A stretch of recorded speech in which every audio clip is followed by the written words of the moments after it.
Okay, let's get started. Is this too loud for people? Can you hear me? Okay. I'm Joe Lombardo. I'm the coordinator of UNAC, United National Anti-War Coalition, and I want to welcome you all to this conference here.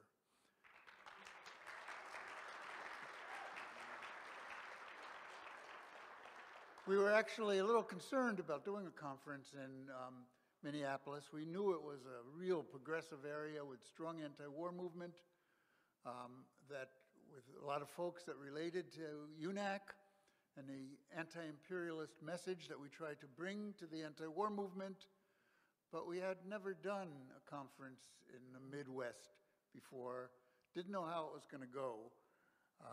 Didn't know how many people were going to register, didn't know how many people were going to come, but we got a huge registration.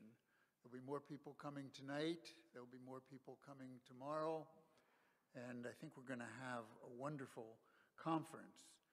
We organized this conference with meetings, not just of the leadership of UNAC, but of organizations that relate to UNAC and that we work with. And we had bi-weekly meetings building up to the conference, and then weekly meetings as we got closer. And I think that kind of democratic effort to put together the conference is really paying off and will pay off. Some of the key people who are here and who work to do it are Danica Katovich from Code Pink, Chris Mann from the Green Party Peace Action Committee, Cody Urban from Resist U.S.-Led Wars and the International League for People's Struggle, Jeff Mackler, Margaret Kimberly, who I think was still on her way. There was an earthquake in New York, Chris Halali, many others. But the real heroes of organizing this were Sarah Flounders from the International Action Coalition, Sarah Martin from WHAM, Women Against Military Madness, and Wyatt Miller from the Minneapolis Anti-War Coalition.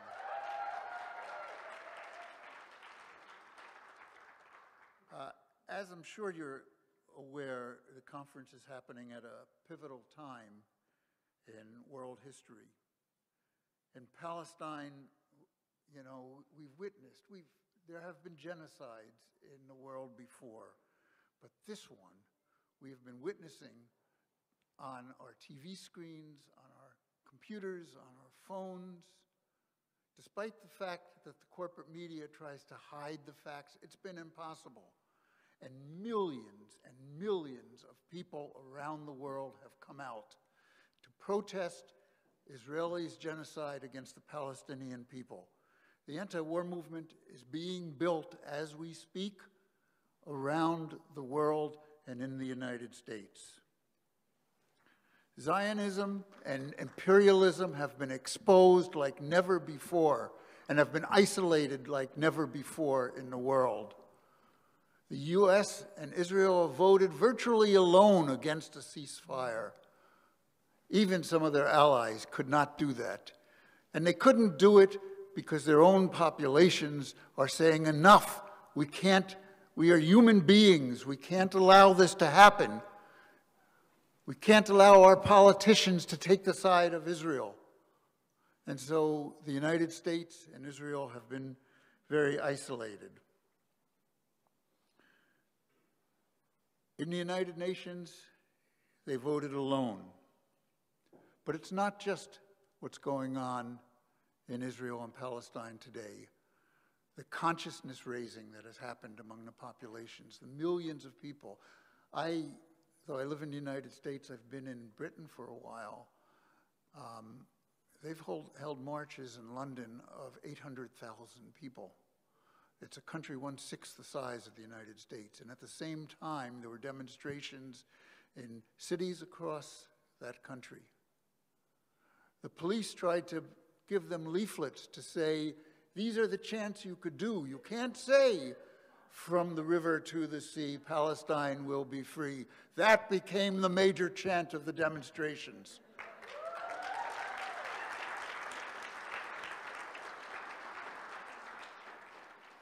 In Ukraine, the US and NATO are badly losing, creating a political and economic crisis throughout Europe and the United States. The world is changing.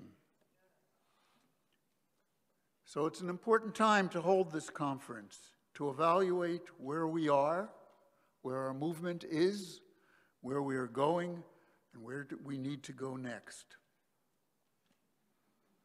Today is also Al Quds Day. There are demonstrations all around the world for Palestine today. Yesterday was NATO's 75th anniversary. They were formed in 1947. They will meet to celebrate their 75th anniversary in Washington, D.C. in July, and we will be there to meet them.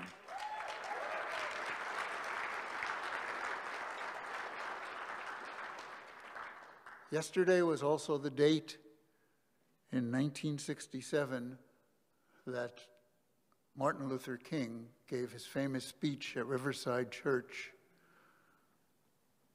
on the Vietnam War, where he came out against the Vietnam War. 1 year later, in 1968, on yesterday's date, he was assassinated, probably for giving that speech. I think it was 1918, on yesterday's date, in recognition of what that speech in Riverside Church, that the Black Alliance for Peace, a very important organization, a member of UNAC, was founded. And in a minute you'll hear their founder and one of their national leaders. So it is the right time to be holding this conference, and Minneapolis-St. Paul is clearly the right place. I hope this weekend you can meet new people, you can network, you could learn, you could teach, and you can get fired up for the important work that we all have ahead of us. I'm going to introduce next Jamu Baraka, one of the central leaders and founders of the Black Alliance for Peace and a member of the UNAC Administrative Committee.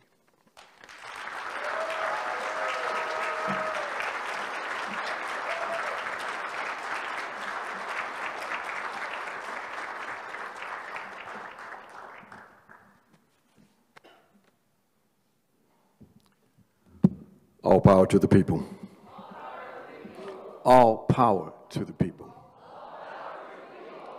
This call that we make is not a call just as an empty slogan, but it reflects a historic objective. It reflects the kind of objective we all have to strive for, because without power being residing with the people, we can't make any kind of changes. So we have to remind ourselves why we are here, why we in fact struggle.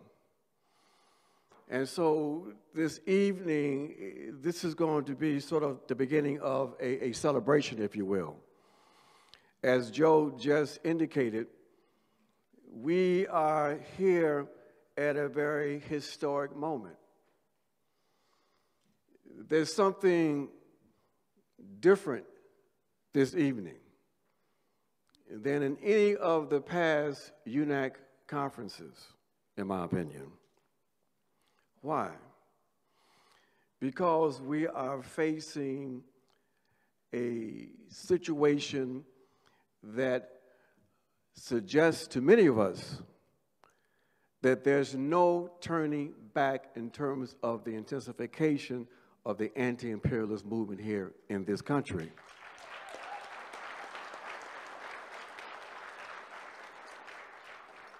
The fact that we have been imposed on, if you will, to be complicit to a certain extent in the barbarity, the savagery that we have witnessed in Gaza. It is a situation that is dehumanizing, but like most social processes, there's a contradictory element here. That is, it provides us an opportunity to ensure that people understand the true nature not only of Gaza and the savagery we see in Gaza, but also the true nature of the Western imperial project. That while the project has been able to give itself an era of respectability, using ideological instruments like humanitarian interventionism and the responsibility to protect. What Gaza has done, my friends, is to expose the true nature of this project. It has shown us that basically these forces are prepared to blow up the entire world in order to maintain their global hegemony.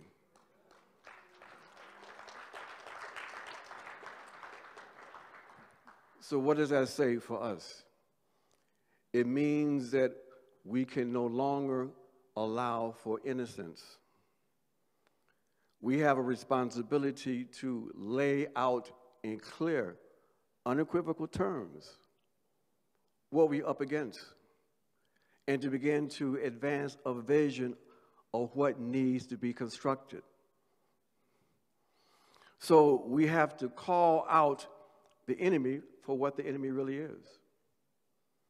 We say in UNAC, we say in the Black Alliance for Peace, that what we are up against is a pan-European, colonial, capitalist, white supremacist patriarchy, and it must be defeated.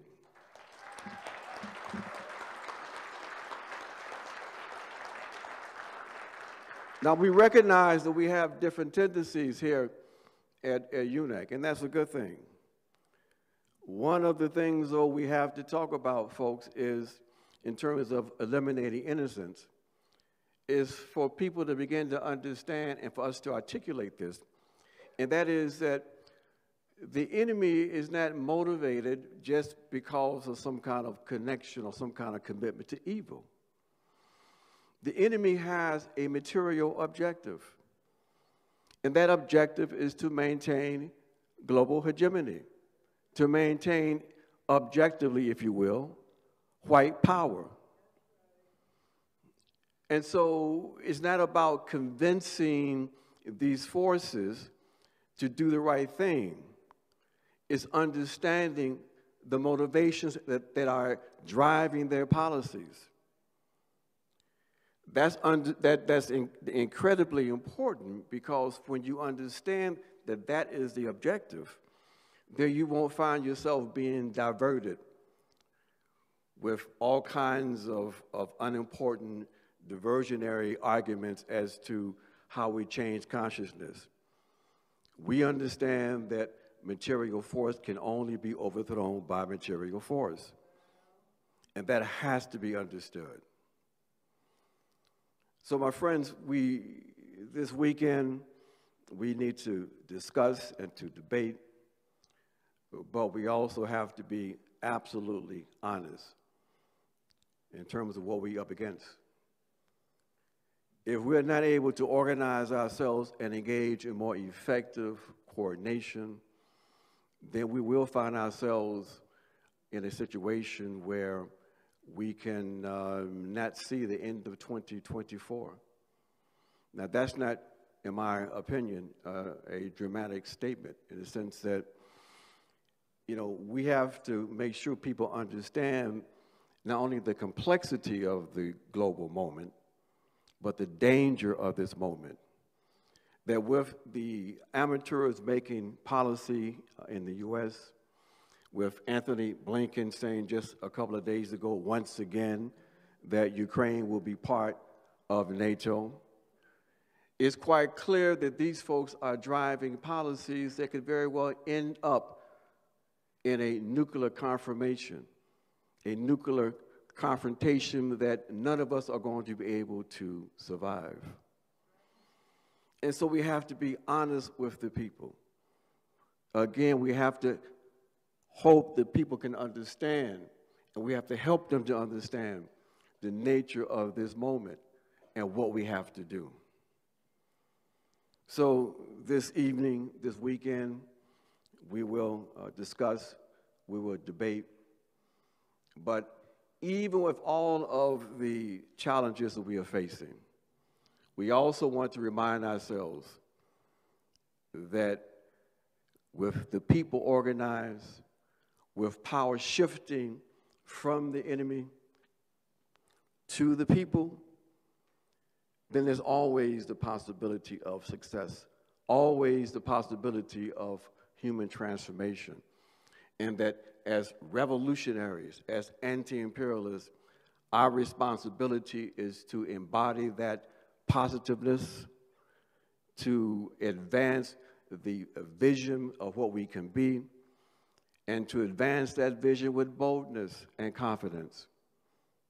So my friends, thank you all for coming out this evening, coming out this weekend, and let's keep at the forefront of our awareness the historic responsibility we have going forward to not only win this short-term struggle, but win the struggle to transform ourselves and to transform our realities and to build a new world. All power to the people.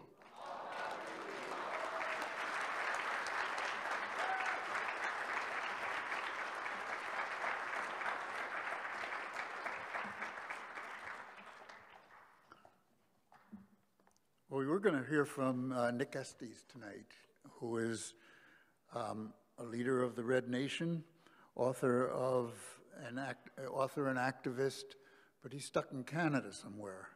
So we're not going to hear from him tonight, but we're going to hear from a couple of other important speakers. We're going to have a panel of some of the organizers right here from the Twin Cities area, from the Palestine movement that have come together in a coalition. But before that, we're going to hear from two people, briefly from Remy Schuler, if you could come up, and Hussam Marajda.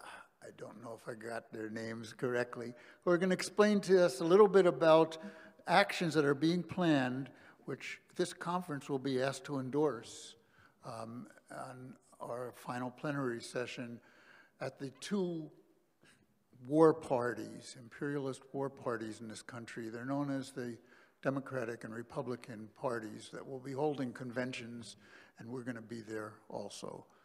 So.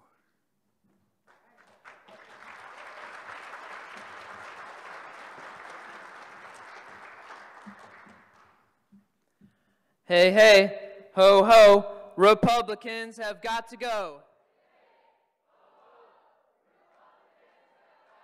Hey, hey, ho, ho, Republicans have got to go.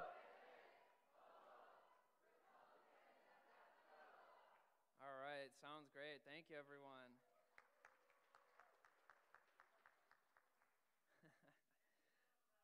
And the Democrats, yeah. Oh, we'll get to that. So my name is Remy.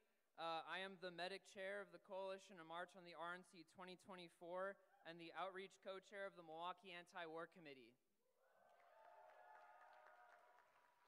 So, show of hands, who here hates Republicans? This better be everybody. Who here hates Democrats? All right. Well, you're in luck because we are marching on both of them in Milwaukee and Chicago this year. So as most of you may know, the RNC is coming to Milwaukee on July 15th. And as you may also know, we at the Coalition to March on the RNC will be marching right up to their doorstep and let them know that they are not welcome in our city. The RNC committee and the city of Milwaukee are doing what they can to keep us far away from the convention, drafting a parade route with a speaking stage a half-mile away that the Milwaukee Police Department has full control over. We say, and I apologize if this isn't family friendly, fuck that.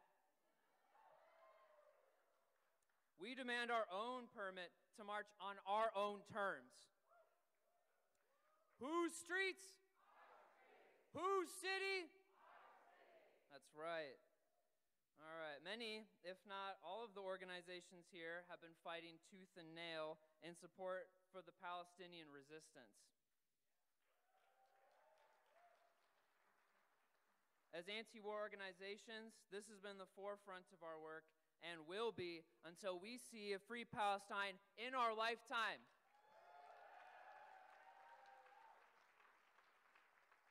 Standing with Palestine is one of the central demands within the coalition. And if your organization stands with these demands, I better hear some noise.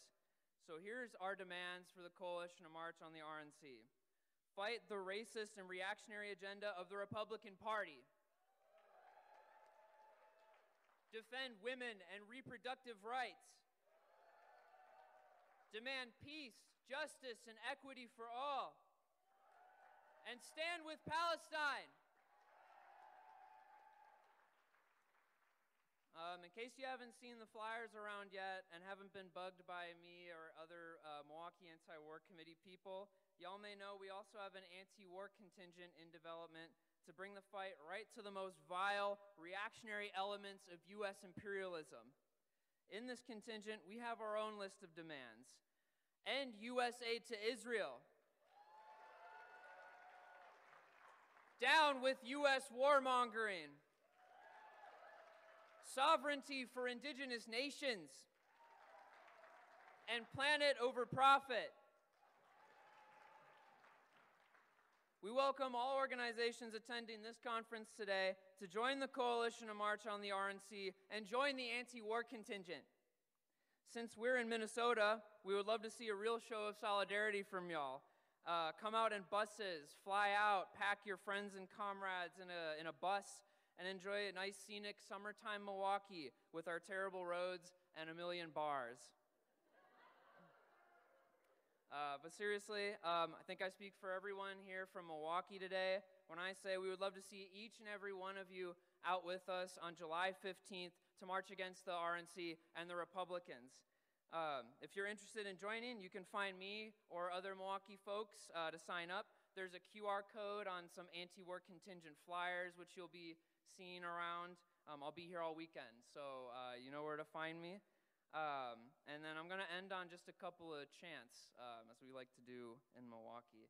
So, from Palestine to the Philippines, end the U.S. war machine. From Palestine to the Philippines. From Palestine to the Philippines. From the river to the sea. From the river to the sea. Thank you.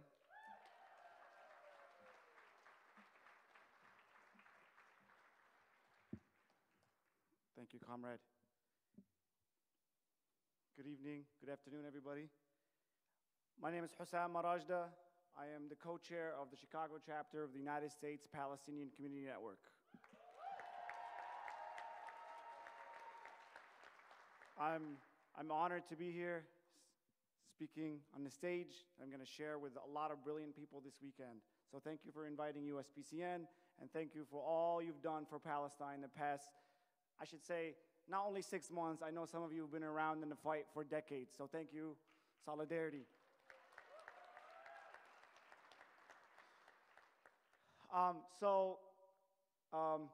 RNC, Milwaukee, July 15th, and then we have the March on the DNC in Chicago on August 19th, okay? It's going to be busy in the Midwest this summer. So we want you all to come out to both of these things. We want you all to come out August 19th to the DNC as well. In addition, next week in Chicago, we do have a one-day conference on Saturday.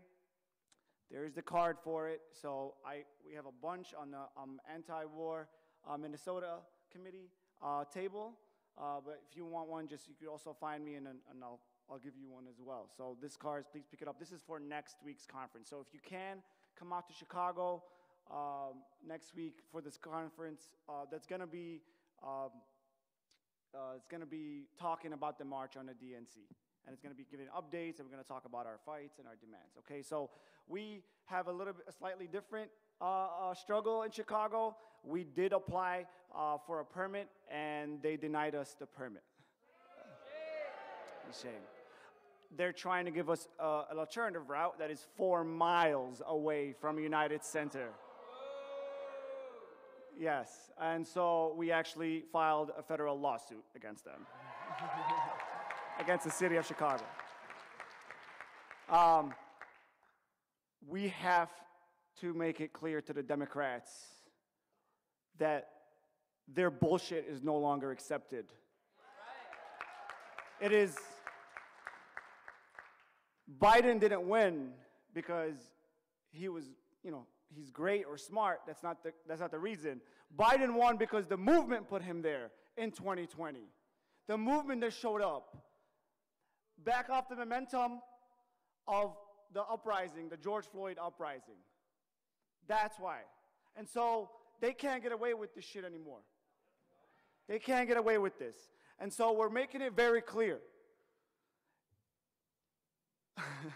We're not voting for Biden this year. And we're going to march on the DNC. And just to make it even more clear, people are going to come out, if Biden loses, people are going to come out and blame the Palestinians. The only people blamed if Biden loses are the Democrats and Biden themselves. We got to come out strong for the RNC in July, and we got to come out very strong, for the DNC in August as well. Will I see you there? Yes. We got to see you there, okay? I'll see you there. Thank you very much. Oh, sorry. I forgot to mention our demands. Palestine, at the top of it. Liberation for Palestine, from the river to the sea. Stop police crimes and community control of the police. Defend LGBTQ, women's and reproductive rights. Defend immigrant rights and demand legalization for all undocumented workers. Money for jobs, schools, healthcare, housing, and the environment, not for war. Support the right to unionize and strike. These are our demands.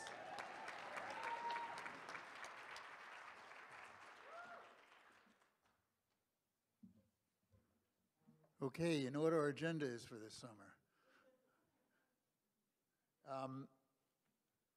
All around the country, the struggle of the Palestinian people, the heroic struggle against this genocide, the deaths that we have seen of children, of civilians, the horror that the entity known as Israel has imposed upon the Palestinian people, has moved the movement like never before.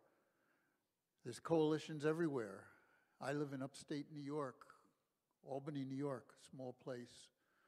There's now a huge coalition of all the different groups and individuals that we had never seen before in the movement coming together to fight all the time for the Palestinian people and against this genocide.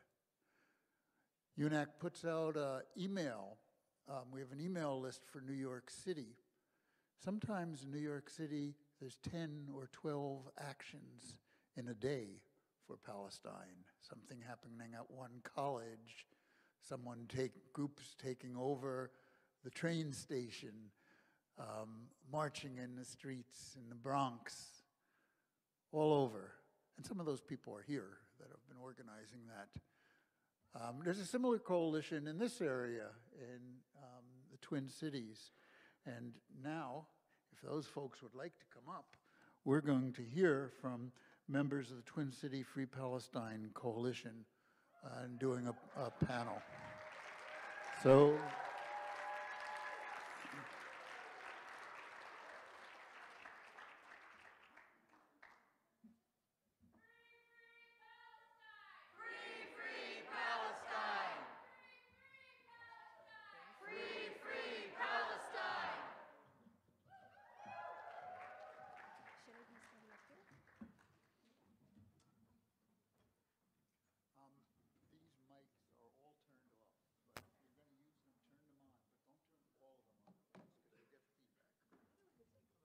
Okay. Yeah. I'll just do it from up here. Free, free Palestine! Free, free Palestine! From the river to the sea! Okay. Just wanted to ground us for a bit. Thank you to the Anti-War Committee for organizing this incredible conference. My name is Yasmin Hersey. I'm an organizer in the Twin Cities and currently work with the Reviving Islamic Sisterhood for Empowerment. I'm really grateful to be here with you all to continue to conspire and build movements that are rooted in ending the U.S.'s ruling class and its interest in maintaining its colonial power projects all over the world, including here, which must end now.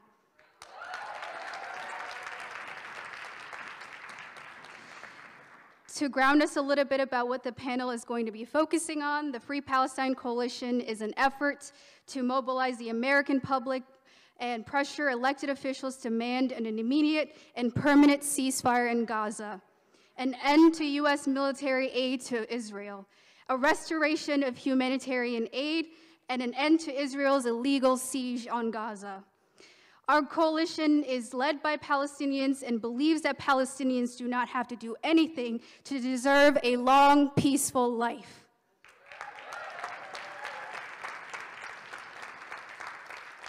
Our demands are simple: immediate end to Israel's war and occupation, let Gaza live, end U.S. aid to Israel, end Minnesota investment in Israel's companies, weapons manufacturers, and Israel's bonds, and a right of return for all Palestinians.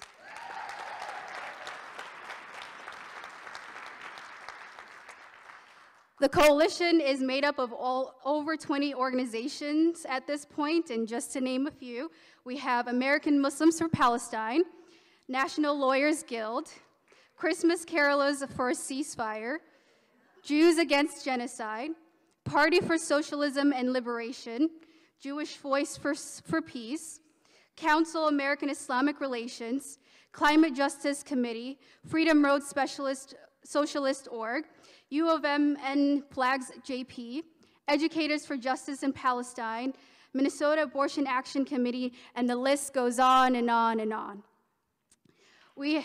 Yes, incredible coalition of groups. We have all been brought together for Palestine and have emerged as a broad coalition that is behind a shared understanding that in the broader fight against exploitation of the working class, supporting the self-determination of all peoples oppressed around the world, and in ending the funding of state-sanctioned violence both here and in Israel by seeing a free Palestine, inshallah.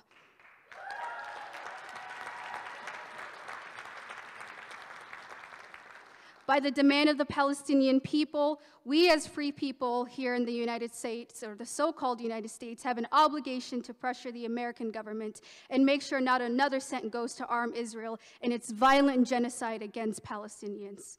So with that, I am absolutely honored to introduce these fellow comrades on the panel who will share more about that work and the collective effort for a better, more just world and what that actually means. There will be an opportunity at the end for Q&A, so please hold on to those for the end. And then we will be breaking at 7:45 to break our fast for those that are fasting. So Meredith Abbey is a co-founder of the Minnesota Anti-War Committee, which is organizing a campaign to get the state of Minnesota to divest from companies that support apartheid state Israel.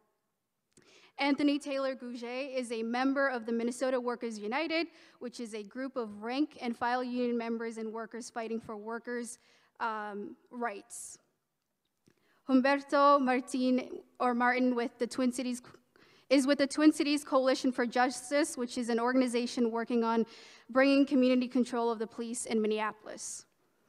Dunya is the co-president of Students for Justice in Palestine at the University of Minnesota and has been involved in the Palestine movement since middle school. Jillian Rath is a member of the Twin Cities chapter of Students for a Democratic Society and has organized around a number of different grassroots campaigns, including a fight for a free Palestine.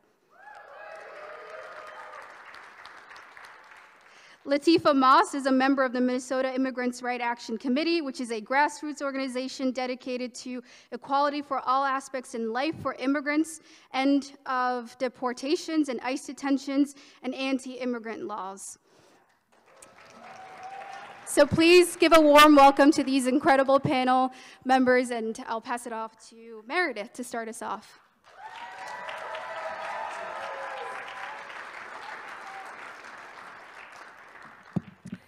How many of you are not from Minnesota? Will you raise your hand? Nice. Well, welcome to Minnesota. We're really excited to have you here. We're really excited to have this opportunity to be able to share some of the lessons that we have here locally in our Palestine work. We've been having, as the Free Palestine Coalition, a minimum of 1 protest per week since October 7th. On October 15th, we hit a mile marker of 15,000 people at our protest in Minneapolis, which is the largest Palestine action we've ever had in the Twin Cities. And it became the largest protest we had had since the uprising after the murder of George Floyd. And so this momentum caused us to form the Free Palestine Coalition, as Yasmin introduced, and it also got the attention of many members of the Minneapolis City Council who came out to multiple protests. And tonight I wanted to talk about our work to get a ceasefire resolution passed by the Minneapolis City Council and then the St. Paul City Council. And the person that would be the best person to speak about this is Sanaa Wazwaz, who's with American Muslims for Palestine, and unfortunately she had a Ramadan event tonight and can't be here. So I'm gonna do my best to be as awesome and as inspiring as Sanaa, and you'll just have to bear with me. So historically in Minnesota, we have targeted our senators, but after years of ignoring us and because the situation is so dire, we started expanding who we were willing to sort of like try to pressure. I mean, obviously the federal government has a great responsibility for this conflict, for what's going on, right? They could end U.S. aid to Israel today, right? They could stop sending weapons, but unfortunately, Amy Klobuchar and Tina Smith are super double not interested in doing anything. We've also, as the Anti-War Committee, been trying to pressure the State Board of Investment. There are 4 decision makers on the State Board of Investment: the governor, the attorney general, the state auditor, and the Secretary of State. And they have the ability to divest the state of Minnesota from Israeli bonds and from Israeli companies and from major weapons manufacturers like Lockheed Martin, and they haven't done nothing. And we've been going to them for years. And Anthony is going to talk more about that campaign. But what we decided to do is to really look at, okay, we have a whole other level of government that we've never done this type of pressure work with, right? I've been doing foreign policy activism for 20 years, and I've never pressured the city council to do that, right? I've spent most of my career trying to pressure the Congress to do things. And so this gave us an opportunity because we were like, these people aren't listening to us. So we decided to join the national movement to try to persuade our city council to join with the other city councils across the country who had already signed on to ceasefire resolutions. And so our first battle that we realized is that in order to work on this campaign, we really needed to address the $25 million question, which is, why is Palestine a local issue? Because so often what we got told directly was, this is not a local issue. This is an issue you should be talking about with your senators. Please go away. And so we had to be like, no, we are not going away. This actually is a local issue. And so this is something that we had to work on. We had to talk about it in our call-in day actions, in our literature, in our speeches. But we really had to hammer home the idea that actually Palestine is a local issue. And we talked about it with people. We really hammered home the fact that, like, this is a local issue because we are paying for this genocidal massacre with our tax dollars, yep, at the national level, at the state level. And like, we have always had this demand in the local peace movement, and I'm sure in your peace movements as well, say money for human needs and not for war. And it's like, we've got real problems here in our country, but we're spending money killing people we've never met before. That's ridiculous. And so we got to talk about the trade-offs that are happening, about how we don't have money to pay for college, for student loan debt. We don't have money to pay for our public schools, but we do have money to spend, killing people in other countries. And matter of fact, we should be having a real, heart-to-heart. Is this really what we stand for as a country? And so we got to use this as a way to talk about the fact that we should instead be investing in our children, in our healthcare, in our housing, and particularly when we were campaigning in St. Paul, we talked about the roads. The roads in St. Paul are awful.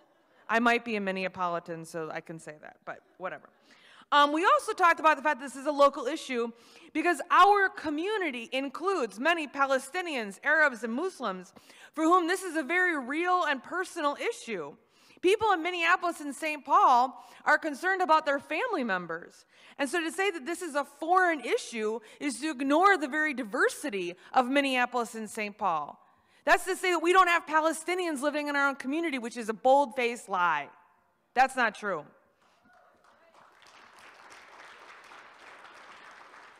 This is also a local issue because although I don't believe that we have actual weapons being made in Minnesota, we have weapons manufacturers that are open and do design work here in Minnesota, whether or not that's at General Dynamics in Bloomington, Lockheed Martin here in St. Paul, or we were just at Base Systems in Maple Grove. But the fact is that our tax dollars repeatedly are being given away to these companies to build these buildings here, as happened at Base Systems in Maple Grove and happened this just last year in St. Paul with Lockheed Martin. But the fact is that we are subsidizing these very weapons manufacturers that are killing people in Palestine. And so that is a local issue. And then lastly, it's important to look at the fact that hate crimes are rising across this country against Arab and Muslim people. And specifically, we've had multiple mosques in the Twin Cities that have been attacked and vandalized. And so it's important to say, look, you expect us to think that you're here to take care of our constituents. Well, these are your constituents. We have a large Muslim and Somali community here in the Twin Cities. You should be doing things to try to protect your constituents. And so and then our last argument was, you tell us that this is a federal issue. Well, the federal government isn't listening to us. And so therefore, you don't get to not listen to us too, because we know where you live, and we know where you work, and we know you, and you're going to do this for us, and we're going to make you do it. And so we did.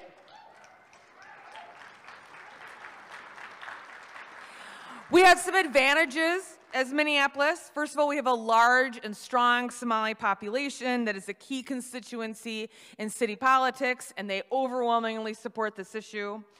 We had a member of our movement who is Muslim on the city council, and she listened to us, and she wrote city council resolution with us, and particularly wrote it with Sana Wazwaz from American Muslims for Palestine, and really took that idea of there should be Palestinian leadership on what this language should look like. We had the power of our movement. Like literally, we've been having protests of thousands of people for weeks and weeks and weeks and weeks. And so they knew we had a real base. They knew we had a real constituency of people that they needed to listen to. And lastly, one of the reasons why I wanted to organize this panel tonight is our coalition represents what Minneapolis looks like. We had immigrant rights groups, we had police brutality groups, we had student groups, we had various different Muslim groups. We had all these different constituencies that look like Minneapolis that are part of our coalition to say, this is something that your constituents want, need, and are insisting upon you doing, and to do it now.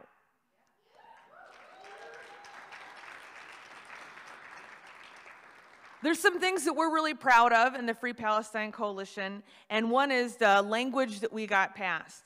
The first is that the resolution that was passed really starts with the historical context was 75 years ago. Our resolution does not start with October 7th, because this issue did not start with October 7th.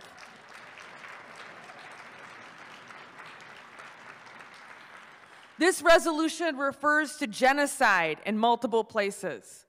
It does not skirt around what is really going on. It calls it that this is a genocide that is happening, and we were pressured by the mayor's office, and we were pressured by other members of the city council to take that word out, and we won that battle and said, no, we are not pretending that this is not a genocide. Additionally, the resolution goes further than many other cities, and it calls for a full, immediate, and permanent ceasefire, and for an end to U.S. military funding to the State of Israel, and for the release of thousands of Palestinians held indefinitely without cause in Israeli military prisons.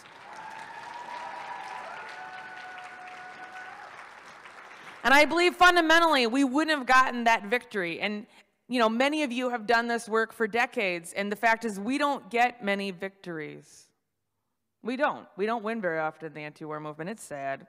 But it's okay, because when we do win, we really get excited about it. And like, this was a victory for us, and we were really excited, but we wouldn't have gotten that passage, but we also wouldn't have gotten that wording if we wouldn't have had those protests of people. And so when people say to you, do protests matter? I like to tell them the story. Yes, they do matter, because politicians only do what we make them do, and they only do stuff for us if we show up and make them do it.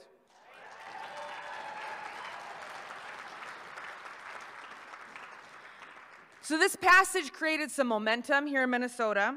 Other resolutions were passed in cities like Hastings and Columbia Heights and Moorhead, and relatively quickly after Minneapolis is passed. And so then we took our battle right here to literally across the street from this hotel to St. Paul City Hall. And St. Paul has an all-women city council, and they have championed themselves as being very progressive.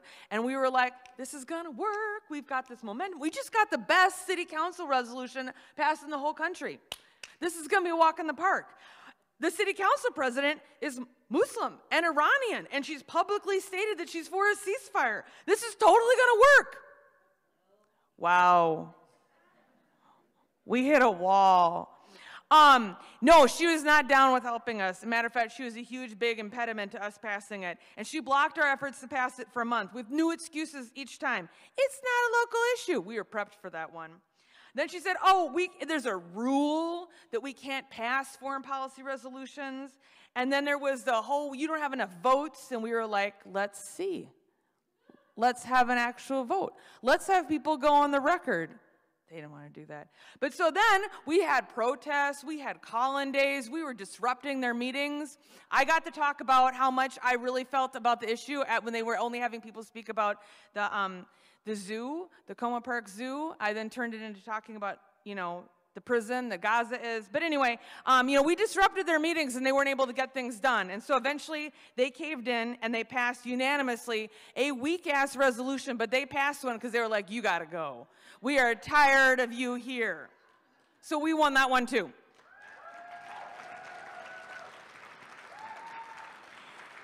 And now these resolution battles are happening at Northfield and in Duluth. And that brings me to my last point, which is, why do these campaigns for a ceasefire resolution matter? I've had many people say to me, these ceasefire resolutions are just symbolic. These ceasefire resolutions are just an opportunity to suck us into lobbying with politicians. And the fact of the matter is that this doesn't have to turn into a black hole of effort where you just spend your time in backroom conversations with politicians, because that's not how real change happens. Real change happens because you organize protests, because you organize momentum, because you organize people to put on that pressure. But these resolutions were very helpful for us in a couple of ways. One, it broke through the media silence about Palestine. After the first couple of months, the media was not interested in covering our street protests, regardless of how big they were. They had moved on, which is disgusting, because this is a genocide happening. I'm sorry that you don't think this is sexy enough for you, but for whatever reason, they found things like us occupying city council meetings and us arguing with city council members and us showing up with red paint on our hands. They thought that was photogenic and interesting, and so they covered it, and they let us use their newspapers as a platform by which to talk about what's going on in Palestine. They let us use their op-ed pages, where we got op-eds published that we've never been able to get published before. But they gave us news coverage in a way that they had ceased giving it to us. It also gave us an opportunity to talk about Palestine with people in a way that people felt accessible about. For example, I was watching my daughter's hockey game. I think I'm just watching hockey, but no, I'm getting an opportunity to have random people come up to me being like, Meredith, I see you're working on that ceasefire. Will you please explain that to me? And so that's great. I know a lot more about Palestine than I do about what constitutes a call for hockey, even though I've been watching it for like a long time. I still don't understand. That all looks like you just beat the crap out of this other kid. I don't understand why that's a call and that's not a call, but I can totally talk to you about why this is an important issue. And I had conversations with moms while watching hockey games that then turned into phone calls that they made, and it gave them an opportunity to be able to ask a question. And I think it's because we weren't talking about a conflict that was somewhere else. We were talking about an issue that their own city council, that our own city council was addressing, and it gave them an opening by which to ask questions that they really wanted to ask. And I think that's what's important, is that we need to move people forward. And this resolution battle gave us an opportunity to do that. And then also, this resolution battle, because we kept tying it to, why is this a local issue, it gave us the opportunity to talk about how our tax dollars are being spent. And I fundamentally do not believe that Americans want their taxpayer dollars to be spent killing children and having them fall under giant buildings of rubble and then be left there. I don't believe that that's what people want to do. I only believe that people let that happen because they are fundamentally ignorant. I don't think that people understand that their taxpayer dollars are paying for those bombs. And so this campaign gave us a way to raise the level of political awareness in this city, and that is fundamentally important and crucial to this battle for a free Palestine, because Americans must understand that they need to look in the mirror. That they need to look in the mirror and see the fact that they are responsible, that we have blood on our hands because our government is doing this, and we have a fundamental responsibility to say no. And this resolution battle gave us a vehicle by which to do that. And so now Minneapolis has joined with more than 100 cities that have passed ceasefire resolutions. These cities include places like Chicago, San Francisco, Atlanta, Detroit, Seattle. And what's important to understand is that all of these cities are essential for a Democrat to get elected president. Uh-oh. This momentum was followed up by the uncommitted primary movement, and the Biden administration and his campaign are terrified that they are going to lose as a result of their unconditional support for Israel's genocide. And we need to keep up this momentum between now and August because we need to win. We have a responsibility to keep speaking out. We have a responsibility to keep protesting. And I hope that this weekend will be inspiring for you so that you can go home and keep up protesting and keep those chants going. Thank you very much. I'm going to turn it over to Anthony next.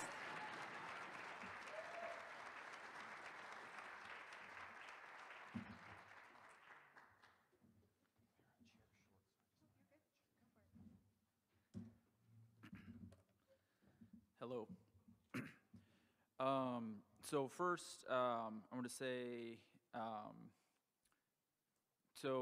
my friend and comrade Nick Estes unfortunately wasn't able to be here tonight, so we weren't able to see a really incredible panel that was going to happen on decolonization. But it'd be remiss of me if I didn't mention that where this conference is taking place is in occupied Dakota territory. Before this state was granted statehood, before this territory was called Minnesota, through unceded and stolen land cessions and coerced treaties, this land was called Minnesota Makoche, which means where the land reflects the sky, or where the water reflects the sky. And that's based on this river that is right here behind us. So I just wanted to mention that before I got into my speech, because I'm sure Nick would have done that a million times better. My name is Anthony, and I'm a member of Minnesota Workers United. We're a group of rank-and-file union members, workers, and community members united in the fight for workers' rights through the lens of class struggle unionism. I'm a proud rank-and-file union member of United Food and Commercial Workers, otherwise known as UFCW, Local 663.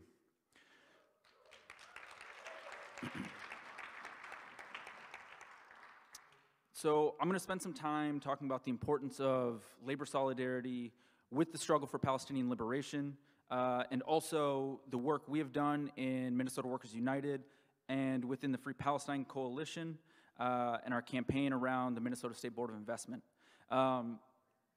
But I'm going to do something a little bit differently first. So I want to talk about class struggle unionism and what that means for work around Palestine. So workers come as they are, and they come in their own experiences that shape them. In my workplace, for example, there are at least 4 commonly spoken first languages. I work alongside small-town transplants from North Dakota. Some of my fellow coworkers are trans. Some of them are immigrants from Ethiopia, Somalia, Mexico. Some of my coworkers are Muslim. Some are queer. They're all of those things, and they're also a lot more than just those things. But all of those things and all of those differences make up the working class. So when we say immigrant rights or trans rights or free Palestine, these are all rallying cries of the working class.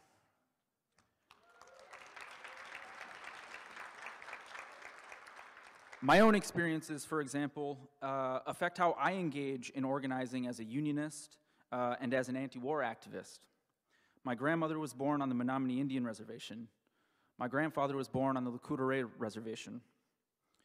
I grew up on the south side of Minneapolis, which has the largest urban Indian population in the country. And because of that, I grew up proud to be Native. And those things all affect how I engage with this work. And because of that, I'm honored to be on this stage at the UNAC Conference, where the theme of the weekend is decolonization and the fight against imperialism.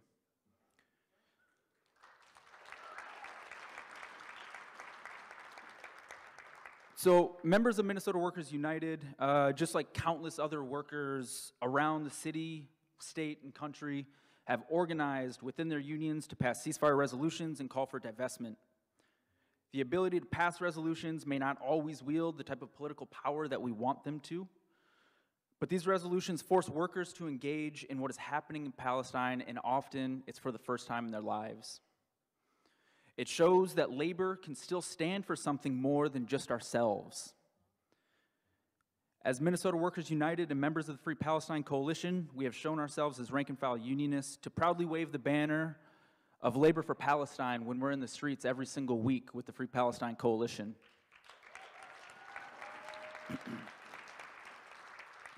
As workers, we have our own power that we utilize to engage fellow workers on the shop floor. I work in a grocery store, meaning my job is public-facing. Just this past fall, we went through a rigorous contract struggle, which culminated with us taking a strike authorization vote and having the highest authorization vote in our local's history. But because of that collective power that we wielded as workers, we told the boss that we'd had enough and we were willing to go on strike. We eventually won the highest guaranteed wages in the country of any cooperative grocery store. But what we built through relentless organizing wasn't just wages and a better contract. What we really built was power, and a belief that organized power means that we can win.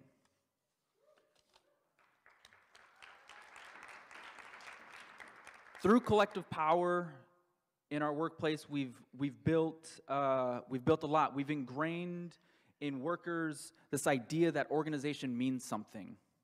Even in small acts, we understand that we're planting seeds everywhere that we go. Around half of the workers in my workplace are wearing big buttons on their chest that read UFCW for a free Palestine, one which I'm wearing right now.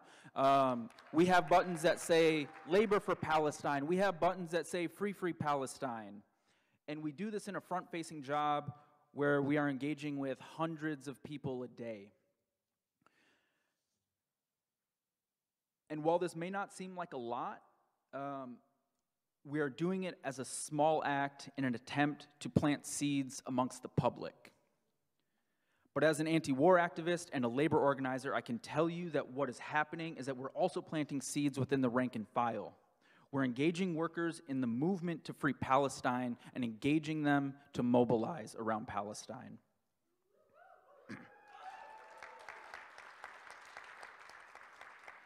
And as I'm sure most of you in here know, with mobilization also comes organization. We bring workers into organization around Palestine by planting these seeds with the goal that some of them will blossom into dedicated anti-imperialists, that fight for Palestine until Palestine is finally free. So I want to move on to what Meredith had touched on with the State Board of Investment campaign and the work that we've done in the Free Palestine Coalition. MWU has been a proud member of the Free Palestine Coalition since it was founded last year. The Free Palestine Coalition has engaged in all sorts of different work involving the ongoing genocide in Gaza, but one of the primary campaigns that we've been involved in is divestment at the state level, specifically organizing around the Minnesota State Board of Investments. The SBI manages investments with taxpayer money, and returns on those investments feed the pension system in the state of Minnesota. The SBI has invested over $500 million of public funds into Israeli bonds, banks, and weapons manufacturers. All in all, the incredible research done by activists here locally, many of whom are in this room, and I think over at that table over there are a lot of them. They've calculated that the Minnesota State Board of Investment has invested somewhere around $3.2 billion in corporations that are complicit in the settler colonial state of Israel. Shame. Minnesota Workers United has organized Palestine and SBI educational events geared specifically towards workers and unionists that have their public pensions invested in Israeli apartheid and genocide. We have engaged workers in a way that shows that the occupation of Palestine and the ongoing genocide is not a complicated issue. We have drawn direct lines to show workers how our money is funding the horrors we are witnessing in Gaza. But we haven't stopped at education. As organizers, the Free Palestine Coalition has worked to mobilize workers whose pensions are invested in the state of Israel. In February, we packed the SBI meeting. Activists and public sector union workers alike spoke at the quarterly SBI meeting at the Capitol and demanded that the SBI divest all of these public funds from any company complicit in Israeli apartheid and genocide.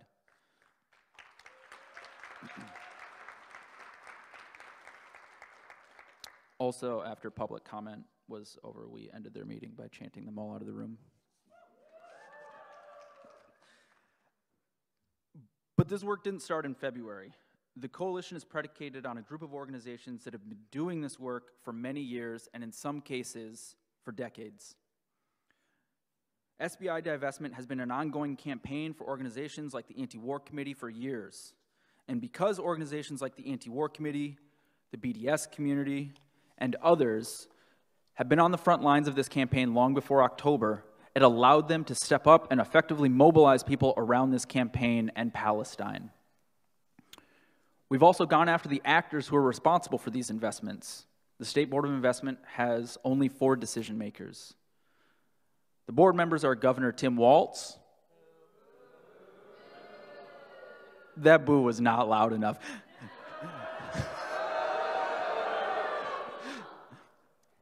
State Auditor Julie Blaha. Secretary of State Steve Simon. And the last one is really disappointing. A man who sat on a stage with the late, great Kwame Ture, Attorney General Keith Ellison.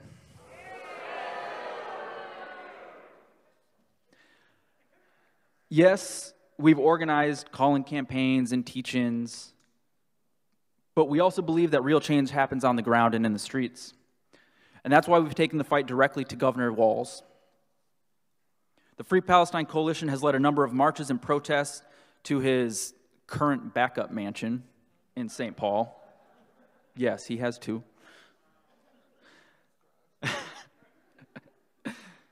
We've brought thousands of people to surround his house and show him that Minnesotans have had enough, and we've demanded his complicity in genocide and now.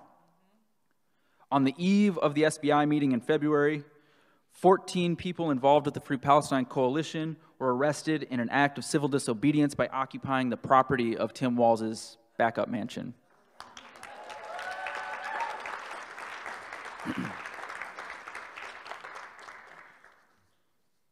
We know that our fight is not over until Palestine is free, but there are direct ways to tie local and state level politics to the genocide in Gaza.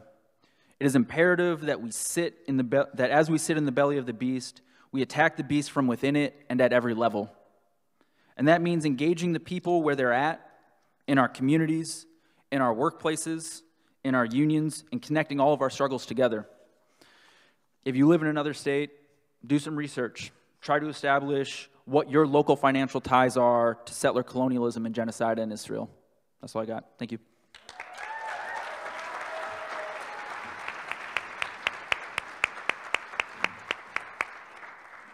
Thank you, Anthony.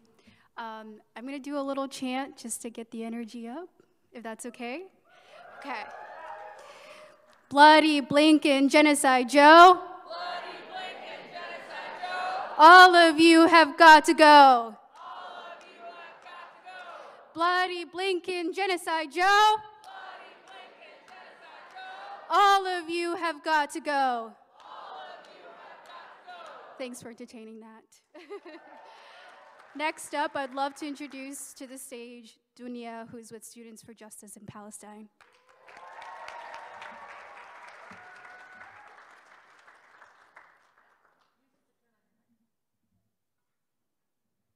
Hello, everyone. Thank you all for being here. It is so beautiful and such an honor for me as a Palestinian from Gaza to see so many people involved in the Palestinian movement and fighting for our liberation. My name is Dunya, and I am the co-president of Students for Justice in Palestine at the University of Minnesota.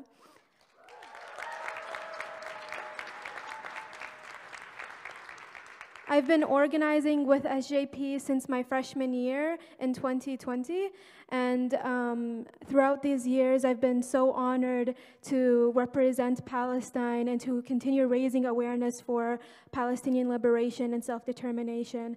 And I'm also the representative of our group within the Minnesota Free Palestine Coalition, and I'm so proud to see how this coalition has been able to mobilize and organize for Palestine, especially in the past 6 months, and how powerful and such a powerful force the coalition has been, not only in Minnesota, but also throughout the nation. Our group, SJP, has been organizing and raising awareness for Palestine far before the most recent genocide in Gaza. We started as a student group in 2014, and we have been mobilizing and growing our organization since then. We are involved in many events and actions, including marches, rallies, protests, teach-ins, campaigns, and throughout the Free Palestine Coalition, these past few 6 months, we've been more active in events and actions like bannerings, protests, disruptions, indirectly and directly, and all these educational events centered around Palestine. One of the most powerful campaigns that we started on the University of Minnesota campus has been our divestment campaign called UMN Divest. In 2016, SJP and other grassroots activists and organizations launched UMN Divest with a focus on 3 platforms: Palestine, indigenous sovereignty, and the prison industrial complex.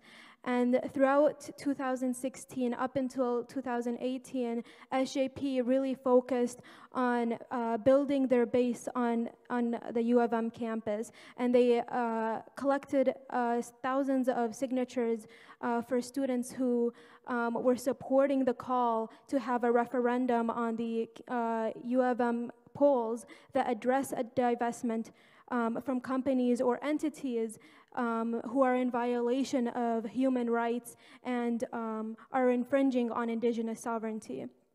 So in 2016, they passed this petition to collect and build their base so that when in 2018, when they got a question about divestment on the campus election polls, they would have thousands of students come out and support them.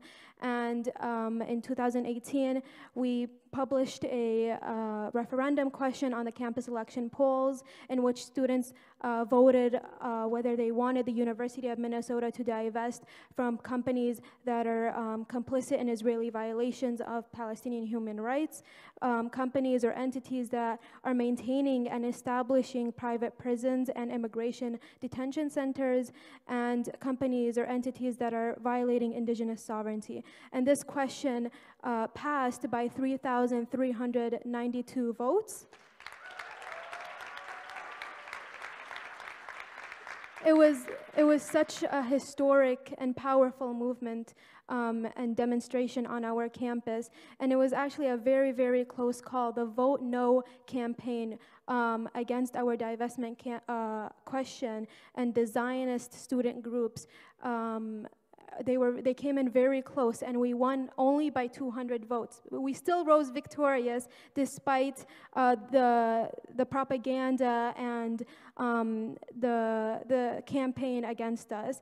The Zionist students would organize and table on campus, and they spent hundreds of thousands of dollars buying food and making students vote no against our divestment campaign in exchange for food. That's how they were able to collect 3,000 votes. And the Students for Justice in Palestine group were only allocated $500 to campaign, but we still rose victorious.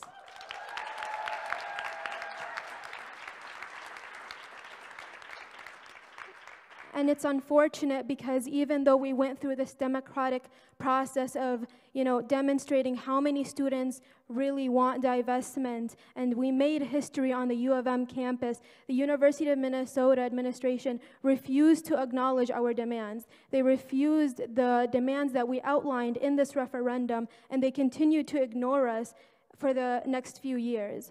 So this brings us kind of into 2021, when the violence in Sheikh Jarrah there was huge violence in Sheikh Jarrah, where the Israeli government ruled to evict Palestinians from their homes and replace them with illegal Israeli settlements. And SJP protested. We went out in the streets and on campus, and we protested this violence and this forced displacement and the killing of over 230 Palestinians in occupied Palestine and in Gaza. And it was really a moment to demonstrate how urgent divestment was in that moment, and to also reaffirm our calls for divestment from apartheid Israel.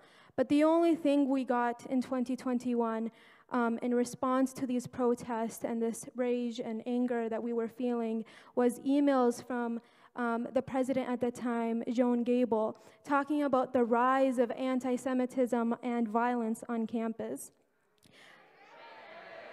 Shame. Of course, this was extremely disheartening and frustrating for our group, and it really demonstrated the discrepancy in treatment between Palestinian and non-Palestinian students. Not only did we feel ignored, but we felt that we were unworthy of a response from our own university. Throughout these years, we can see how the discrimination from the University of Minnesota has been towards us, and their actions further raise concerns for their complicity in the dehumanization and violence against Palestinians. So since 2021, we've been protesting, raising awareness for Palestine, this leads us into 2023 and 2024. And in a response to the ongoing Gaza genocide, we formed a coalition on campus called the Coalition for Palestine. This coalition consists of SJP, SDS, Students for a Democratic Society, and YDSA, Young Democratic Socialists of America. And one of the projects that we are most interested in launching on our campus has been the divestment campaign, similar to the one back in 2016 and 2018.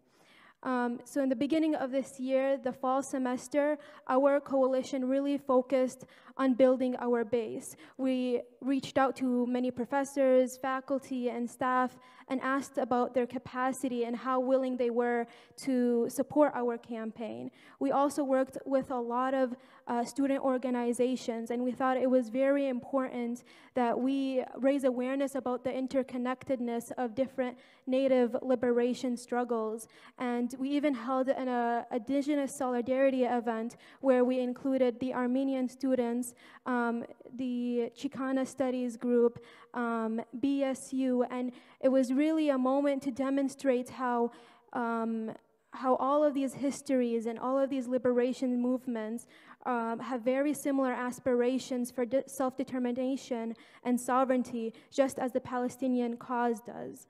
So during those few months, we really did a lot of research on the university's investments.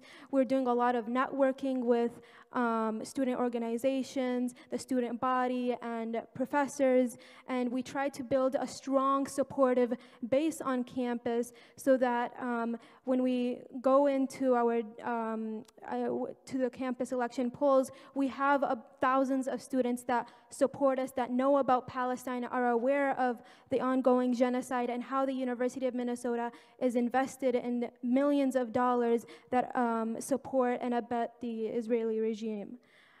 So on March 27th, the results of our referendum were published, and students overwhelmingly voted in favor for divestment. We had over 4,000 students vote yes for divestment. We had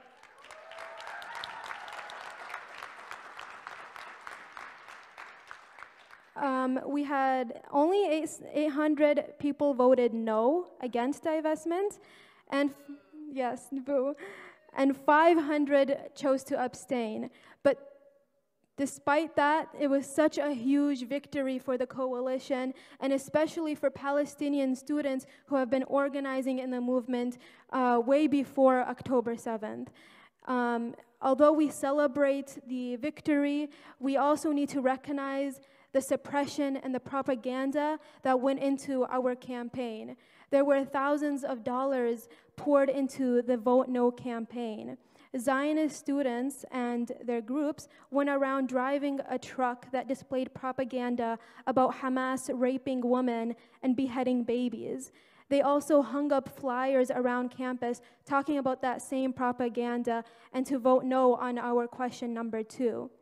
You know, the funny thing is, about all the thousands of dollars they poured into their Zionist propaganda, when they went around with those trucks and they went around with those flyers, they failed to put up a QR code or a link, at least, for students to go vote no.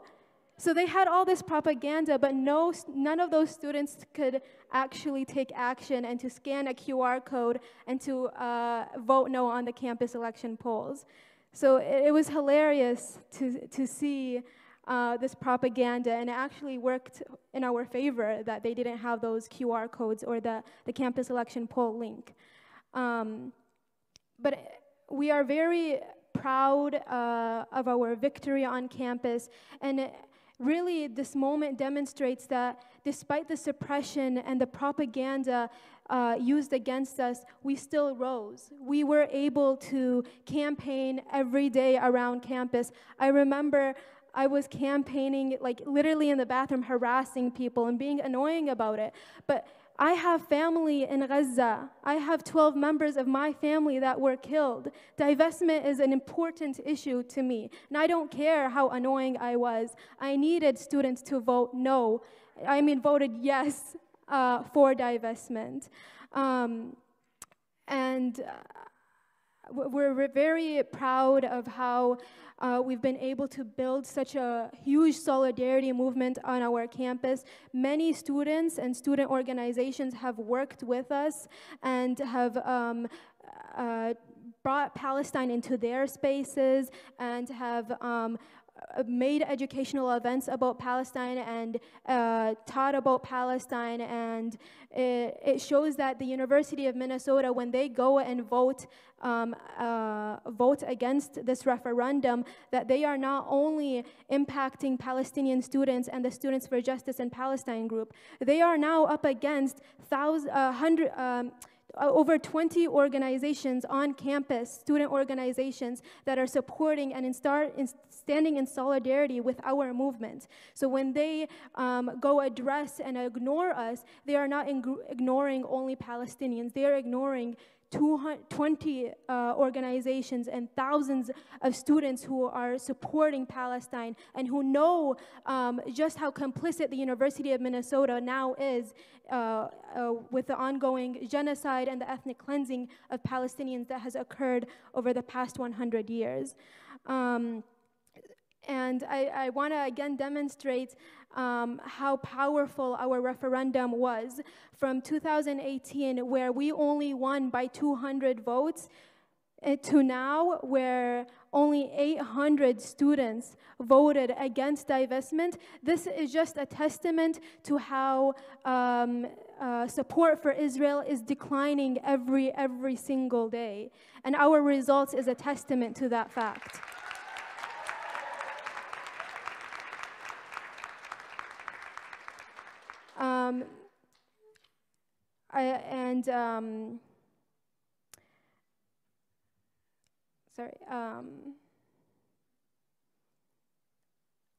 Now that we've, got these student signatures and these votes, and we won this victory, we all know that this is not where our work ends. Our work for Palestine goes past this, and we are continuously working to get the University of Minnesota to acknowledge our historic vote. They have yet to acknowledge it, and I'm sure they will ignore our calls for divestment as they have in the past years. But we will take our resolution and our referendum to the Student Senate, and we will take it to the Board of Regents, and we will demand divestment, and the thousands of students that voted with us in support of divestment will back us up, and the faculty and the professors and the staff that we have joined our movement will support us and will stand in solidarity with us when we take this question and this referendum to the Board of Regents and to the University of Minnesota administration. And they will no longer be able to ignore us, especially in this historic moment where over 40,000 Palestinians have been murdered at the hands of the Israeli regime. And our institutions like the University of Minnesota are directly complicit in the murder of our families and our people. That is just a little bit about what the work we have been doing on campus, and we will continue to go after the Board of Regents and the administration. And I will end by saying, long live the resistance, glory to our martyrs, glory to Palestinians, glory to the Palestinian resistance, glory to the Palestinian movement, free, free Palestine. Thank you.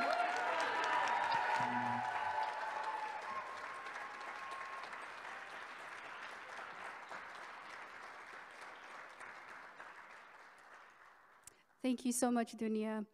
Up next, I would like to introduce Jillian Rath, who is a member of the Twin Cities chapter of Students for Democratic Society.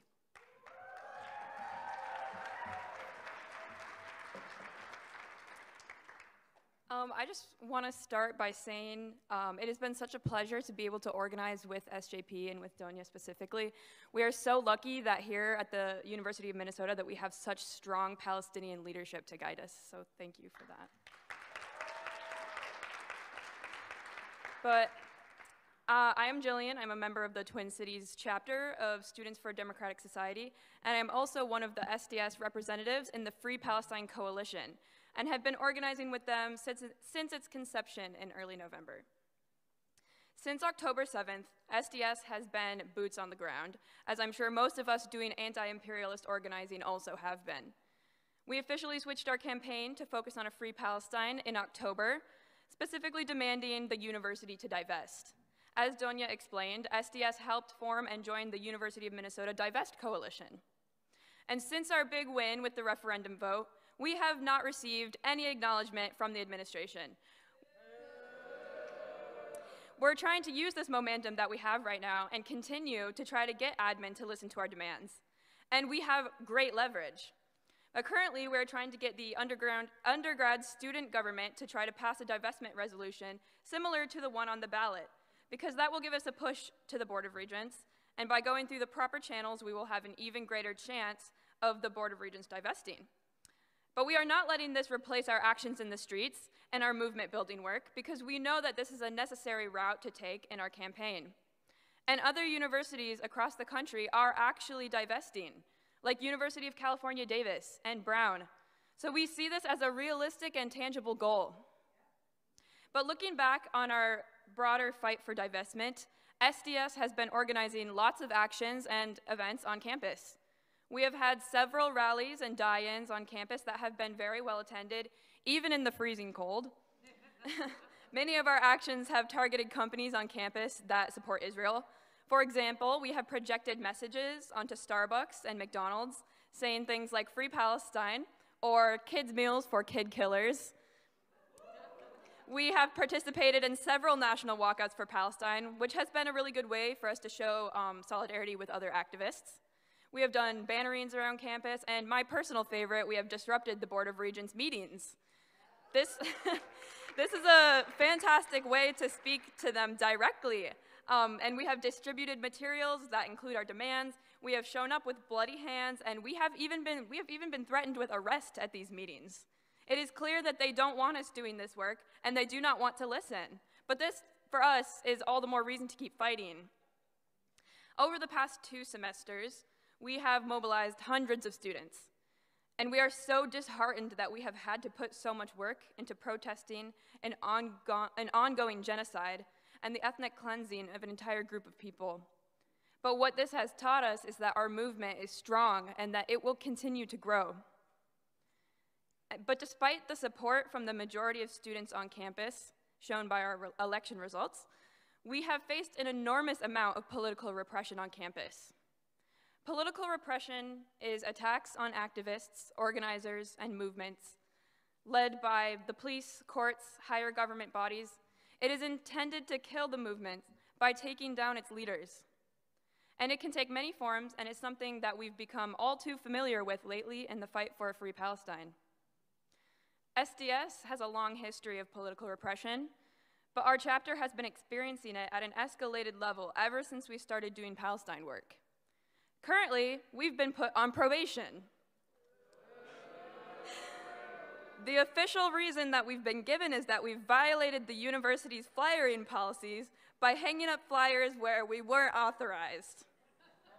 And for those of you who haven't been on a college campus in a while, there are flyers hanging up literally everywhere. And every student group hangs up flyers in the bathrooms, at bus stops, and other places that are unauthorized. But do you think that these student groups that aren't speaking out about Palestine are getting reprimanded the way that we are? We know that this is not really about hanging up flyers. The U of M administration has been attacking Palestine activism every which way they can. Faculty are getting their jobs threatened. Other professors, students, and groups on campus are putting in so much energy and resources to try to tear down the pro-Palestine movement. And I also want to add that this probation came at a suspicious time. Immediately after we held a disruptive die-in in the middle of the Student Union building to bring attention to the loss of life happening in Gaza. Supposedly, though, this action had nothing to do with our probation.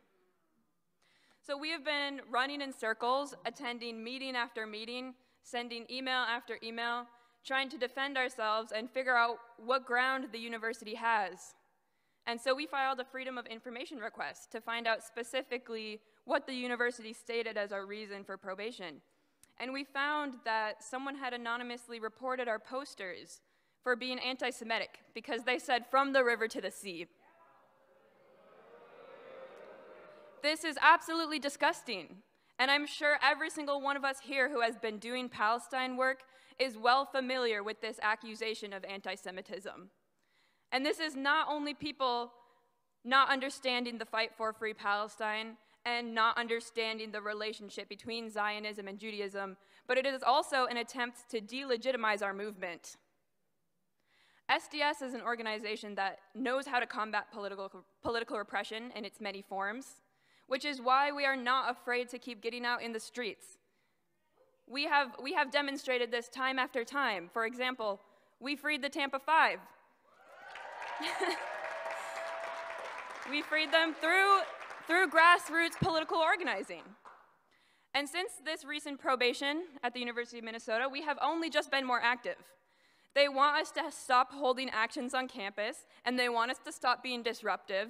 But actually, we have gotten even more involved, and we have held an action almost every single week since then.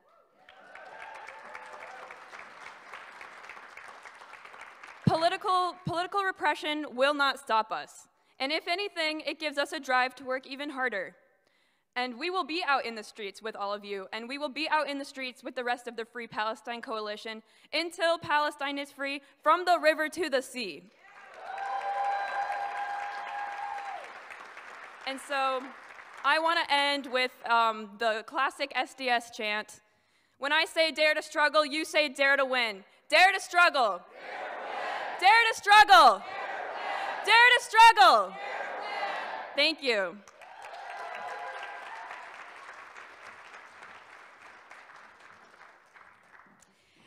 Give it up for Jillian.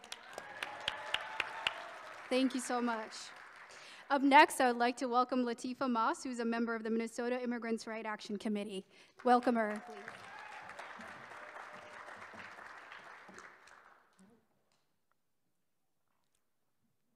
Hi, good evening. My name is Lateefah Moss, and I am a member of the MIRAC, which is the Minnesota Immigrants' Rights Action Committee.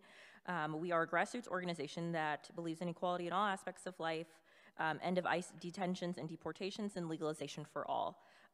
Last year, we were actually able to support and work with another coalition to pass driver's license for all here in Minnesota.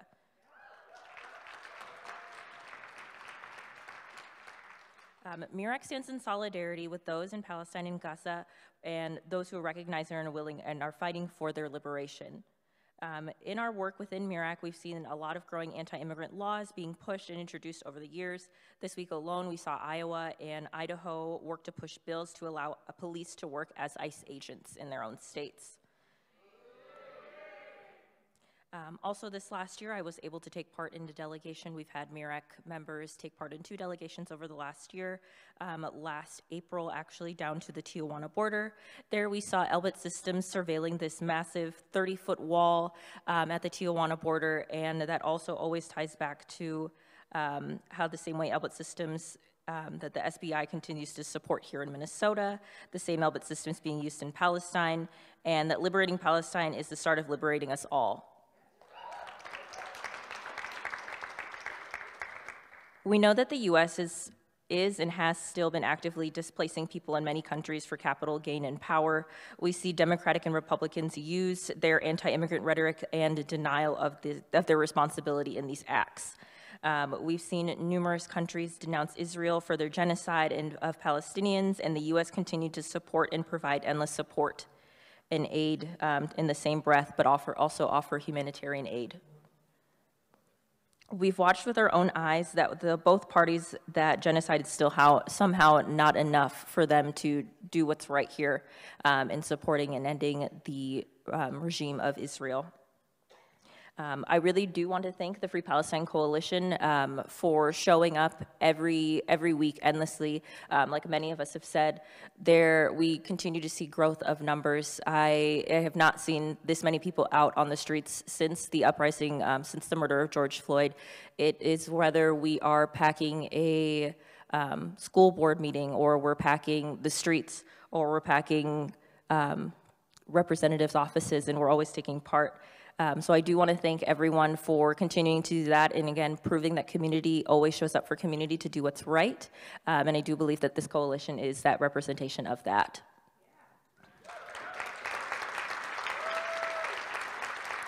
One last plug, kind of a shameless plug for MIRAC. We are marching for International Workers' Day on May 1st here in Minneapolis. So those are local or maybe not so local, but want to continue to support, we will be on the other side of the river here in Minneapolis on May 1st. Thank you.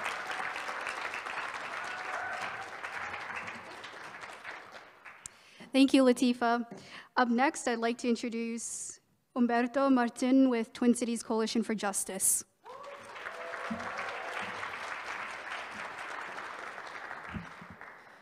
Hello, everybody. My name is Humberto Martin. I'm with the Twin Cities Coalition for Justice. We are a grassroots organization fighting for justice for the people whose lives were stolen by police in the Twin Cities. Originally formed in 2015 after the murder of Jamar Clark and the 18-day occupation of the 4th Precinct, our work had primarily focused on justice for Jamar Clark and his family. However, in the nearly 9 years since, our scope of work has grown to extend our solidarity to everyone who's fighting for the right to self-determination and for all injustices here in the U.S. and abroad. I've been asked to talk particularly about the solidarity between the Black liberation movement here in the U.S. and the liberation movement in Palestine, the Palestine liberation movement. That informs our work. This solidarity that stems at least as far back in history as 1967 in what is referred to as the 67 War, a military assault carried out by the Israeli forces on Palestine, resulting in the occupation of the West Bank, Gaza, as well as the Syrian Golan Heights. At this time, the same time, the Black Power movement was rising out of the broader Black freedom movement in the U.S. From these movements, organizations like the Black Panther Party and the Student Nonviolent Coordinating Committee, or the SNCC, were formed. In response to the 67 War, seeing the brutal military occupation of the West Bank and the seizure of Gaza, the SNCC wrote a newsletter that articulated an understanding of the June 67 War as a war of colonial occupation and identified Palestinians as part of the global anti-colonial, anti-imperialist struggle. The Black Panther Party also supported the Palestinian cause regarding African Americans as an internally colonized people and considered both Black Americans and Palestinians to be the third world peoples oppressed by colonialism and imperialism, even developing relations with the Palestinian liberation occupation. It was also activists like Nelson Mandela speaking to the similarities between the Israeli apartheid state and the South African apartheid that was instrumental in raising the general level of consciousness about Palestine and the Black community here in the U.S. and solidifying the solidarity between them. This history of solidarity was seen most recently in 2020 during the uprising here in the U.S. in response to the brutal murder of George Floyd, a murder that drew clear, concrete lines between the struggle of liberation here in Palestine. For example, during the uprising, U.S. police fired rubber-coated bullets, tear gas canisters, pepper spray, and stun grenades at protesters.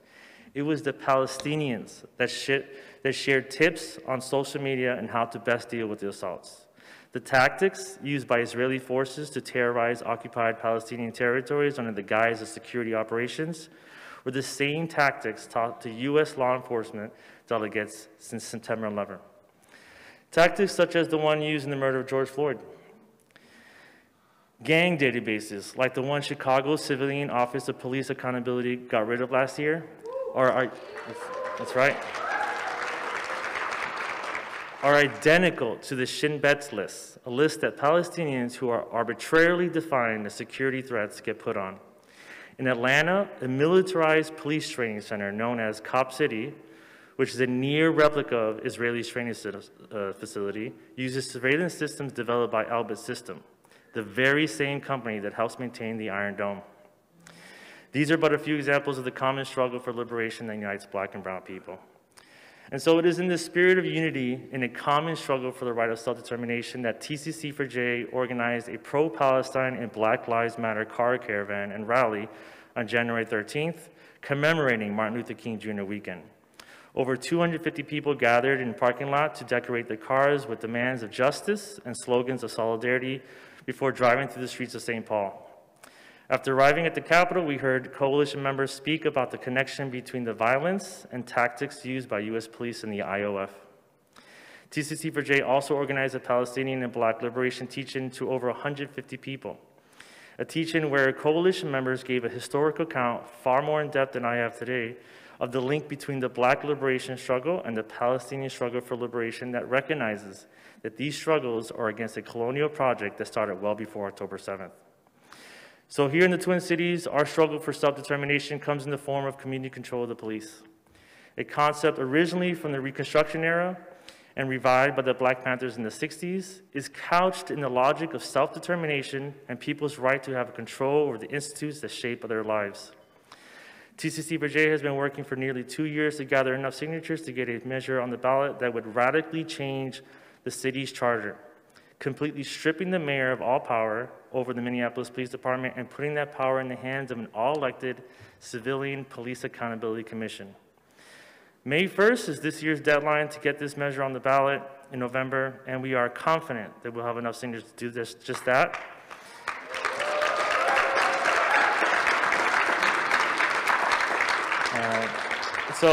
If you happen to live in Minneapolis, we ask that you support this initiative, sign our petition today. Thank you so much.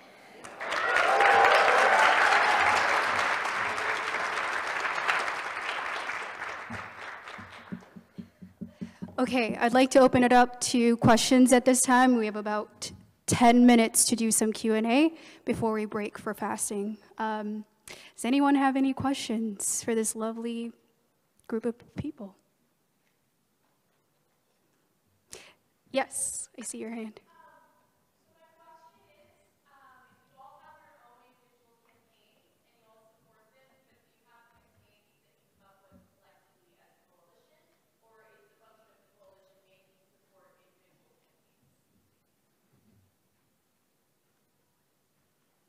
Anthony says that's a great question, first of all. The question is, do we have one central campaign that we're all working on as a coalition, or are we working on our own different campaigns and we just sort of bring them to the coalition? And the answer is both. The anti-war committee before October 7th was already working to try to get the state of Minnesota to divest. And if you notice when Yasmin talked about the points of unity, that campaign is one of the points of unity for the coalition. So the coalition has been working on that in addition to the anti-war committee. But then, for example, like the students who organized and just got this ballot initiative at their campus, those of us who are not University of Minnesota students could not vote on that, which is unfortunate. But we did support and promote that campaign as well on social media. So both is the answer for that.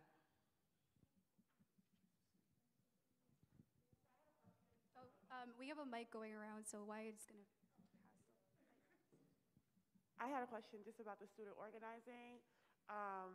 Currently, we work with a student group on Morgan State University. They just did an action they had a job fair, Lockheed Martin and all these companies were there.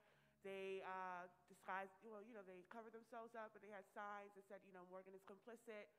They have, a few of them have been sent reprimand, letters saying that they might get suspended and things like that. In terms of dealing with those kind of pressures, because obviously we're going to be supporting them, but we have kind of pushed them to make it public, right? Force them to say why they're suspending you, force them to call it out so that we can create a campaign around that. But I'm just wondering, what does the support look like for you with the organizations within the coalition, with your student group, and what are some things you would recommend as supportive?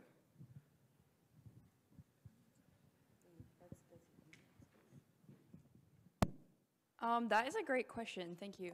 I guess I'll just start by saying the coalition has been enormously supportive of all of the political repression that students have faced on campus. And I guess I would just answer that question more broadly with what SDS's usual response is to political repression.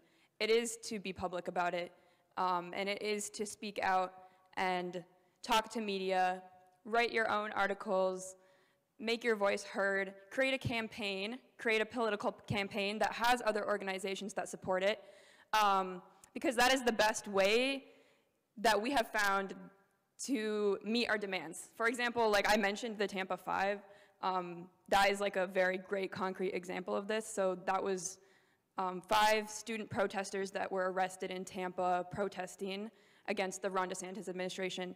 And they were facing 10 years in jail. And we, SDS chapters all across the country, participated in campaigns, and not only just SDS, but like here in Minneapolis, like many of the organizations that are in the Free Palestine Coalition also helped us with that campaign to free the Tampa 5. And it was because of that grassroots work and all of the people speaking out that the charges were eventually dropped. And I know like the anti-war movement here in Minneapolis has also faced a lot of political repression. Meredith herself has had the FBI knock on her door. And again, our response to that is to hold press conferences and be very public. So that's the advice that I would give.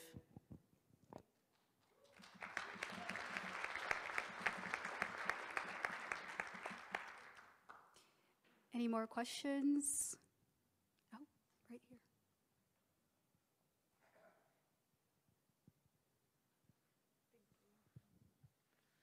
My question's more about like labor organizing. So we're coming from DMV, Baltimore area, and a lot of the workers some have been sympathetic to the cause of Palestine, others not so much. And I'm wondering what your experience here has been with that. And then for those that aren't already supportive of Palestine, how do you kind of like get them there? Apart from, you know, getting them to understand like your wages are being stolen to go and bomb, you know, people in Palestine. Like, I'm kind of wondering how that's been working for you.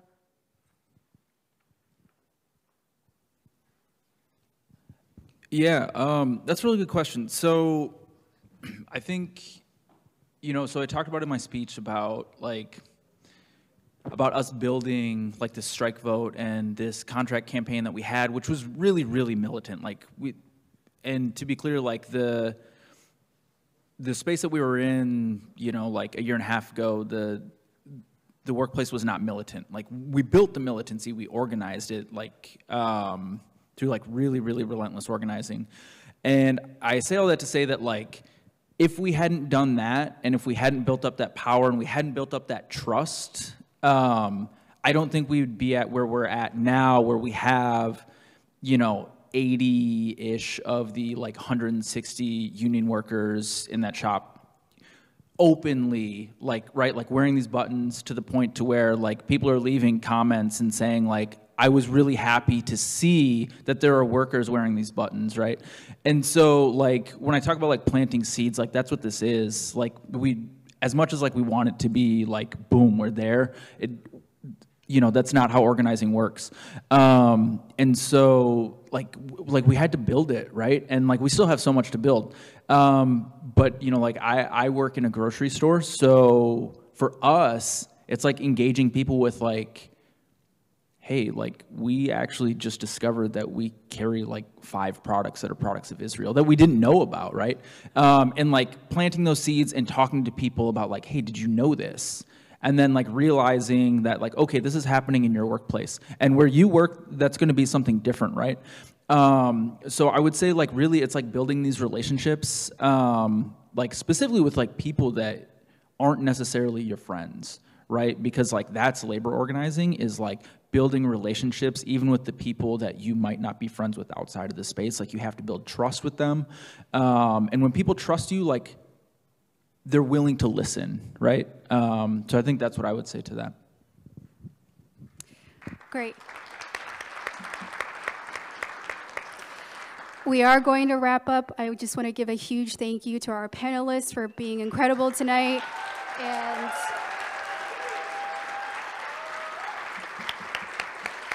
And thank you all for listening. Just a few housekeeping things. We are going to break and we have light refreshments for folks. And we kindly ask that you allow those that were fasting to be able to get in the line first.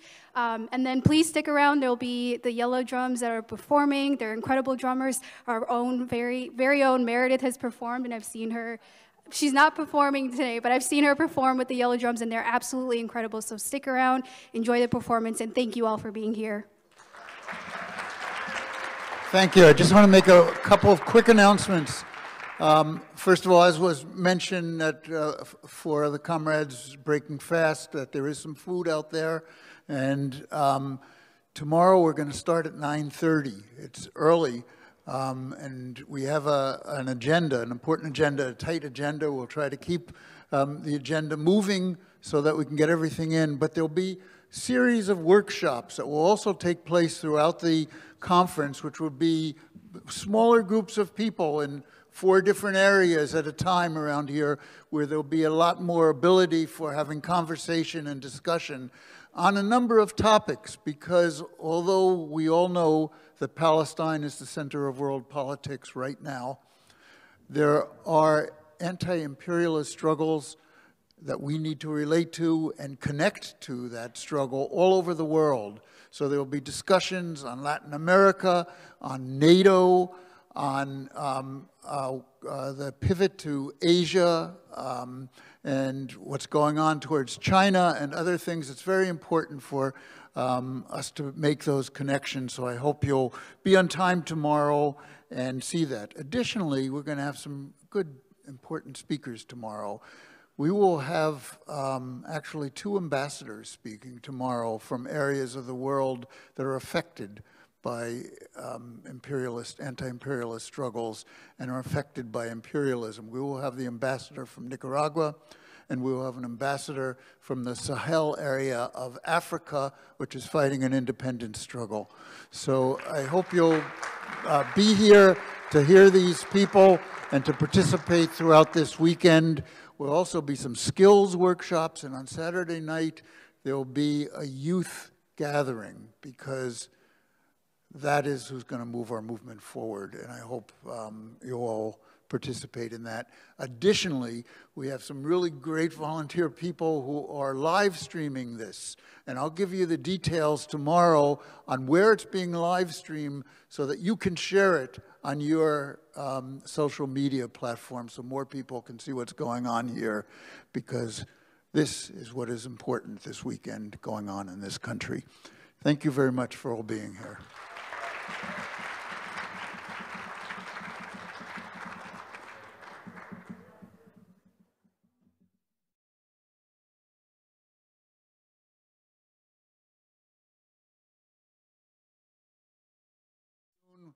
We have a full day, and we don't want to delay it too much.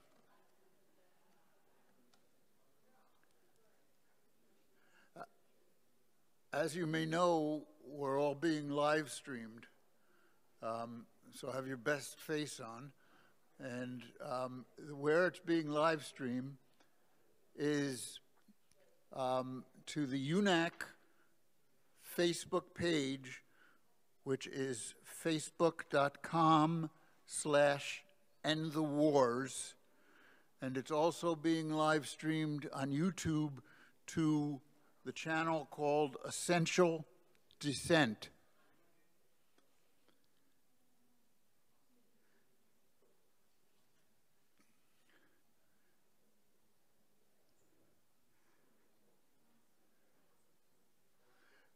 And just to let people know, if they don't mind me saying so, we have ESL signing down here if anybody needs it.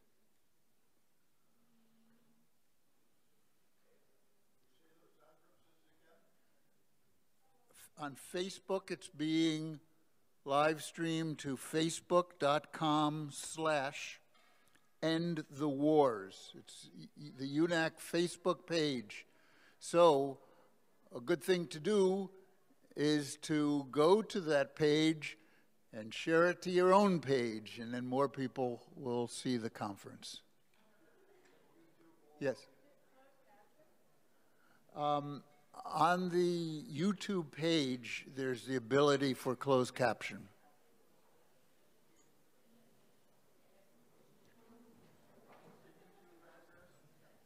The YouTube channel is called Essential Dissent.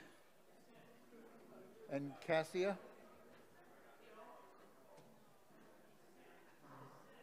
Dissent. Isn't that what I said?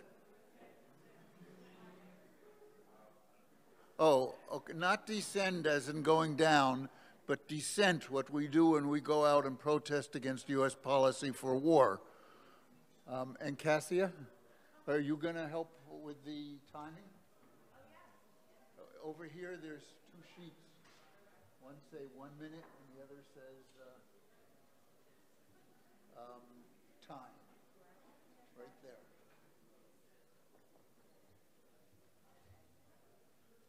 So also we need the panelists for the first panel to start coming up and people from outside to start coming in. I'm sorry we're starting so early for those of us that were up late last night. So our first panel today is going to be on Palestine, Zionism, and imperialism. We have a chair and 3 speakers. They're going to speak a slightly longer than other panels, but we've got to keep time today because there's 2 sets of workshops and panels today. And the workshops is the best opportunity for people to, in smaller groups, to participate in the discussion if they're not speakers. Those are very important to get that discussion going. So we urge you to do that, and we'll announce where the different workshops are when we get to that point. This panel is going to be followed by a very important address by Laturo Sandino. If you know the name Sandino, Sandinista Liberation Front from Nicaragua. He's the ambassador from Nicaragua, and he'll be addressing us today. So I'm going to turn it over to Hassan Marijad. Okay, I'm turning it over to Rania. She's going to introduce the panel, and we'll start the program. And again, we're being live streamed. You can go to the UNAC Facebook page, facebook.com/endthewars, or to Essential Dissent on YouTube to Essential Dissent, to move it to share it on your own pages. Thank you. And we have a timer. Cassia here is going to hold up time when you have a minute. Okay.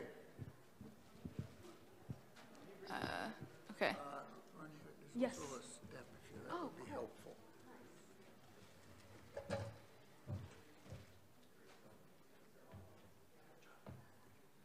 Oh, must be nice to be tall. Hello, everyone. Good morning. I think we could do a little bit better than that. I know it's, almost 10 a.m., but let me repeat myself. Hello, everyone. Good morning. Good morning. Much, much better. How are we feeling today? Amazing. I'm personally very excited for this panel, so I hope you all are too. My name is Rania Salem, and I am with the U.S. Palestinian Community Network, the Chicago chapter. So I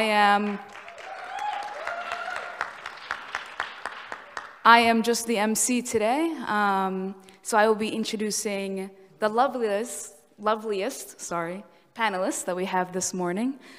So we have Tahir Hirzallah, who is the Director of Organizing at American Muslims for Palestine and a graduate student at the University of Minnesota, where he studies US-born Muslim resistance to Zionism. And then we have, yes, claps. And then we have Janine Solanki, who is a Vancouver, Canadian-based anti-war and social justice organizer and the chair of Mobilization Against War and Occupation, also known as MAO. And then, of course, we have Hussam Marajda, who is a community organizer and is actually the co-chair of the U.S. Palestinian Community Network, the Chicago chapter. And of course, as my comrade, I have to say he's one of the best. So let's give claps for our panelists here today.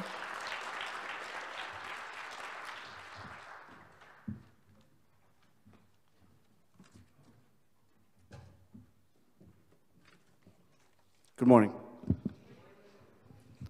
We're here to speak about Zionism and U.S. imperialism. So go ahead and start. So siblings, we know what Israel is. It is one large U.S. Army base. And before that, it was one large British Army base. The role of Israel is to maintain U.S. and Western hegemony over the Arab world and the Middle East. And it was placed there and established as an illegitimate state in 1948 for that reason specifically. It is there to ensure that any resistance and any dissent against U.S. imperialism and reactionary Arab regimes is neutralized. Israeli policy must not be viewed as separate from U.S. policy. It belongs 100% to the U.S. The weapons and resources are sold or granted by the United States, and it is informed about the majority of, if not all, military and political decisions. The U.S. supports this genocide that is happening right now unequivocally. The level of violation of international law, of brazen disregard for international diplomacy that we see from Israel and the United States right now is unprecedented. The United States has made it clear that it does not care about international law and that it will veto or not force Israel to abide by United Nations Security Council resolutions. That will not allow anything or anyone to threaten the existence of Israel, its watchdog in the Arab world. I don't think anyone in this room could have ever thought that a genocide that has already killed close to 35,000 Palestinians would be live streamed into our homes and that the United States would justify it, but that's what's happening. And the United States is showing the world how far it's willing to do, how far it's willing to go, and how much it's willing to do. And it is capable of doing more. And it is clear to all those who understand Netanyahu, the Israeli government, and the Israeli society that Israel's recent escalation against an Iranian diplomatic target in Syria and against Hezbollah and Iraqi targets is its way of trying to pull the United States even further into its quagmire. I do not believe it will happen, but Netanyahu only cares about his political survival at this point and will kill another 100,000 Palestinians and Arabs if he knew it would do the trick. In addition, the United States bully is also coming for those who are resisting, whether in Palestine or the United States or South Africa or all around the world. Our Palestinian-led mass movement is doing some incredible things in our streets, and law enforcement and Zionists are using all the tactics of repression in their arsenals, especially against students and community-based organizers and organizations. The brave people and government of South Africa stood up and brought a case against Israel to the International Court of Justice.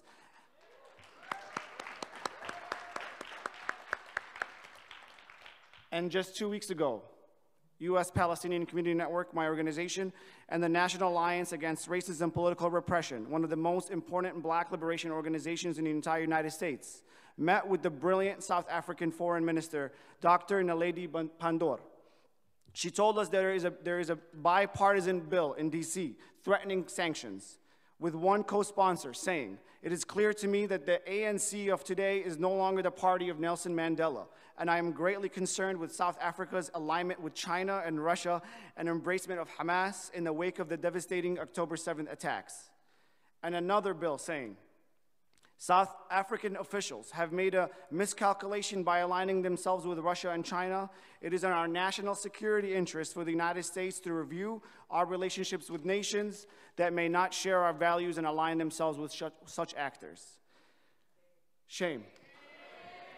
So this is pretty clear that the United States is in the process of preparing sanctions against South Africa for their brave stance with the Palestinian people.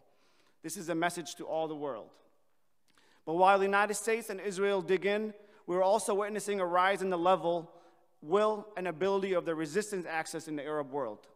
I don't need to tell all of you, but regardless of what we hear from CNN and BBC and MSNBC and other corporate media every day, this isn't Israel versus Hamas. The Palestinian resistance represents all of the political movements, ideological trends, and social sectors of Palestinian society.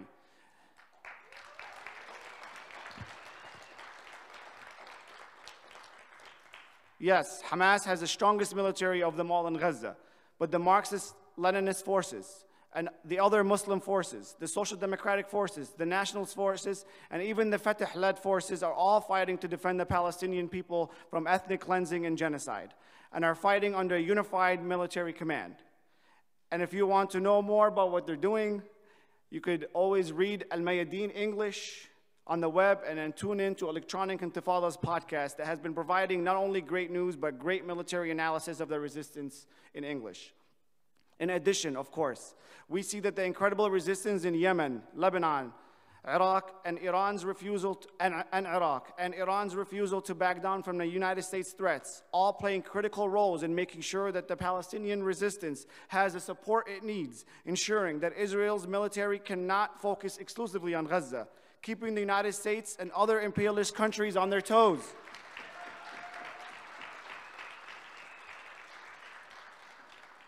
Keeping the United States and other imperialist countries on their toes in the region and leveling the playing field a tiny bit.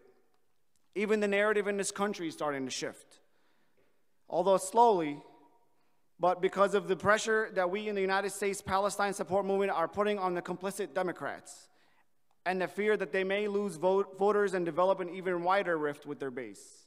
It is also because we have been shutting shit down.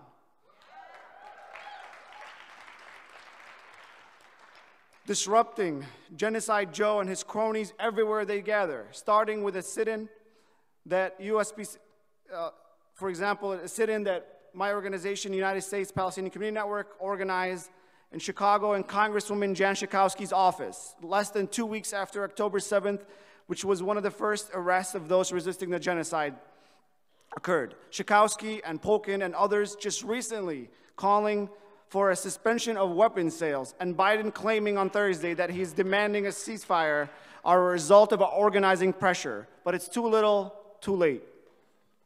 The United States and Biden are trying to save face and blame Netanyahu as a bad actor, instead of Zionism and racism and settler colonialism and white supremacy and US imperialism, but they won't recover.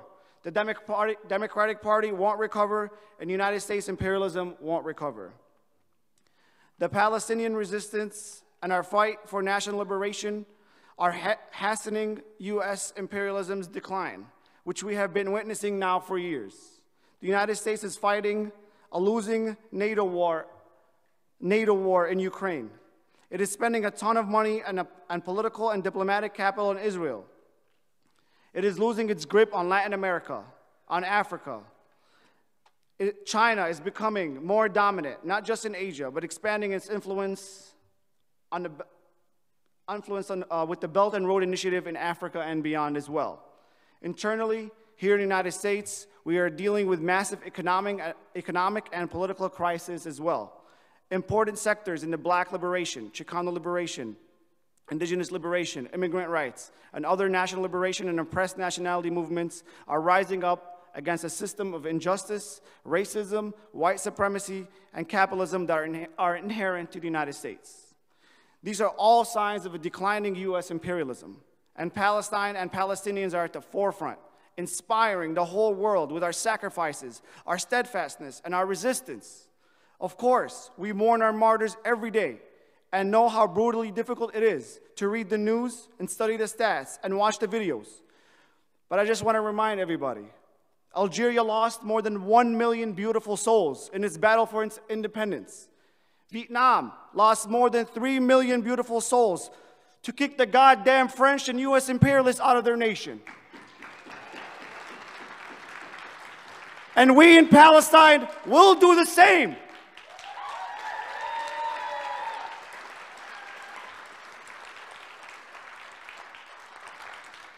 Palestine is the anti-war and anti-intervention question of our time.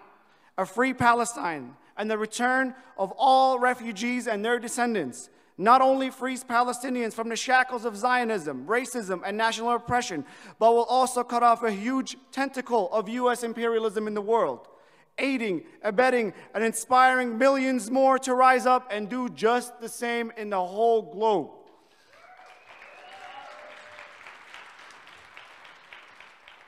And as USPCN constantly says and writes in all of our releases and statements, eventually the whole world acknowledged that South Africa had no right to exist as a racist, apartheid, white supremacist, settler colonial state.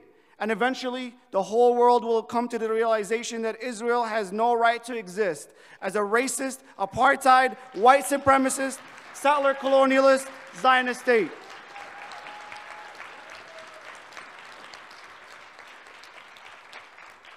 So, this is the time to revive and reignite the anti-war movement.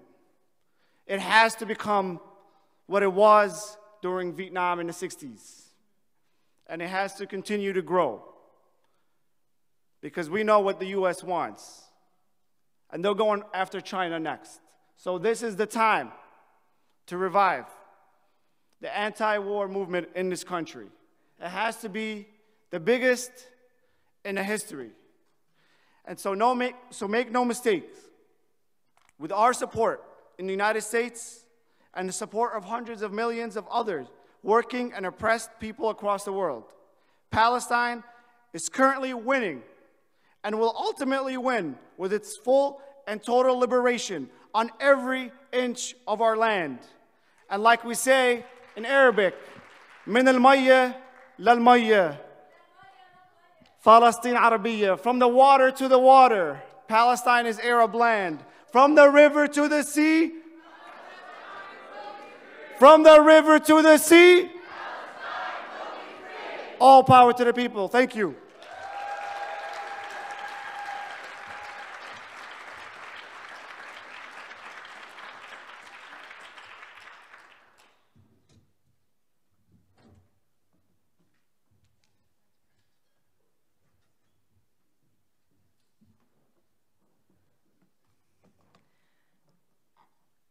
Good morning, everyone. I am so inspired to be in this room with you all today, with my fellow panelists, and to connect and learn and talk about how we can build a united struggle against imperialist wars, occupations, sanctions, and our most critical fight today for ceasefire in Gaza and for the self-determination of Palestine. After all, here we are today in the belly of the beast, where the decisive battles will occur. My name is Janine Solanki. I'm based in Vancouver, Canada, and the chair of Mobilization Against War and Occupation, which has been organizing against imperialist wars and occupations for 20 years, always with the demand of freedom and self-determination for Palestine and all oppressed nations, as an ongoing campaign of our organization. As I'm here representing Canada, or from an anti-war group in Canada, I want to take a moment to clarify a misleading headline regarding a recent motion in Canadian Parliament. You may have heard that Canada is stopping arms shipments to Israel, and unfortunately this is not true. Unfortunately, Canada is continuing to ship arms to Israel, and I should note that Canada is a major arms manufacturer and dealer to the United States, to Saudi Arabia, to Israel, to many other countries, with over $28.5 million in military goods sent from Canada to Israel just between October and November last year, and $70 million of weapons exports approved between October 7th last year and January 8th, 2024.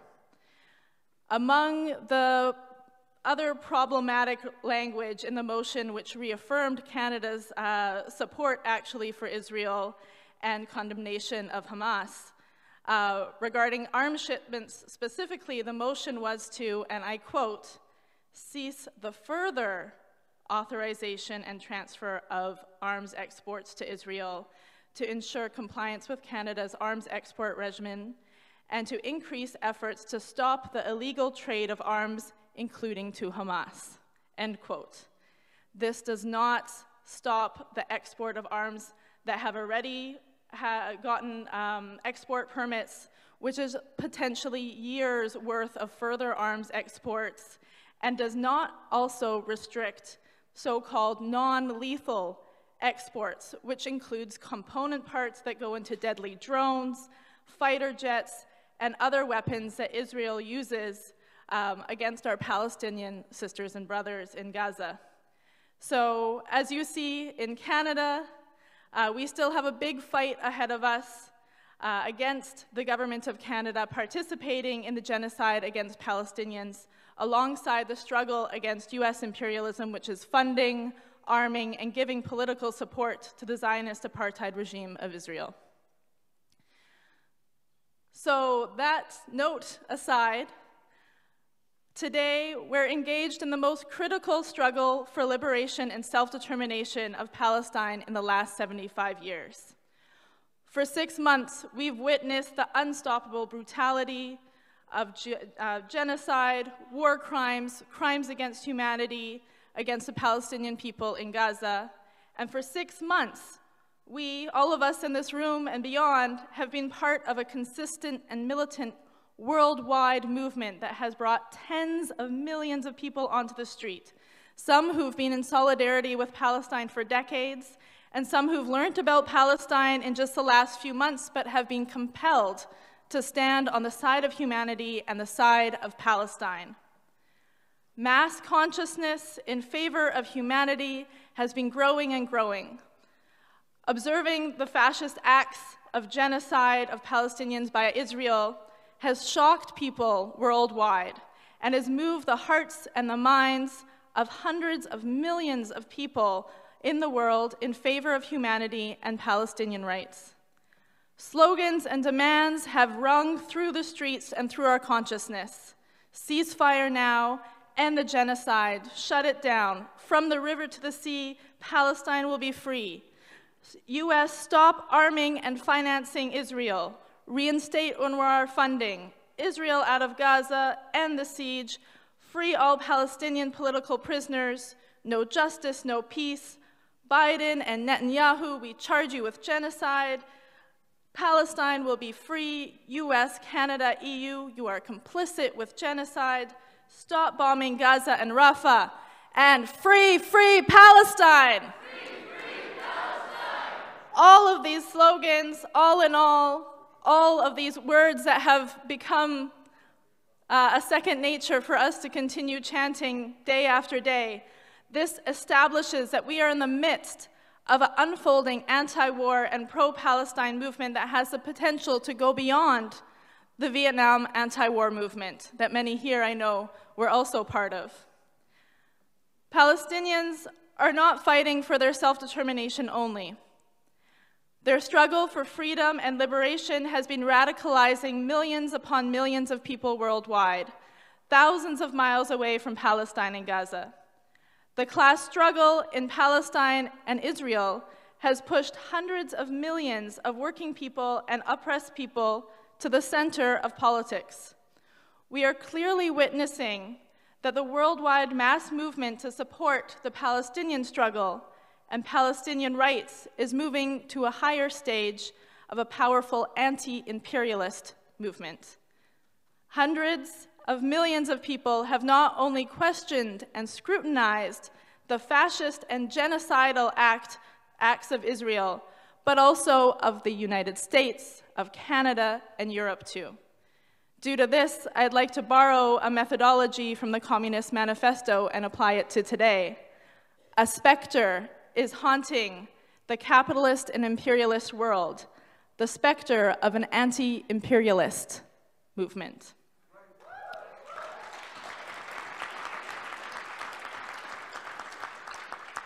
It's important that as we're at the stage of needing to reinforce and strengthen our movement to ensure that it keeps gaining momentum and has the leadership and vision to continue as a long-term struggle through a ceasefire and onto the self-determination of Palestine, that we understand the position Palestine holds in the struggle against imperialism in the entire region of West Asia and North Africa, and how we can strengthen our movement through unity and consistency.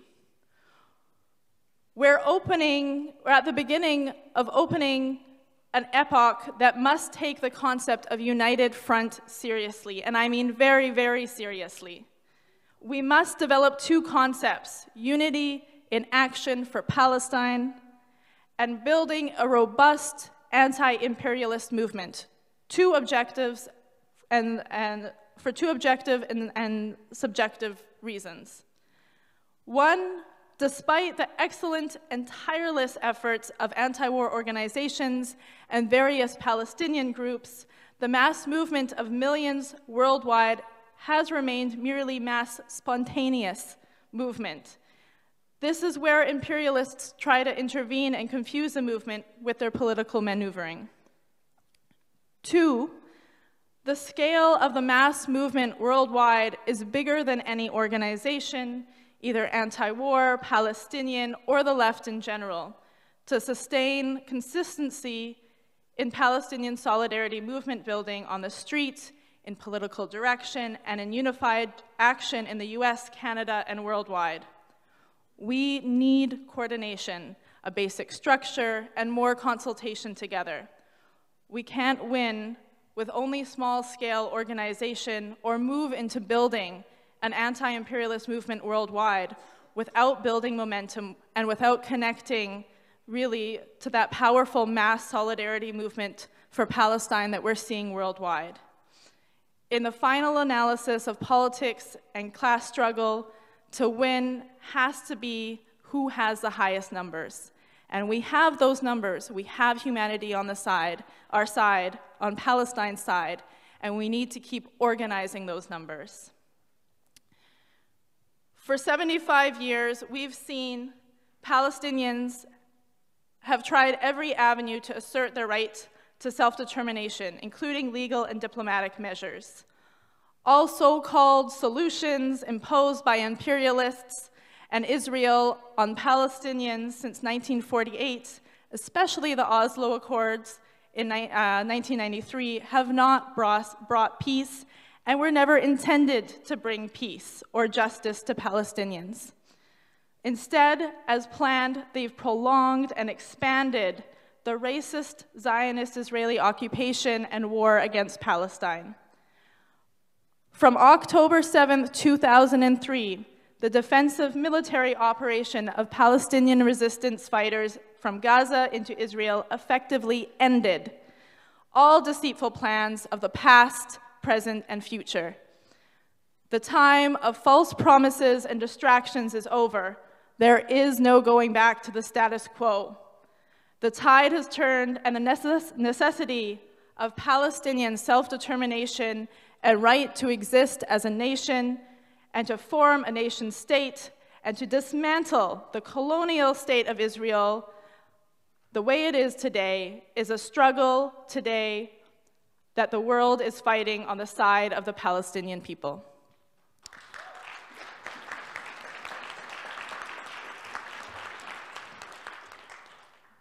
This struggle for Palestine reaches beyond the liberation of Palestine against Israeli occupation and extends into the fight against the new era of war and occupation, or as the US government claims it, the so-called war on terror, which has gripped West Asia and North Africa for over 23 years, since the invasion and occupation of Afghanistan in October to December of 2001. This is why imperialists in the White House, in Ottawa, in London, are risking so much to continue their support for Israel. The struggle for Palestine is also a fight against imperialism, whose warmongering has led by the US with the support of their allies, including Canada, has been causing death and destruction in West Asia, North Africa, and beyond. And as we're spending this weekend discussing, and as we campaign about in our home cities, US imperialism and its allies have killed 3 million people with their wars and occupations in Afghanistan, Iraq, Libya, Syria, Yemen, Sudan, and Somalia with their new era of war and occupation. Any words of restraint that the Biden administration says to Israel in their genocide is not out of concern for Palestinian lives. It's just that they're concerned that the killing is maybe being too direct, too outright, waking too many people up to the injustices committed by the US government in their support for Israel and risking their ability to continue launching military interventions and imperialist aggression around the world. Today, as we're calling for a ceasefire, as we're calling for an end to the brutal Zionist Israeli bombardment against the Palestinian people, we are not only directing that demand to the Israeli regime, but also to the United States government and all imperialists. This war is not just conducted by Israel. The US government also bears a responsibility for their funding, arming, and political support of Israel from its creation in 1948 to the current genocide in Gaza. Right now, Biden, Trudeau, Sunak, all of these imperialist heads are maneuvering and desperately trying to justify their genocidal actions through the Israeli Zionist regime, pouring military aid and spinning media lies while the world increasingly sees the truth behind Israel's brutality. And this is not even because the imperialists really care about Israel, and most definitely not because they care about Jewish people, many of whom are on the streets in the movement for Palestine, but because their interests is to keep the colonial project secure, keep markets and resources throughout West Asia and North Africa within their hands. Uh-oh, I got the timesheet there. And to keep their populations, all of us, from rising up at home. So as we struggle for the freedom of Palestine, we're struggling for an end to imperialist hegemony and destruction in all of West Asia and North Africa. US and all imperialists can't afford to lose another war after their big defeat in Ukraine and losing ground with the unfolding new Cold War. Despite the claims that Israel needed to be a safe homeland for Jewish people, we know that there's no safety when a state is imposed by genocidal occupation, and as has been done on Palestinian land. This was actually just a convenient solution for racism in Europe and North Africa, where historically and today Jewish people have faced anti-Semitism, and where Jewish people should have the right to live without discrimination. And in fact, what we should talk about and tell people about is that historically, today, and for Jewish people throughout history, they have been safest in West Asian countries, side by side with their Muslim neighbors. So, as we're told, sorry, I'm wrapping up, I promise. As we're told that the solution is complicated, it's in fact simple. Palestinians' legitimate demand for self-determination must be met. One person, one vote, where Palestinian people of any religion can live together in peace and harmony. It's only Zionist regimes and their imperialist backers that are blocking this only viable solution from becoming a reality. No liberation or freedom is possible for Palestinians as long as Zionism stands, which at its core is colonial and expansionist against Palestine. So I look forward to meeting and connecting with you all this weekend to combine our ideas, our creativity, our collaboration to strengthen the anti-war movement and the Palestine solidarity movement. One campaign that we've started in Vancouver is a new postcard campaign to Biden, which is demanding, which I have some examples of, and you can get at the table outside, which is demanding ceasefire now, Israel out of Gaza now, end the siege on Gaza now, reinstate UNRWA funding now, stop arming Israel, and stop funding Israel. So I encourage you to join us for this campaign. Please see our table, and you can sign up to get more information. Just to end, and I'm sorry for going over my time, a minute or two, now more than ever, we need unity. We have to come together in a united front for Palestine to build this growing movement for ceasefire and for self-determination of Palestine. Together in this room and around the world, this movement has the potential and capacity to truly change the world for the better. Together for Palestine, for justice, for an end to wars, occupations, and imperialist aggression, we can and will win. And as they say in Cuba, venceremos.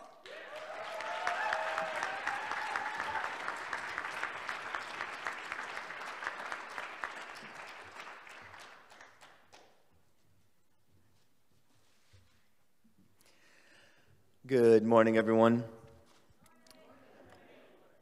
It is an absolute pleasure and honor to be among the most committed, most resilient, most radical organizers in this country, people who have been committed to this cause of anti-imperialism and anti-war for decades.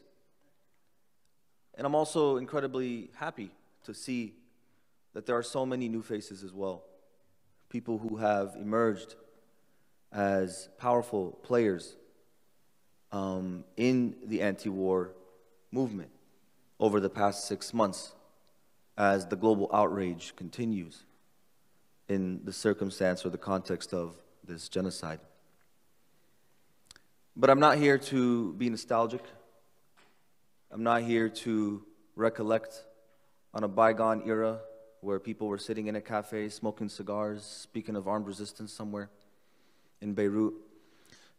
I'm here because I'm angry. I'm in a constant state of rage. As James Baldwin put it so eloquently, that to be conscious, to be aware, is to be in a constant state of rage. And for some of us, at least, the events of October 7th definitely shook the state of Israel. That's undoubted. They definitely removed the veneer of impenetrability that Israel had portrayed to the rest of the world. That within a span of several hours, young men, most of whom were orphans, unraveled a security regime that had taken 75 years to build. But it also shook us here. It also showed us how inadequately prepared we were to deal with this situation. And I'm here to help us provoke some questions, reflect on our work. That if for decades we've been engaged in anti-imperialist work, and if for decades we've been engaged in anti-war, we have been wholly inadequate in preventing genocide. And I don't say this as a way to demean the work that we've been doing or to lighten the incredible work that's been happening across the globe, but it's to shed a light on the fact that while we engage in this work and use these powerful slogans of anti-imperialism, have we truly engaged in what is necessary in order to retake power and to enact a whole new alternative to this global order that allows for genocide to take place unabated? And again, I apologize, I'm angry. I'm angry because I'm standing here in front of you at the Intercontinental on the river while my family in Gaza is starving to death slowly. I'm standing here in front of you today in a 5-star hotel while more than a dozen members of my family have been killed. Our homes, everything we've built, everything that the Nakba generation built over the past 75 years has been destroyed, forcing us to now once again be displaced. So forgive me.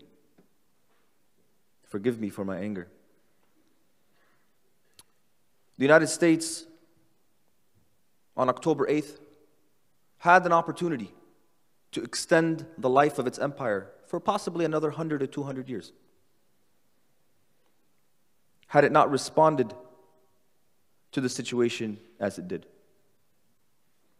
But because of its investment in this genocide, because of its active participation, because of its building of the conditions that created this situation in the first place. The United States has essentially, irreversibly caused its own unraveling. And this is something that we will only come to understand in the years and decades to come. That this was the moment, more than any other moment, where the tides have shifted. Because not only are people questioning the US's role or Canada's role or the UK's role, people are now questioning the entire neoliberal global order. People are questioning international law. People are questioning the ICC and the ICJ. People are questioning World Bank and IMF in ways that we haven't seen before. But on top of that, we have the normalization of something that's taking place that I could not have imagined on October 6th. And that is the normalization and the coming to understanding of resistance. Because, let's be honest with ourselves, Islamic resistance in particular is so unintelligible to a Western audience that even among allies, on the days immediately after October 7th, some people were questioning whether or not this was necessary. Some people were questioning the allegations that were being leveled and made by the State of Israel, and using them as justification to issue condemnations left and right.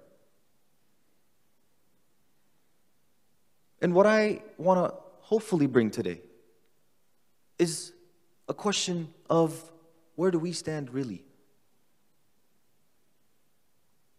Where are we going to put our foot down?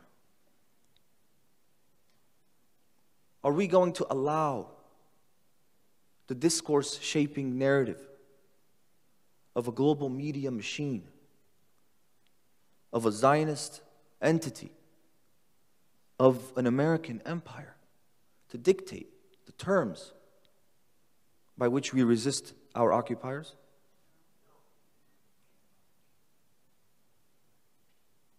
And this is something for me that's critically important, because that narrative shift that's taking place, it's not just about whether or not Palestine should be free. That's a foregone conclusion.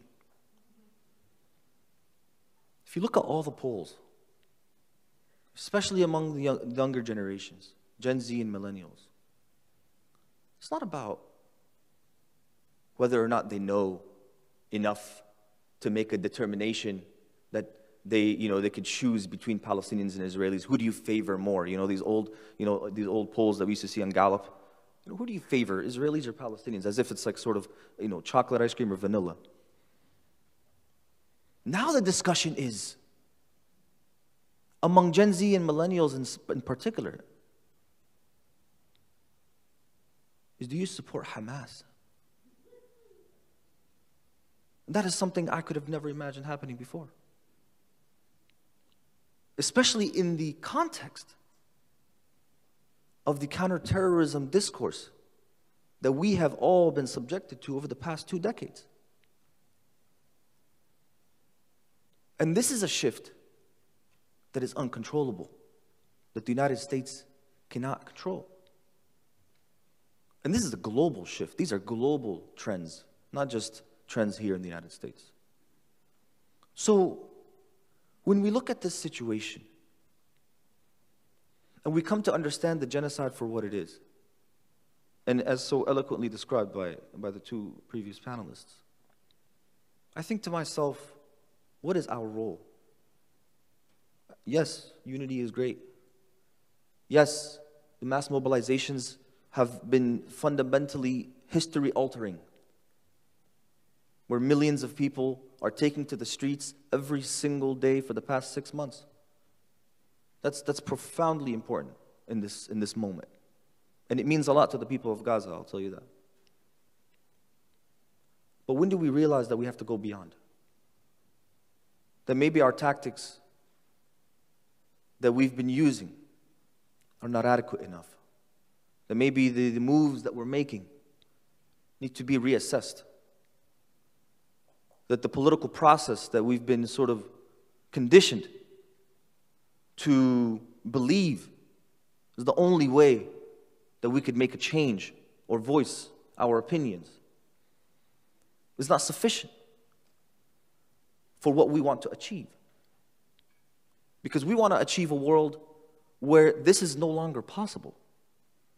We want to achieve a world where the military machine cannot exist the way it does today. And when we ask ourselves these questions, then we come to the realization that, what we're doing is wholly inadequate. And so what do I propose then as an alternative? And I don't have all the answers. I don't. But what I hope to do is at least start the conversation.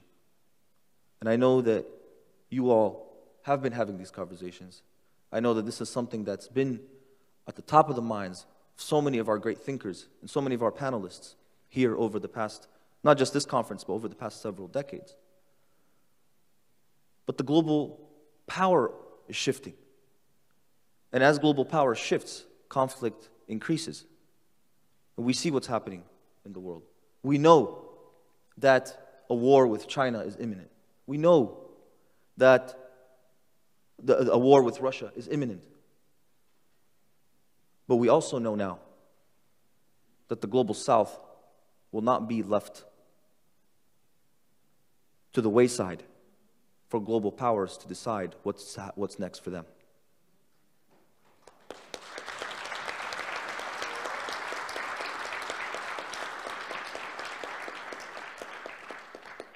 What the Yemenis are doing today, what the Lebanese are doing today, what the Iraqis are doing today, what the Palestinians have been doing for decades, showing the world that at the end of the day, no matter how many good political analysts you have, or how many incredible historians you have, or how many think tanks you have working on policy issues, at the end of the day, what matters is what happens on the ground.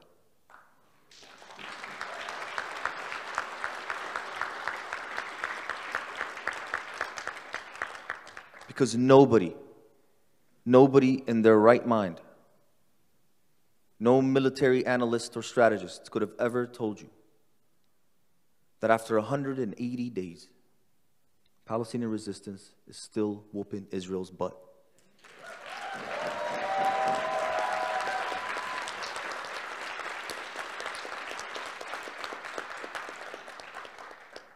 CIA will say, we knew this all along. We tried to tell them. Nobody wanted to believe it. That's what it was. They always wanted to believe that the subaltern, the oppressed, the wretched of the earth were content with being under the boot of the white supremacist forces. That no matter what they did, they could never have enough power to challenge the status quo and the forces that be. But Gaza showed us. Gaza showed us that the most surveilled, oppressed, besieged, starved people on this earth can mount a campaign for liberation unlike anything we have ever seen in the history of the Palestinian liberation struggle. But they've been preparing for that. They've been working on that for a long time. 10 years at least, if not more. Question I have for all of us is, what have we been preparing for? Where and when is that rupture for us going to be taking place? And how do we get ready for that? And so I leave you with hopefully a positive message that I think it's possible. That we can learn and be inspired by and take initiative from the heroic people of Gaza and their steadfastness and their sumud in the face of the ugliest brutality that I have seen in my lifetime. And I hope that we can work together and make that happen. Thank you so much.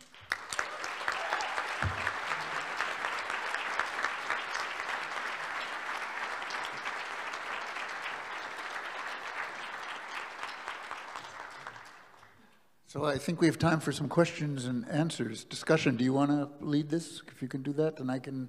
Yes, of course. Hi, everyone. So, of course, yes, we can allow for questions now. So who wants to go first?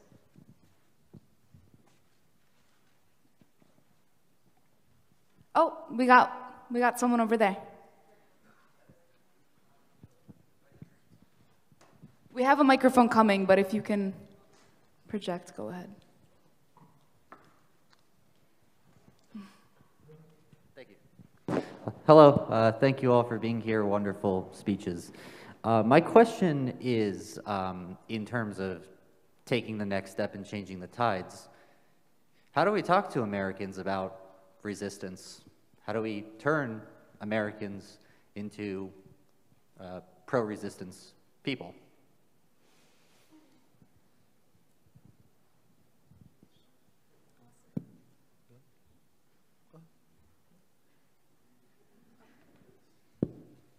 It's a very good question. Well, first of all, I think one of the most important things for me, at least, is to not use the language of extremism or radicalism to characterize resistance. I think it's very normal to think about resistance as a natural result of circumstances. And so when we use that terminology sometimes, and I think it's very troubling to see that even among allies, this language of extremism and radicalism is used. But there's nothing radical about wanting to free yourself from occupation. It's a very normal thing. And it's not like Hamas or any other resistance movement in Palestine is using tactics that haven't been used before. This is all stuff it's a story that's been written for decades and decades before. So, you know, normalizing the way we discuss these things as something that, like the normative way for understanding history and looking at this occupation as what it is, as the abnormal thing, as the aberration itself, not Palestinian resistance as an aberration or something abnormal, but looking at the occupation and colonization as the aberration. Right, as something that should not exist, something that should not be there in the first place.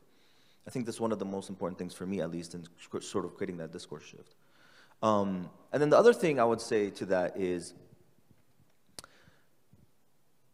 we shouldn't fall prey to the fear that discussing these things might alienate or disenchant people we're talking to about the issue of Palestine. Because we've seen more people in the past 6 months come to the right conclusions because of the fact that an act of resistance such as what happened on October 7th took place. Whereas for the decades that I've been working on Palestine work, as many pamphlets as I've handed out and as many lectures I've given on the Nakba and the history of Palestine, I've never been able to mobilize this many people. So resistance creates solidarity, naturally. And so in order for us to move the needle, what do we need more of? Resistance. And so I hope that that's what we get to, and I think that answers your question. Thank you.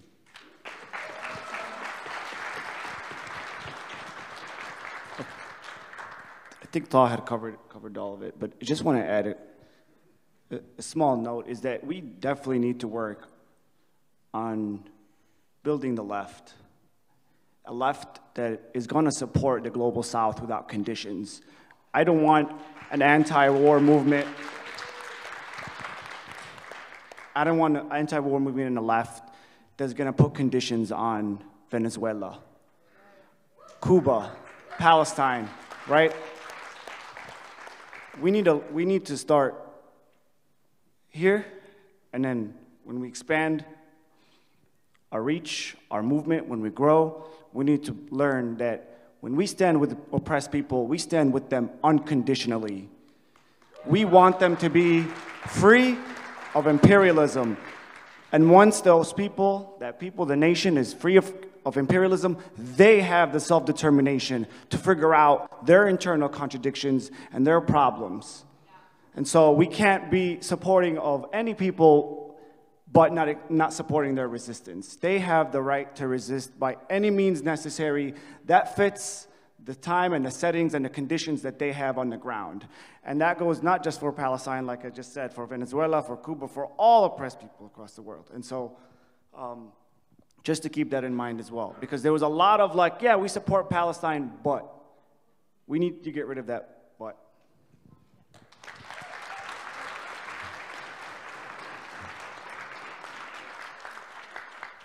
I don't have much more to say because my two brothers here answered that question, I think, perfectly.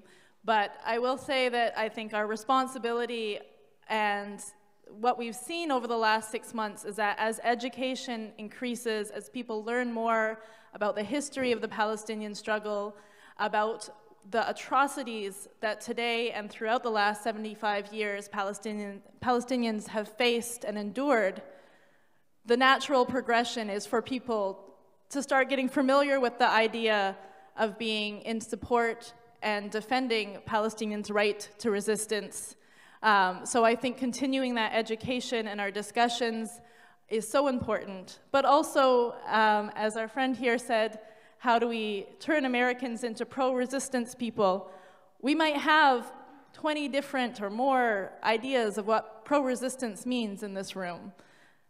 The fact is we need to continue being pro-Palestine and building a pro-Palestine movement, and the finer details of what pro-resistance means, what exactly, you know, the finer details that people support in the struggle for Palestine, I think will come to be more unified, more together as the struggle together continues. Please, the next question. Go right ahead. Thank you. Just wanted to comment on. I want to salute the panelists for your very insightful commentary. But I wanted to raise a couple of questions. One of the challenges we have in terms of transforming resistance in the U.S. is to impart to people that the realities in the U.S. is such where we are part of a resistance process. That one of the insights that people have now come to glean from Gaza is not only the true nature of the Israeli settler colonial project, but people are starting to make the connection between Israel and Palestine and this settler colonial project called the United States of America. So that understanding of a common struggle is part of the tools that we need to utilize in terms of building resistance here in this country. I also wanted to raise a question regarding where we are in terms of this transformation of consciousness that's taking place as a consequence of what happened beginning October the 7th. Colleague commented that when we look at the resistance, that some of it doesn't seem to be adequate enough.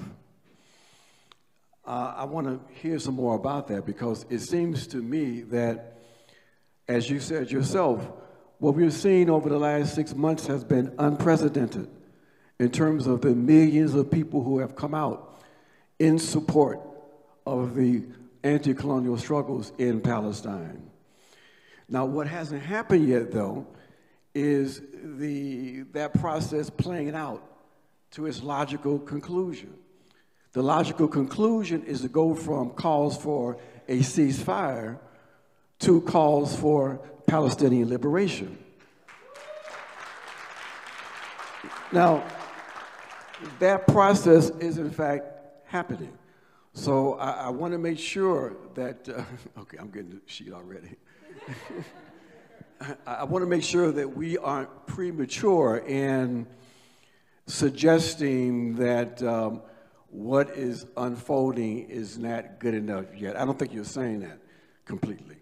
But we have to let this process play out, because I think, recognize in this room, there's no turning back. You know, for many of us who have been involved in Palestinian support work for decades, as you were saying, it wasn't very many times we would have 15, 20 people in a room talking about Zionism. You know, even among activists, there was a point where maybe 2 out of 10 could give you a working definition of Zionism. But that's not the case today.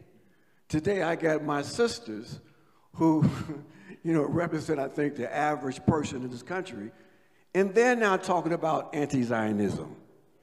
So we have turned the corner, and that process has to continue.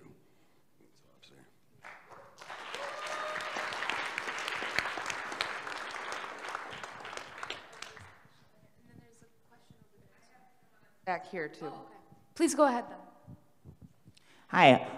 I know in Chicago, y'all passed a ceasefire resolution, and to do that, you made, as well as other cities that have passed ceasefire resolutions, different organizations had to work together, and some had to make compromises, and some had to discourage people from provoking or antagonizing city council members at times. I know that in other cases in New Orleans, we've often had the discussion of some, especially for solidarity groups, you might have some Palestinian groups, not all, but some Palestinian groups discouraging speaking on the Intifada or vocalizing support for the resistance. I would like to know how you decide how to make those kinds of compromises and work together, and when to make concessions and when not to.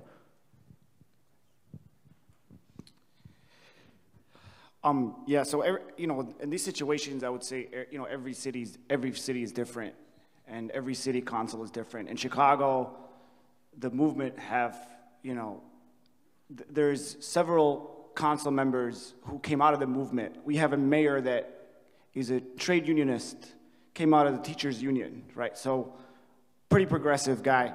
And so it was easier for us to put like a stronger resolution than other cities.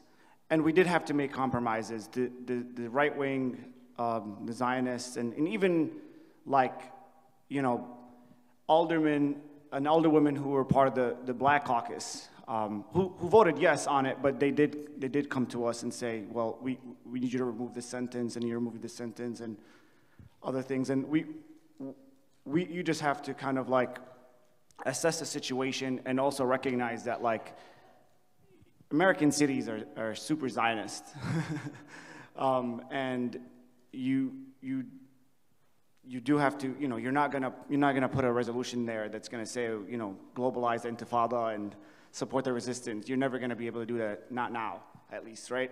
And so you have to read, you know, you have to be able to assess the relationships you have with the city council members, how far you're willing to go. I always, of course, would push the needle, but you also want to, like, the goal is to pass a resolution, and if you think something is gonna compromise that, then try to like water it down a little bit, just a little bit, you know what I mean? I think that's, I don't know if that helps, but, you know, I hope that helps.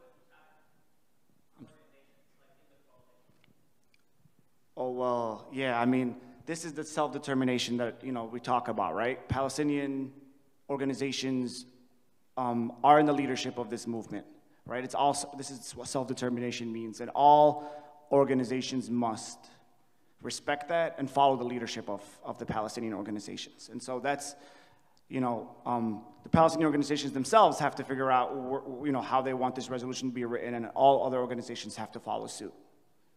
And if the Palestinian organizations can't, you know, they have to figure it out. They have to sit down and figure it out amongst themselves. That's what they need to do. Does that help?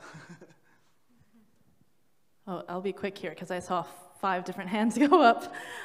So I think first, I agree with my brother in the middle here that uniting struggles and fighting against our common enemy and realizing those connections we have is what brings us from a pro-Palestine movement to a broader anti-imperialist movement. And we also know the dangers that we face. We know throughout history and throughout our movements, divide and conquer is the playbook of all imperialists and all colonial powers. And we have to be very careful not to fall prey to that and to focus on having a united front. And that does go to the next question there, because how do we have a united front? How do we put aside differences that we may have on some of the finer details and even some of the bigger ones? How do we have discussions and debates to see how we can work together, because we need to work together? I think in the case of going to more civil society institutions like city municipal governments in Canada, that's been happening at city halls, is really focusing on the demand of ceasefire. Ceasefire is the single demand that unites people the most around the world, across political stripes, across our many differences that we need to focus on. Of course, that's not the only demand. We can push for self-determination. We can push for many different demands in support of Palestine. But I think we need to start and unite on ceasefire. And also, I think in the many decisions on how to conduct ourselves, what kind of actions to take, what kind of demands to have on the streets and in our actions, we always have to be asking ourselves, will this action I'm considering, or this decision, or this demand, does this make our movement stronger? Does this make our struggle more understandable to people that we want to bring onto our side? And if it doesn't, maybe it's not the right action. If it's something that maybe gets us more social media views, but maybe is not something that helps people understand the Palestinian struggle, we need to question that. So always, I think, thinking, does this serve our movement? Does this bring more people onto our side? And does this put our movement for Palestine in a better position?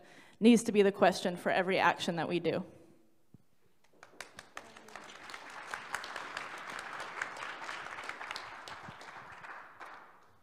Yes, thank you. I just wanted to address the point that our brother Jamu Baraka posed, and that is,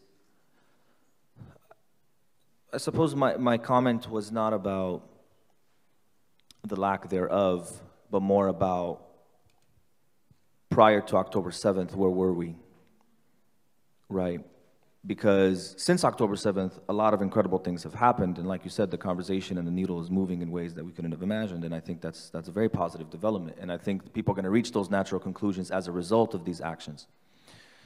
But what bothered me was, prior to that, where were we insofar as how we organized ourselves and how we set things up in order to have power, in order to have influence in different areas, to prevent or make it a lot harder for the US government and for the military-industrial complex to just do whatever it wanted, right?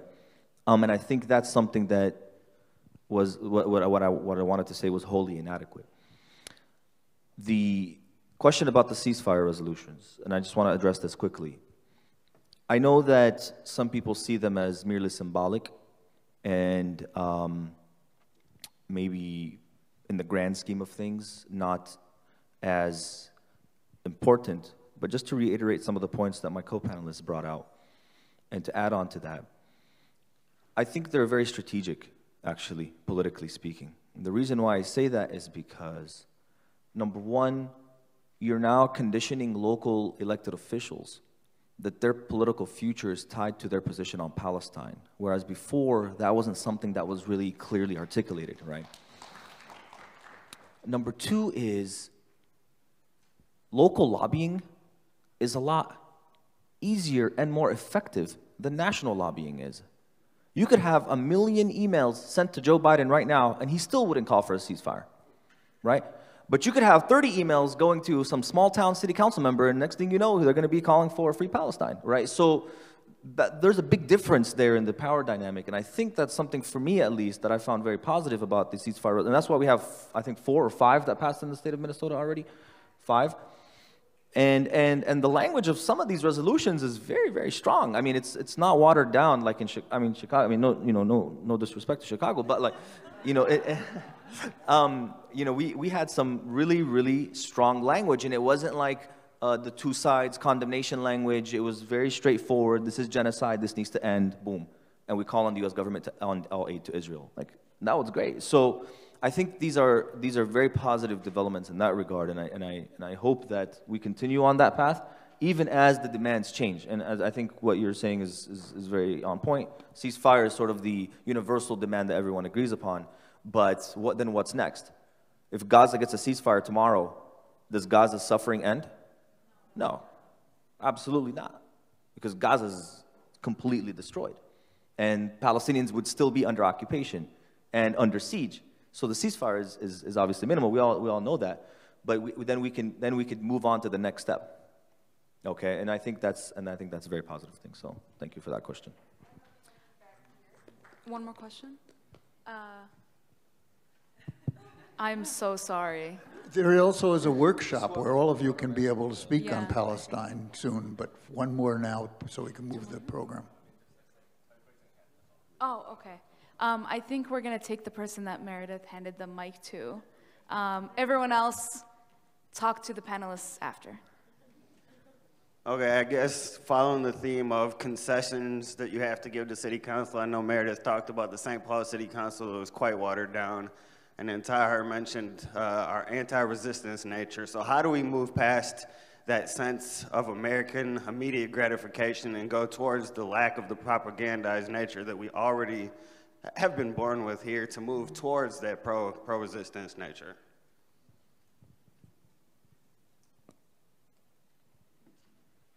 Can you please repeat the question? Sure. So how do we get folks to leave aside what they've been born with to be propagandized in the United States and then be more in favor for the anti-resistance? Without a political nature, I wouldn't be pro-resistance, but I have been most of my life. And the average person that you're going to cross on the street won't be. So how do you suggest we move past the people that want their immediate gratification in maintaining the status quo versus desiring liberation? If I understand your question correctly, it's sort of how do we reach a critical mass, so to speak, that will hopefully usher in a new political reality? And I think that's a very good question, and I think that's something that all of us have been working on for a long time. Like all of us want to have bigger, better, stronger unions. All of us want to have more people educated on Palestine. All of us want to have more people involved in climate change and whatnot. And so that's something that we're always constantly trying to bring new people into. But there's something that I kind of want to, and I'm sorry I'm taking a lot of space on this panel, but I just wanted to caution that we shouldn't wait for that critical mass to arise before we engage in the political work that we want to do, in the political transformation that we want. Because let me give you an example. The vast majority of Americans today support gun control legislation, right? Vast majority. It's undoubted. All the data speaks to it. All the polling speaks to it. Yet, the U.S. government has not moved on this issue. And there's like millions of phone calls being made, emails being sent, protests being done, parents of mass shooting victims literally like almost punching congressmen. And still, no gun control legislation has passed. Even under the guy who said he was going to do it, right? So for me, that is an example of, or an indication, that critical mass does not translate to new political reality. And so I understand the visceral need to educate everyone about the history of Palestine in order for them to get to the point that we're at, right? But that doesn't mean that we will ultimately get to the political point that we want to. It's radical action and resistance that gets us to that point. When people see you on the street, when provocation takes place, that's what gets people's minds to work. Because I can organize as many panels as I want, as many conferences as I want, and we can have like hundreds of people. At the end of the day, that amount of people is not going to alter the political reality, right? And so what I was trying to say, I guess, related to the first point that I was trying to make, that our brother Ajambo Baraka sort of commented on, is that how can we think about the work that we do transformatively as a radical political project that will provoke that response that's been provoked since October 7th in a broader way, right? And I hope I answered your question based on what you were intending it to be asked. Just feel like I have to put this on record, but Chicago's ceasefire resolution was not watered down. I was saying if you have to water it down, depending on the conditions you're in with your city, you can, but ours was actually pretty strong. But I think that, so raise your hand if you're actually a part of an organization. Okay, that's everybody here, almost. So that's good. Organizing. We have to build our organizations. Organizations are, you know, what's gonna win. And we have to make those connections. We have to build the Black liberation movement. We have to build the immigrant rights movement. We have to build the climate change movement, right? We have to build the anti-war movement, the Palestine. We gotta build it, we gotta organize. We have to have militant organization. Our enemies are all organized. They have a lot of money and they're organized and they get shit done. And so we have to grow and we have to continue to be organizing, and we have to, you know, show our power. Our power is in the numbers. And so we have to put divisions aside, sectarianism aside, and organize and continue to grow. And every person you can make a connection to. You can make a Palestinian connection to that person, right? And you could organize them based on what they can relate to. But it is super, super important that we're not just reactive. We're not just out in the streets. We're not just, you know, doing direct actions and shutting shit down when there's a genocide happening. You know what I mean? We gotta be proactive. And after the ceasefire, like you said, brother, end Zionism. That's it. That's our goal. Free Palestine, end Zionism, and that's going to be our goal. That's what we organize, and that's how we're going to be proactive towards. Free Palestine! Free Palestine! Free Palestine!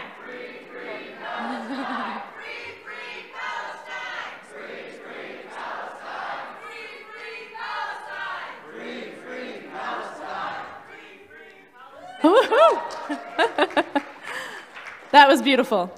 I couldn't agree more with the last comments of my two fellow panelists.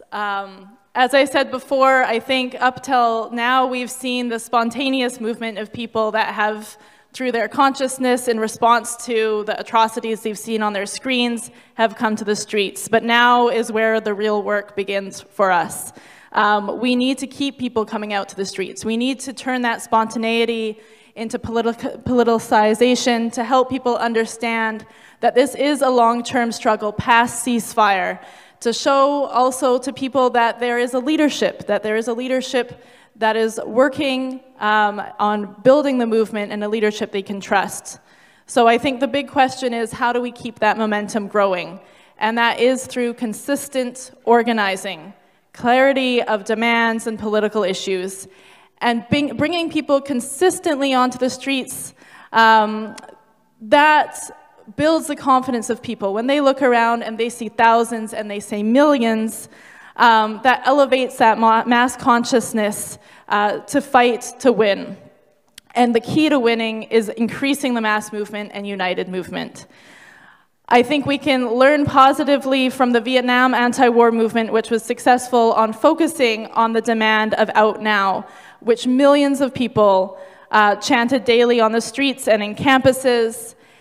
But I think we can also learned from the negative experience of the mass movement before the war on Iraq in 2003, where millions of people came out, but without the ongoing consistency and momentum, and I think faced a demoralization when a few mass and huge, incredible protests didn't bring an end to that war and occupation. We need to have the clarity of direction and leadership, that a mass movement is not an overnight thing, that this is a long-term struggle, and that mass movement needs to build and grow and build momentum. So thank you, everyone. All right, everyone. As we end this panel, I would just like to say, when I say people, you say power. People. Power. People. Power. People. Power. Round of applause for our panelists here today. Thank you, everyone. That was a wonderful panel. That was what we needed to hear. We're going to hear from someone who has learned to take power in the name of the people. And there's a lot more to come in the conference. There's a lot of workshops which we all can speak in, and a lot more panels. And we're going to try to keep the conference moving on time, so we do have timekeepers. But I also want to mention that in your brochure, if your organization, and I saw everybody put up their hand when they said they're a member of organization, if your organization is not yet a member of UNAC, there's a form in here you could join, because it is through militant anti-imperialist unity that we're going to do the kinds of things that we heard that we need to do today. So I'd urge you to do that. So I'm going to introduce someone who's going to introduce our next speaker. I'm going to introduce Mairead Gillis, who is a solidarity activist and recently returned from Nicaragua, and she's going to introduce our next speaker.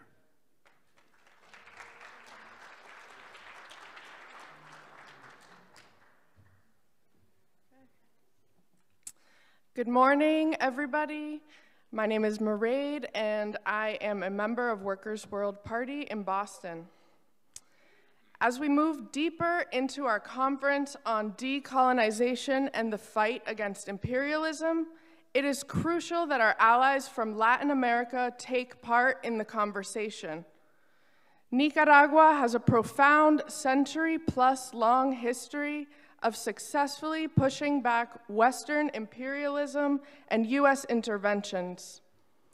From military invasion to bloody US-backed dictatorship to coup attempts and criminal sanctions, to this day, the people of Nicaragua have heroically stood strong in resisting these attacks on their sovereignty and defending their right by any and all means, and the right of those around the world, including in Palestine, to determine their own just path without the boot of imperialism on their necks. This July, Nicaragua will be celebrating 45 years since the victory of the Sandinista revolution, which continuously exemplifies its people-centered revolutionary process through access to free, quality education and healthcare, prioritizing nutrition, clean energy and water, social programs for vulnerable communities, dignity for elders, gender equality, respect for workers and organized labor, protection of the environment, improved quality infrastructure across the country, and constant new victories for the people. Siempre más allá. We call for self-determination for Latin America and all nations of the Global South. U.S. hands off Nicaragua. So, it is my sincere honor to welcome to the podium Nicaraguan Ambassador Lautaro Sandino, head of mission at the Nicaraguan Embassy in Washington, D.C. We are so glad that you are here. Viva la Revolución Sandinista, and long live the solidarity between our peoples as we unite in our shared struggle against imperialist hegemony and the war against our class. So please give Ambassador Sandino a warm, warm welcome.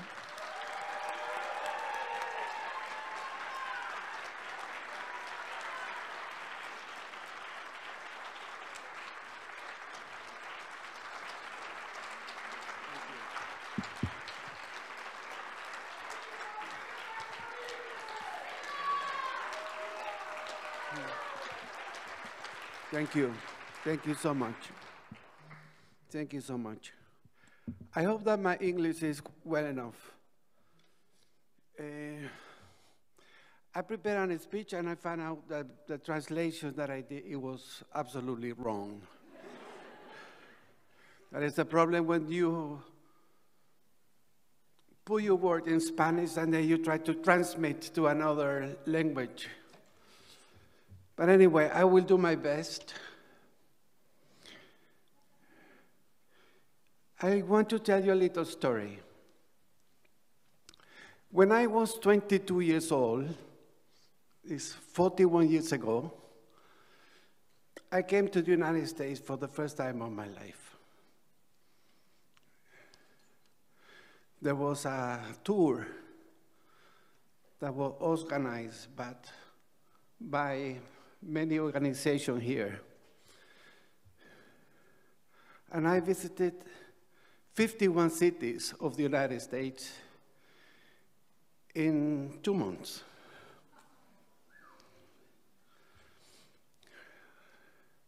So I have a dear feeling about the people of the United States.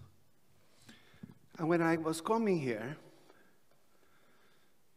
I was thinking in Tomás Borges, commander of the revolution, that said that solidarity is the tenderness of people. And I am able to feel that here. Thank you so much for your support.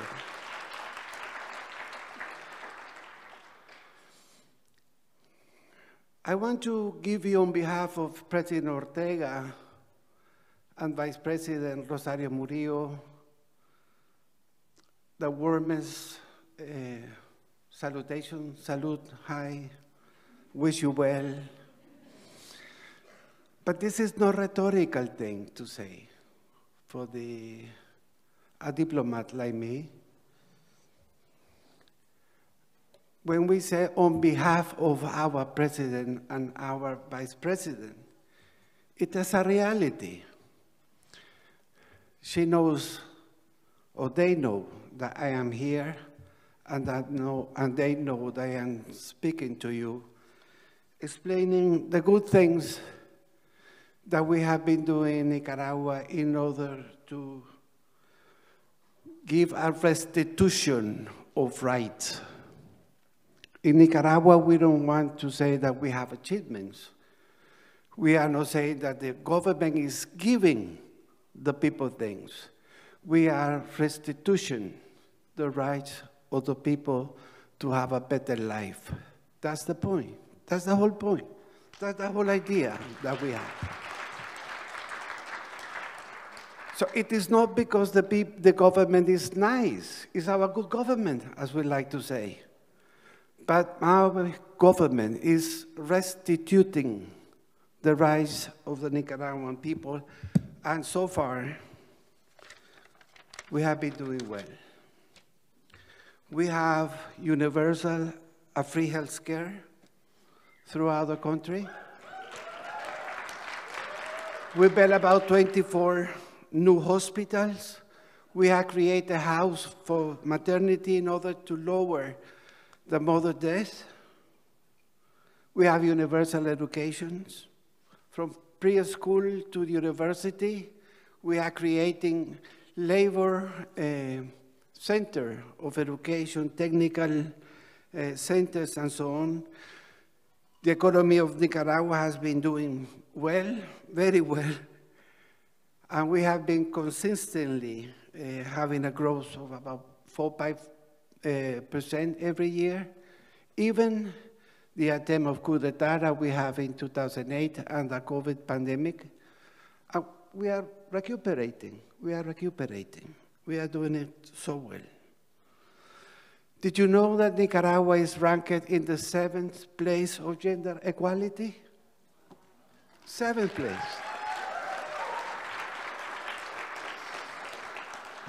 By law, 50% of all the public elected representatives must be women. That's very nice. And you know about this, it is interesting to, when people say or tell us, why you say president and vice presidents? It's a couple. It's a gender. In our idea and in the new thinking, we have to work together, men and women. So the decision has to be taken by men and women in equality, not in a different way. And when women take the lead, it is better. That is a fact. What can I say? Another story. When my mother takes decisions, they are very good ones. When my father did, it was terrible. So, also, we have been developing renewable energy very well. We have been working with that. We even have the guts to denounce at the beginning the Paris Agreement because it was not good enough. We did it. Okay? Now we have 90.4% of electricity coverage in the country. That is remarkable. And we have been working with renewable energy. Our government has been giving house for people. We have been improving the roads and so on. And we can talk about many things that my government is doing in favor of the Nicaraguan people. And all this explains why our government, according to the polls, had about 83% of support in the policies. Even though in the international media, they said that we are doing wrong. But you know about the corporate media, I believe that you call it. But anyway, see, the thing is that in Nicaragua, we have been building a new society, and you are helping us of doing it in one way that it is important for our people. There is an organization in Latin America, in the Americas, as you might know. We don't recognize them. We denounce them. We don't want nobody to tell us what to do, and we will continue like that. I want to express our solidarity with the people that are fighting for the independence, sovereignty, national dignity. Our solidarity is with Venezuela, with Cuba, with the people of Puerto Rico, with our brothers from the Polisario Front, and of course with the patriots and revolutionaries of Africa that are fighting against colonialism. That is part of our idea. In December last year, there was a high-level policy consultative conference about the situation in Palestine. And I want to read you what my government said about it. okay, in that conference. He said, we clearly say and will continue to express our fraternal and militant solidarity with the Palestinian people and their cause. Humanity continues to be outraged and stunned by the inhumane aggression, genocide, and serious war crimes committed by the Zionist state against the people of Palestine and Gaza and the West Bank. But my government goes even further. We said that the government of Israel is turning itself into a state incompatible with the community of states that makes up the United Nations. Their supremacy criminally is unparalleled in human story. It's what we say, it's what we live.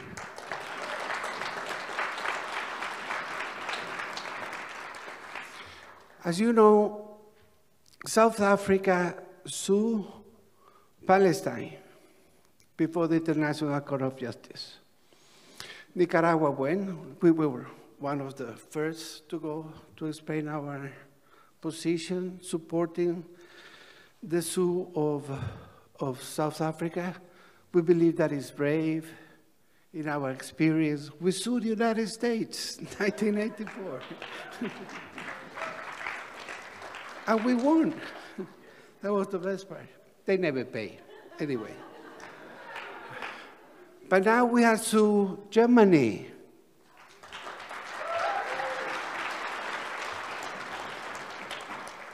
And I believe that we are thinking in the Netherlands, Canada, that might be the next, okay?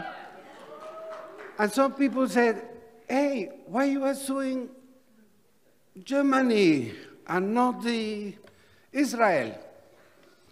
You know, in our thinking, nor United States or Israel will follow the decision of the International Court of Justice. They don't recognize it. There is no jurisdiction. But guess what? Germany does. So we are saying, look, you are not fulfilling your duty to preserve somebody to kill and to commit genocide. That's why we are suing Germany. That is our position.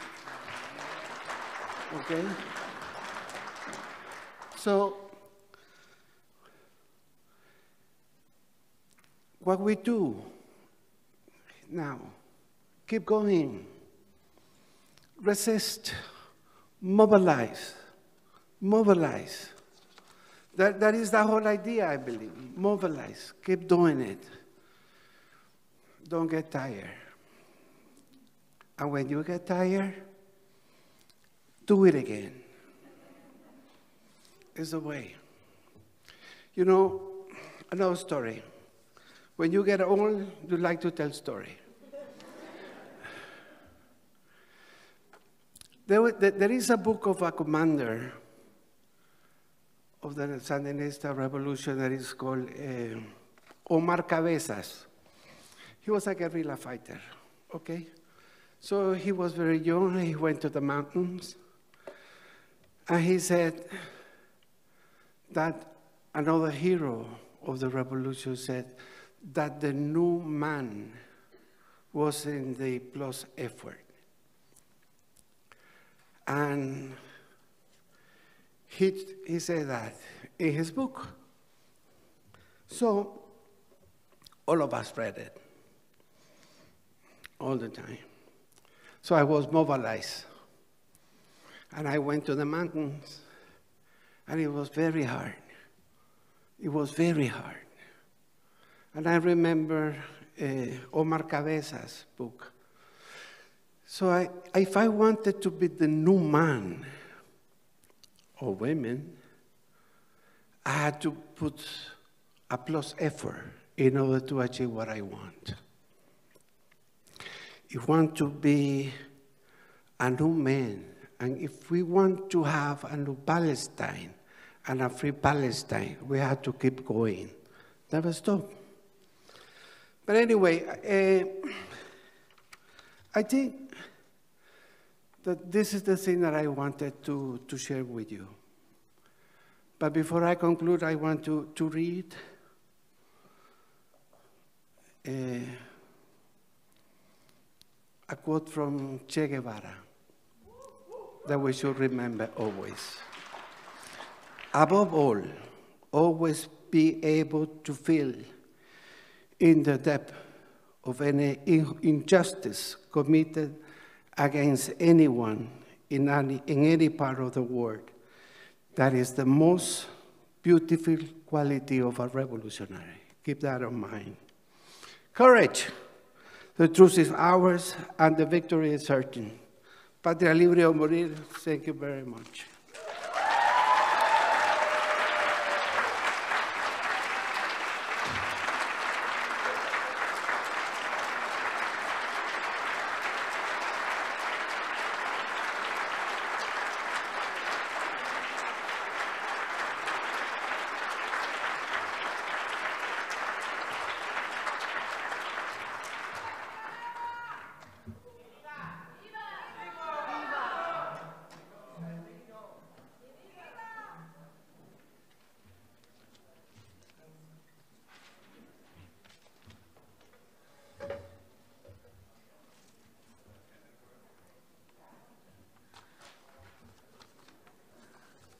That was incredible. This morning so far is absolutely incredible.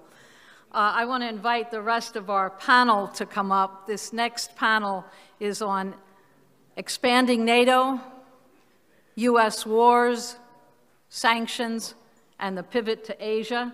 So please, on this panel will be William Kamakaro, Jeff Mackler, Tom Baker, Bruce Gagnon, Michael Wong, Lee Soo-hin, and KJ No. So please all join me up here. I don't know, maybe we'll need another chair or two, not sure.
I gotta do this first.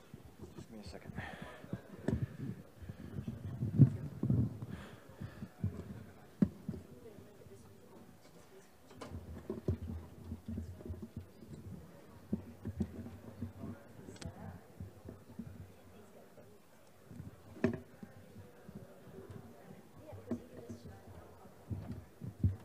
I'm gonna put the mic over here then.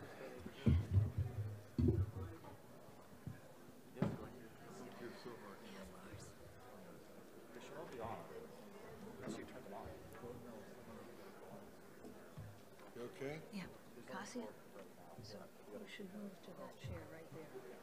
Yeah. Sarah, do you need this? Yeah, well, just, I need the chair there, so just leave it there if you would.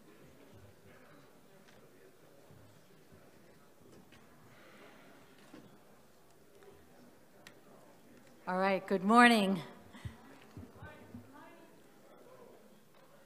I'm Sarah Flounders, and I know so many of the people who are gathered here today as anti-imperialist activists, organizers.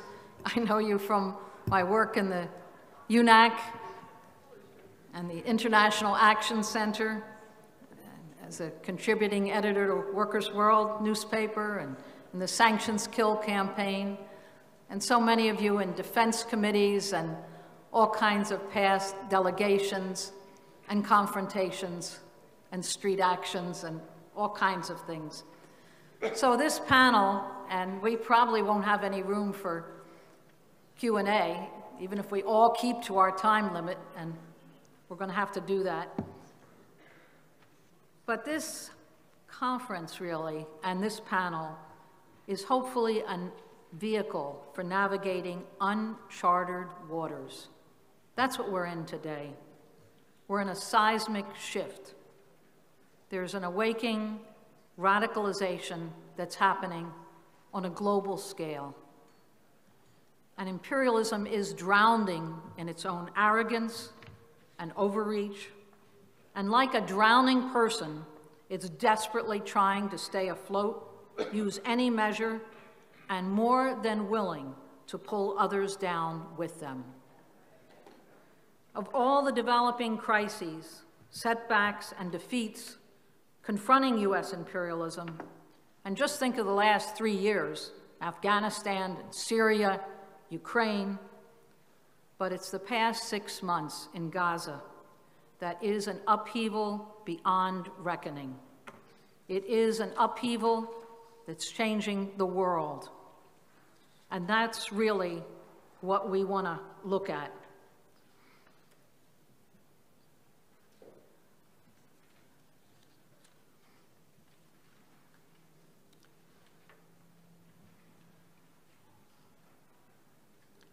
There's a global response. There's an identification with Gaza that confirms really the disintegrating position of U.S. imperialism and its one strategic ally, Israel. That's who they have in all of Western Asia. And Zionism, as a racist ideology of domination and colonialism, is being challenged. It's a global turning point. October 7th was a revolutionary breakthrough. That's how we should see it. It was a real changer. And the result is a world revolt.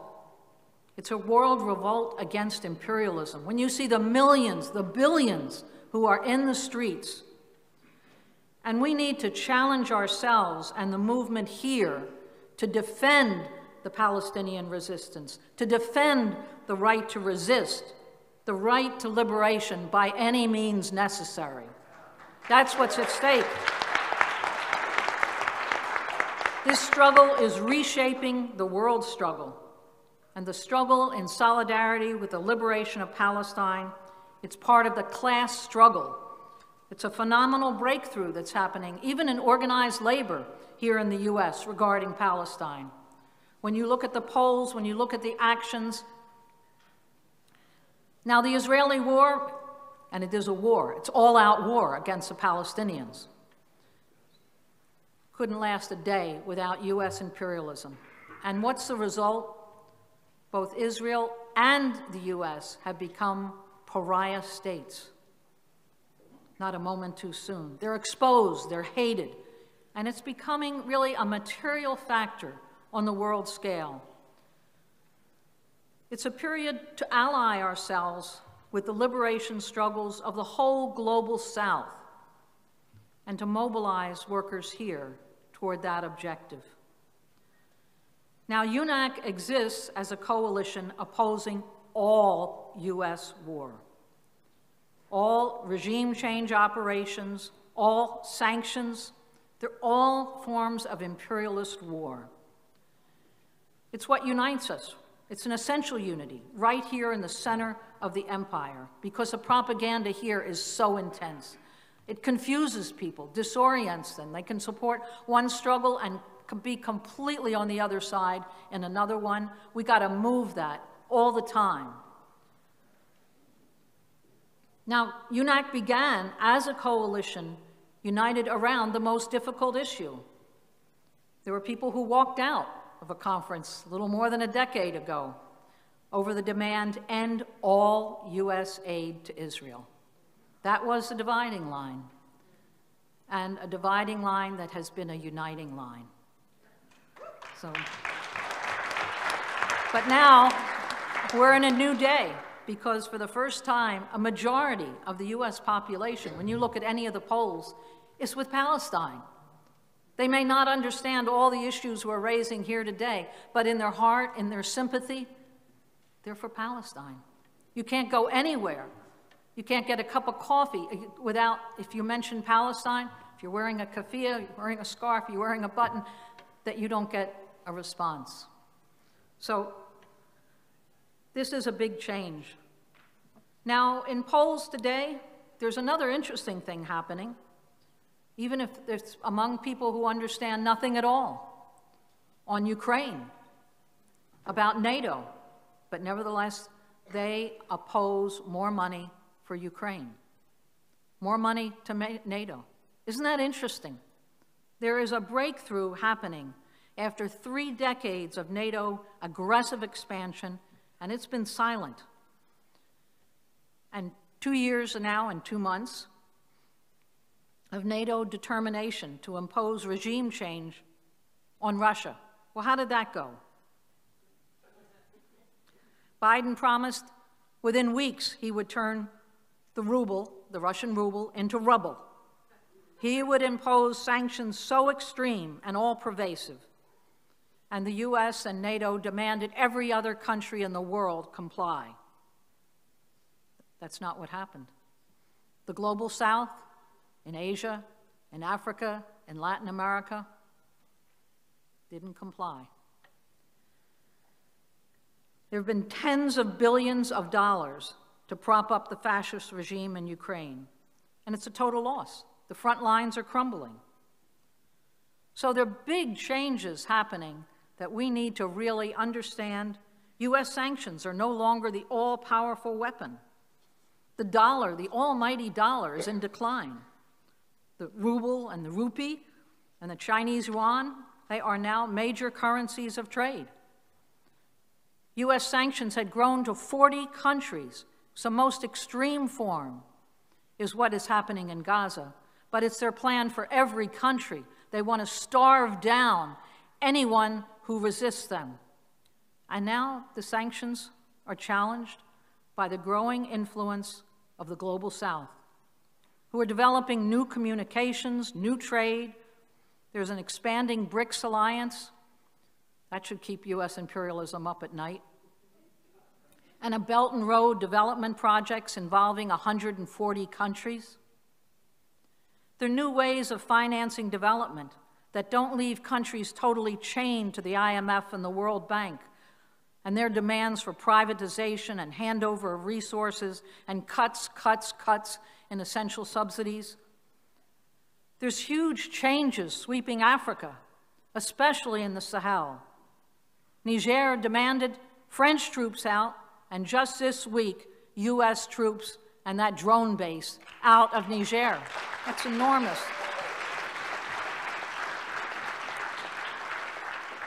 And in Mali, and Burkina Faso, and Guinea, and now in Senegal, just this week. There's an anti-colonial upheaval, a real upheaval.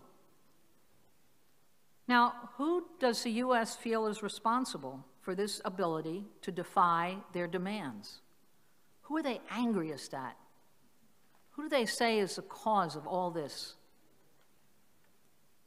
Now, they blame Iran, yes, they blame Russia, yes, but it's really focused on China. It is, and all the big guns are trained on China.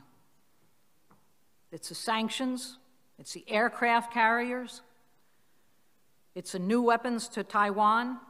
That's the new US strategic partner. What Israel is, that's what the US wants to do with Taiwan.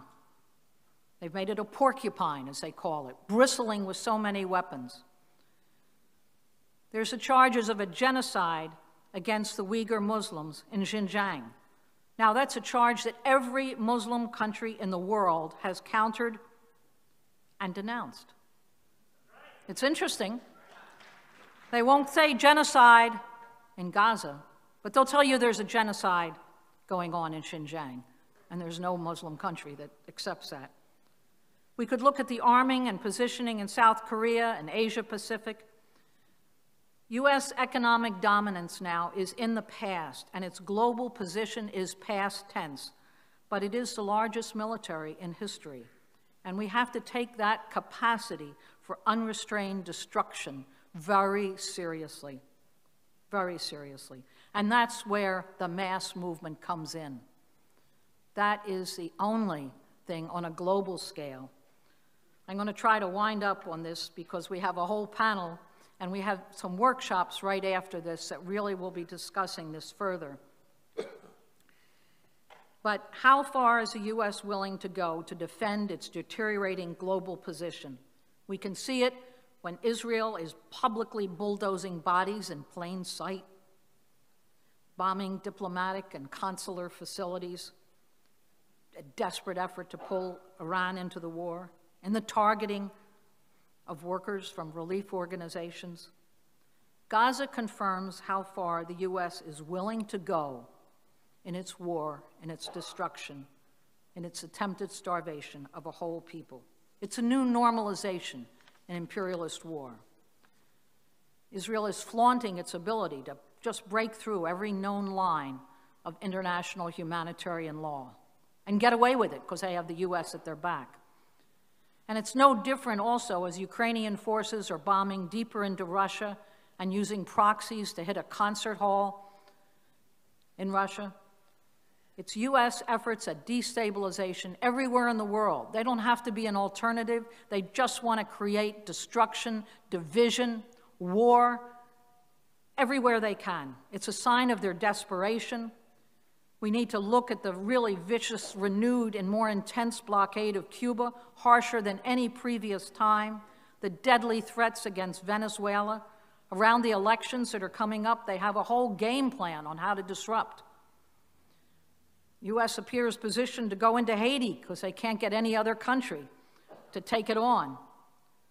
And this imperialist alliance of the U.S.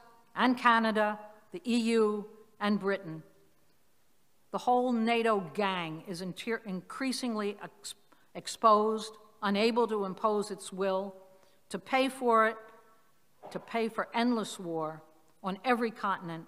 They're willing to grab back every concession that the workers have won in the U.S. and in the imperialist countries. It's getting pretty brutal. It will get much worse. And this is, again, where we come in, making those links against the wars everywhere and the war happening right here. So we need unity against all U.S. wars. We need to have a global view. We need to know that imperialism is a threat to humanity, that unity and resistance is our message, that the power is in the people. And when we look at the port closures and the street closings and the sit-ins and the shutdowns, we need to support the resistance right here. It may take a more radical turn. That's important to know. And we have to not break with the militants who are just learning that the power is in the people, just learning what it takes to organize a shutdown, a breakthrough, a sit-in. These actions, because that's power, it's being criminalized in Gaza, it's being criminalized here in all kinds of firings and doxings and site closings and arrests. And we need to applaud and support those who are in the front line of this battle, not break with the militants, support and understand them, not say, oh, this is too far, this is not what we planned. No, we need to know it's a new form of power emerging right here. It will be through many experiences. We need to be with it at every possible event and day and applaud and support those who are in this battle. That's people power. People power. The power is in the people, and we say power to the people. And join me in saying people power. People power. People power. All right. So I'm going to introduce the next speaker on this panel, who is William Kamikaro, knows a lot about people power and has really been on some front lines. He's with the Bolivarian Circle, really played an incredible role in the campaign to free Alex Saab. He's now home with his family in Venezuela. He has one real win this year. And the continuing delegations to Venezuela. I think he's also just been in Peru and Bolivia, many places. So, William, let me turn this over to you. Thank you very much, Sarah. It's a pleasure to be here.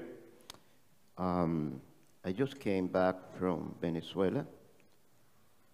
I was around 2 years outside the United States, spending my time in Venezuela, Bolivia, and certain amount of time in Peru. It really was a little hard to come back to the United States, especially when you think in everything that's going on now here, and when you see who is the president of the United States, I'm sorry to say, but it's a piece of shit. It's someone that is very hard and difficult to respect. Anyway, I was able to see certain things that are very interesting. The crisis that Bolivia is living right now is very serious. We need to try to see how we can help them to overcome this situation they are living. They are fighting among themselves. They are dividing the movement. And the right wing is taking advantage of the situation, especially people from Santa Cruz. Those right wing guys, they also are putting a lot of money to devalue the currency. And it's something that you will see soon.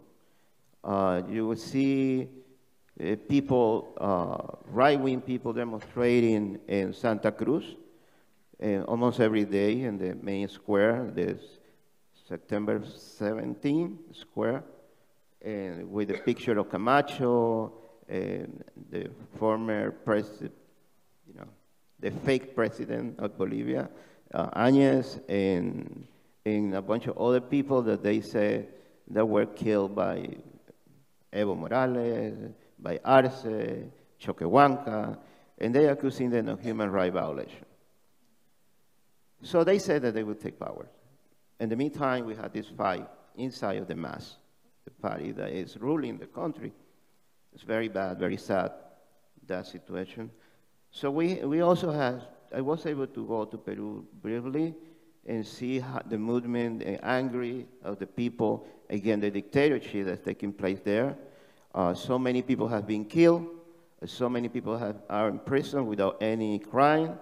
Even the former president, or the president, still is the president, Pedro Castillo, is in prison.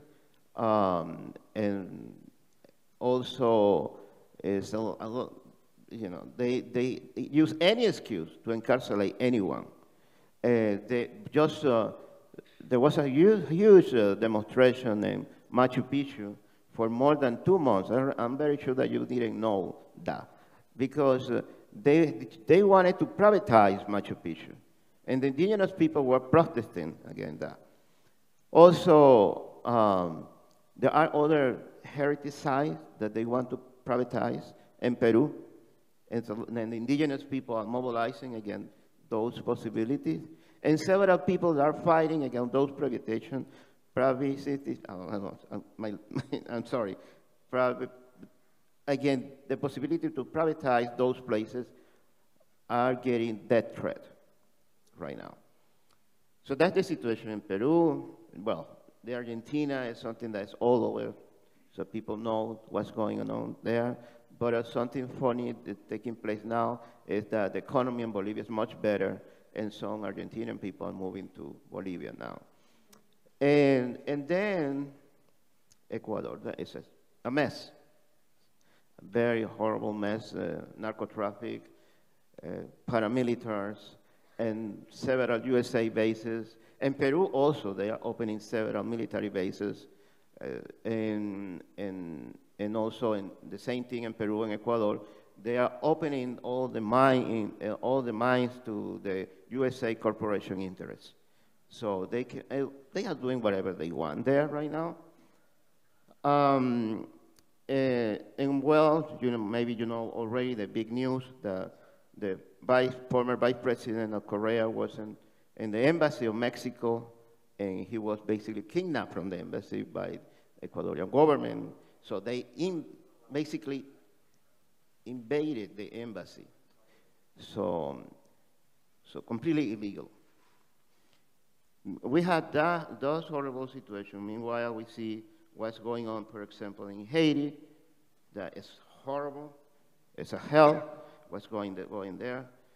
I want just to say something. Haiti, you know, Haitian people are not poor. In fact, Haitians have been impoverished by more than 100 years by USA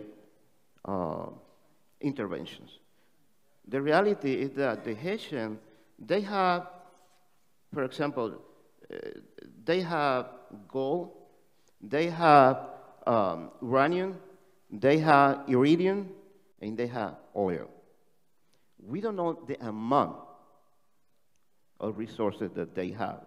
That little tiny part of the Española, how much resources have. But we know that the United States don't want them to have an army. It's curious, no? Just a few days ago, President Maduro was talking and saying that he was very close to Martinelli and Preval. Preval was his name?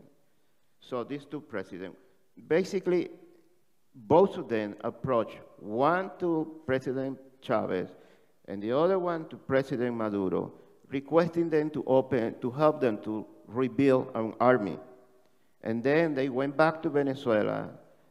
They spoke first to Chavez, then to Maduro, and say, hey, we cannot do that.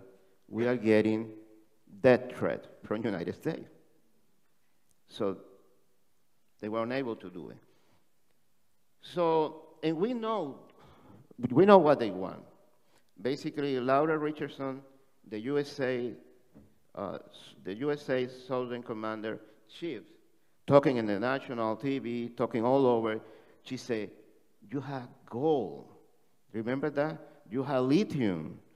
You have water, forests. You have all those resources. She didn't say you have a culture. You have a history.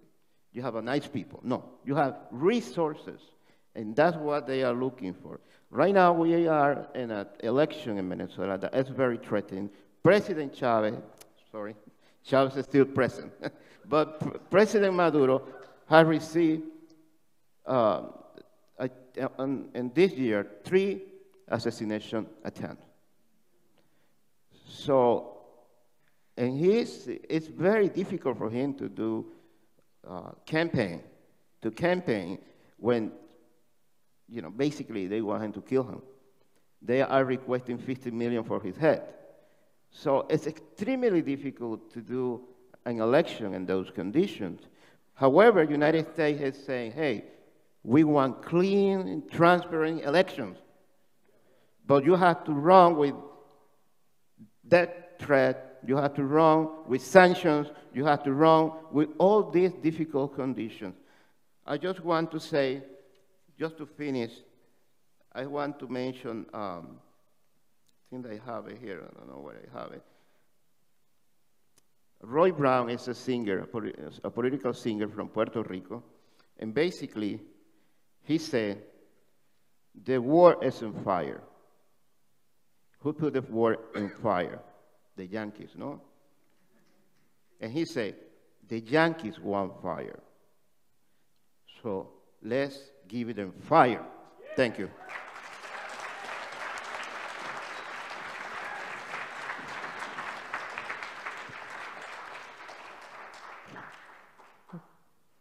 Thank Thank you, William. Next up, we have Jeff Mackler of Socialist Action. He's on the administrative committee of UNAC and the West Coast Free Julian Assange campaign, the Free Mumia campaign. Jeff Mackler.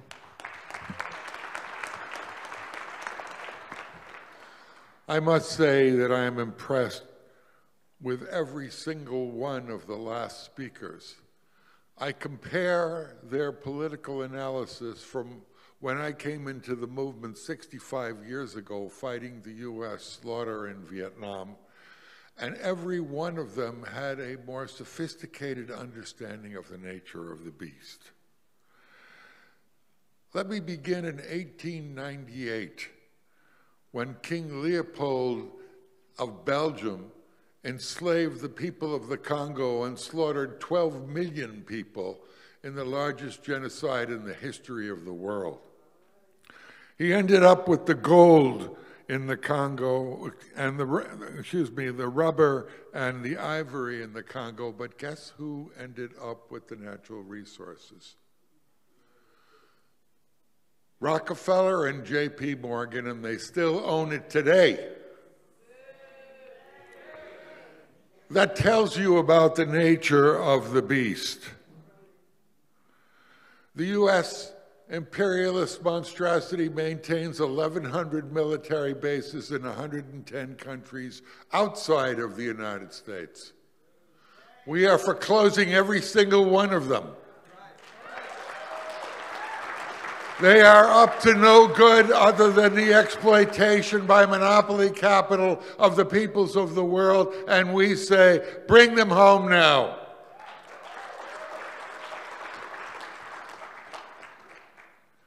The United States maintains a national security apparatus with 5 million paid, certified, national security certified agents that operate around the world in 13 different agencies, including the CIA. I am for abolishing the entire national security apparatus of this government.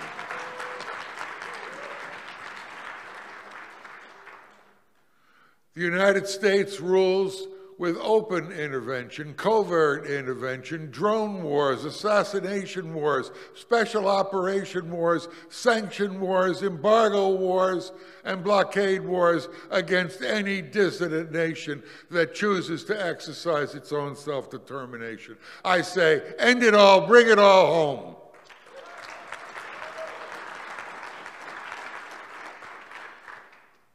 In 2014, the United States engineered, financed, and banked a fascist-led coup in Ukraine that overthrew the elected government of that country, abolished the elected parliament, and appointed a majority to the parliament of non-elected fascist leaders, and ordered them on first day to ban the Russian language and march on the eastern Ukraine to slaughter anyone who resisted the coup.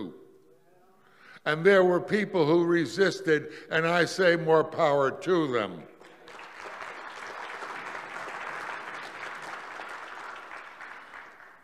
When Russia invaded Ukraine, it was not before the United States and NATO rebuilt the Ukrainian army and amassed 250,000 troops on the border prepared to slaughter the Russian-speaking people, 14,000 of them who they already murdered in their fascist-led regime. And today there are 1 million Russian-speaking Ukrainian refugees that had to flee to Russia to save their lives.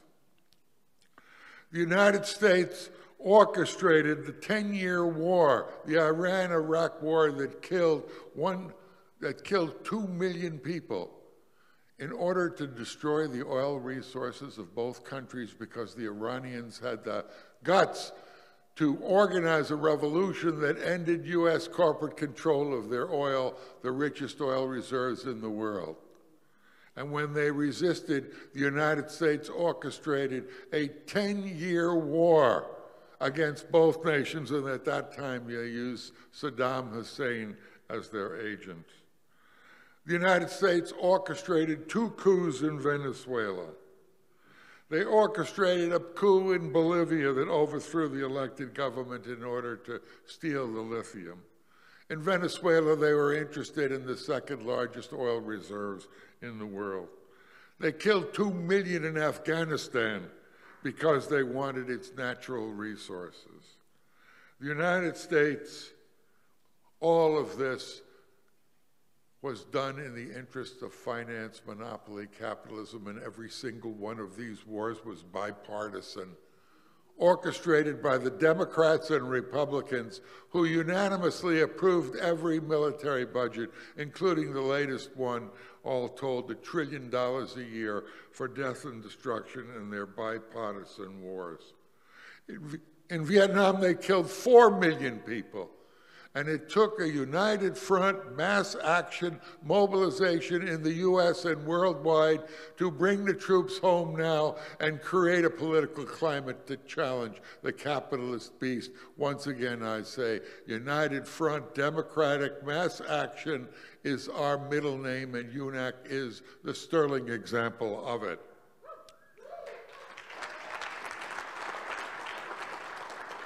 The United States butchers back the Somoza regime in Nicaragua that slaughtered 50,000 people. They backed the Batista regime in Cuba that killed tens of thousands of people. NATO, the United States, and its allies in the Gulf state monarchy, on trumped-up charges, invaded Libya and reduced one of the most advanced technological countries to abject poverty. In the United States, they tried to organize a coup and killed 500,000 Syrians. 500,000 Syrians, and guess who sits on Syria's oil today? American imperialist corporation. I am for the abolition of the U.S. military. I am for the abolition of NATO. The abolition of AFRICOM. But as National Secretary of my political party, and I'm also the director of the mobilization to free Mumia Abu-Jamal, and I have to say, I've spent 40 years freeing Mumia, a revolutionary framed up by the criminal injustice, racist system that incarcerates more people on this planet than any nation on earth, a higher percentage. Let me be frank. If we are going to challenge this system, we need a movement like we see emerging today, but qualitatively larger, with deep roots in every single struggle. A movement led by the magnificent youth who attended this conference today. An independent movement that is not subordinate to the Democratic and Republican parties.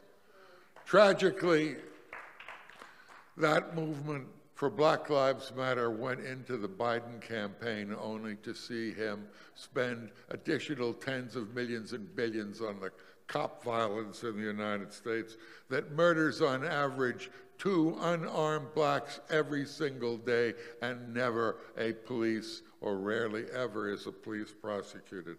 So I am against any support to all capitalist parties. They're all for profit. They're all supporters of imperialism.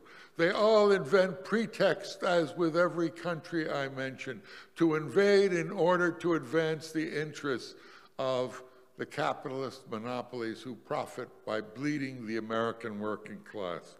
I am, in addition to a partisan and founder of UNAC's Administrative Committee, an attendee of every UNAC conference. I'm a revolutionary socialist, and we need a socialist revolution to put an end to this sick system. Thank you.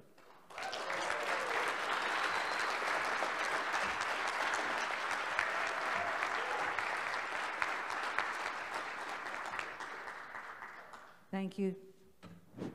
Thank you, Jeff. Next up, we're going to hear from Tom Baker, who's here from Canada, president of the local riding association of the Ontario National Democratic Party in Canada and the Socialist Caucus of the NDP. Tom Baker. Thank you. Thanks for the opportunity to be part of this amazing panel and this event. This is the first time I've been here. Our organization is part of was a founding organization with UNAC, but I haven't been able to get down here. So I'm from Canada, from near Toronto, Hamilton, Ontario, part of the Hamilton Coalition to Stop the War. I want to share a few words with you on Canada's foreign policy as it relates to NATO, in particular to the Ukraine. And if time, I'd like to make a few comments about the pro-war stance of Canada's New Democratic Party, which is a trade union-based mass labor party.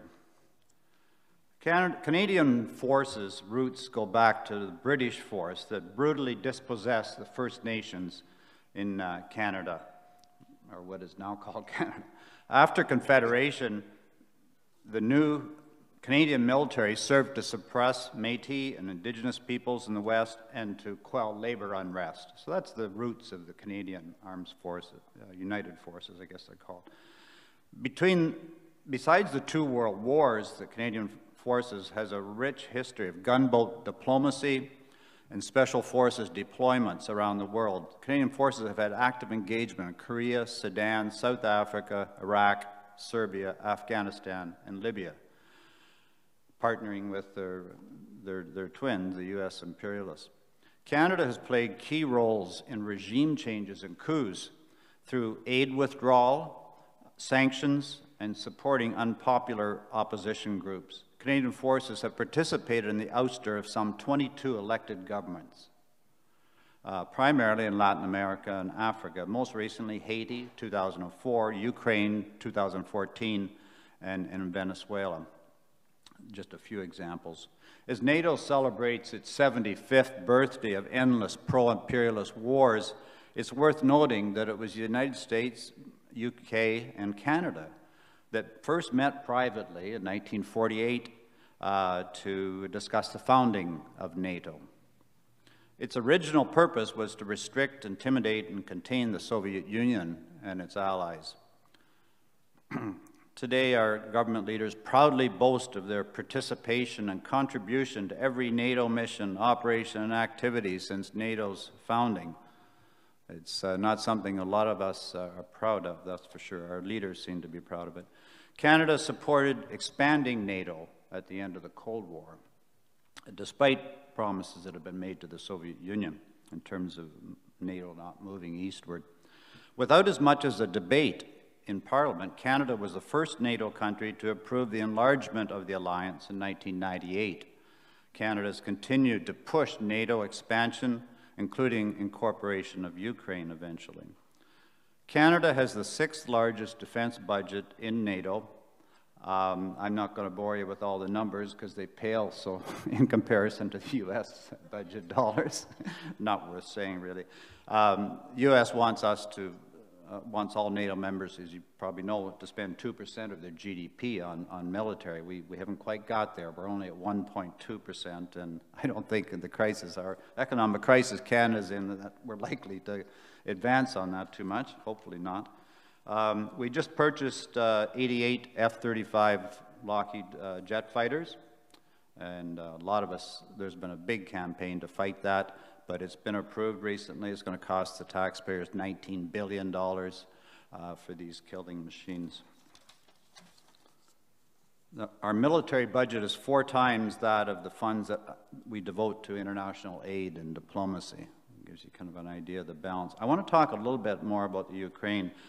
Canada has significantly contributed to the instability and unpredictability in the Ukraine, which resulted over the years in the eventual provocation of Russia. Canada was a close ally of the United Kingdom and the United States in the overthrow of the Ukraine's democratically elected government in 2019. After the U.S. hand-picked regime was installed, Canadian Special Forces joined the British SAS and U.S. forces on the ground to begin the transformation of the Ukrainian military. Canada has participated in weapons shipments, intelligence gathering, the creation of massive amounts of misinformation and censoring of the news to foster a false consensus in support of U.S. and NATO war aims. Just briefly, the New Democratic Party in Canada, as I mentioned, is Canada's Labour Party. It unfortunately, like all the other political parties, capitalist political parties in Canada, is a pro-war, anti-Russian agenda. They've supported Canada, unabashedly supported the Canadian government's aggressive role in the Ukraine, supporting NATO. NDP shamefully has supported NATO missions in the Baltic region, the bombing of Serbia and Libya, and as I mentioned, strongly supports Ukraine's bid for NATO. Historically, inside the New Democratic Party, there are leftist forces, believe it or not, there for different reasons. Some who think they can reform the party, perhaps. Socialist Action, Socialist Caucus, we're in there to try to throw out the leaders of that disgusting party and try to build a real socialist party. But that's not an easy task. However, you know, the party has never even allowed a debate in its entire history on NATO. And it hasn't always been pro-NATO in those early days when it was connected to the farmers' movements, and it did have an anti-NATO position briefly. But they won't even allow a debate to take place on the conventions. You can't get a resolution on NATO, on the convention. NATO diverts resources, just to wrap up here, NATO diverts resources from climate action, housing, healthcare, and education. I mean, there's only a limited amount of government budget, and unfortunately, those are the areas that suffer when we waste money on fighter jets. Socialists work, as I mentioned, inside the NDP and within the trade union movement, demanding that the leaders call for an immediate ceasefire, urge negotiations for peace in the Ukraine. No more weapons to Ukraine. Self-determination for the oblasts in East Ukraine. Our Hamilton Coalition to Stop the War has organized many demonstrations and educational events demanding Canada out of NATO. And there is an increasing sympathy for that position. It's certainly not like the demonstrations we see in defense of the Palestinian resistance, but it is starting. Most recently, our work is focused on opposition to what we call NATO's proxy war in the Ukraine. We demand NATO out of the Ukraine, disbanding of NATO, the criminal syndicate of the corporate rulers who profit from war. Thank you.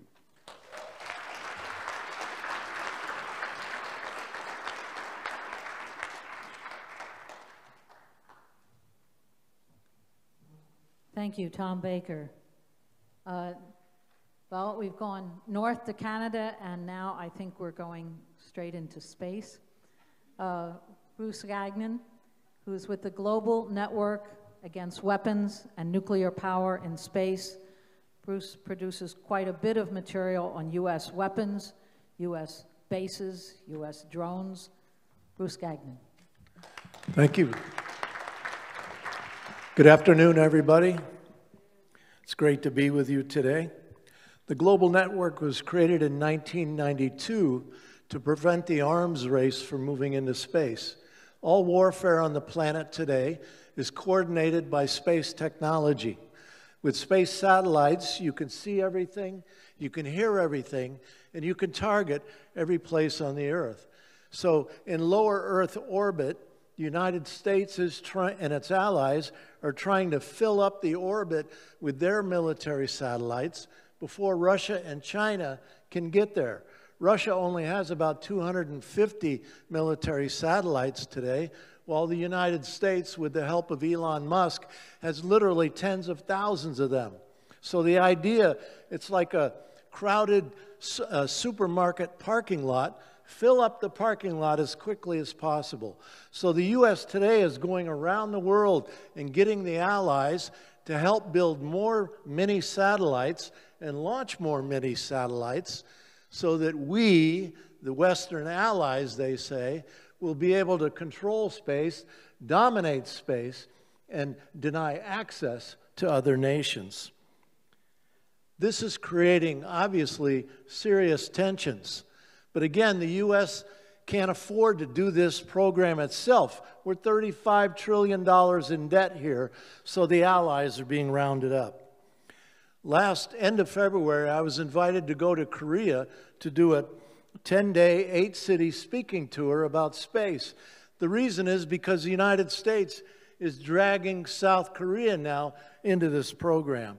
So I want to share with you some of the things that I witnessed while I was there. In Jeju Island, you might have heard of it, a beautiful island just off the mainland of South Korea, has long been opposing the development of a Navy base in their community for U.S. warships as part of the pivot, the U.S. pivot to move its forces into the Asia-Pacific region. And for more than 10 years, the Global Network has been working with the people on Jeju Island.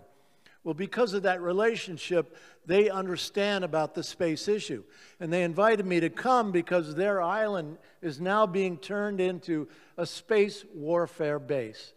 There's a big weapons corporation in South Korea called Hanwha. And they're now building a space center on Jeju Island.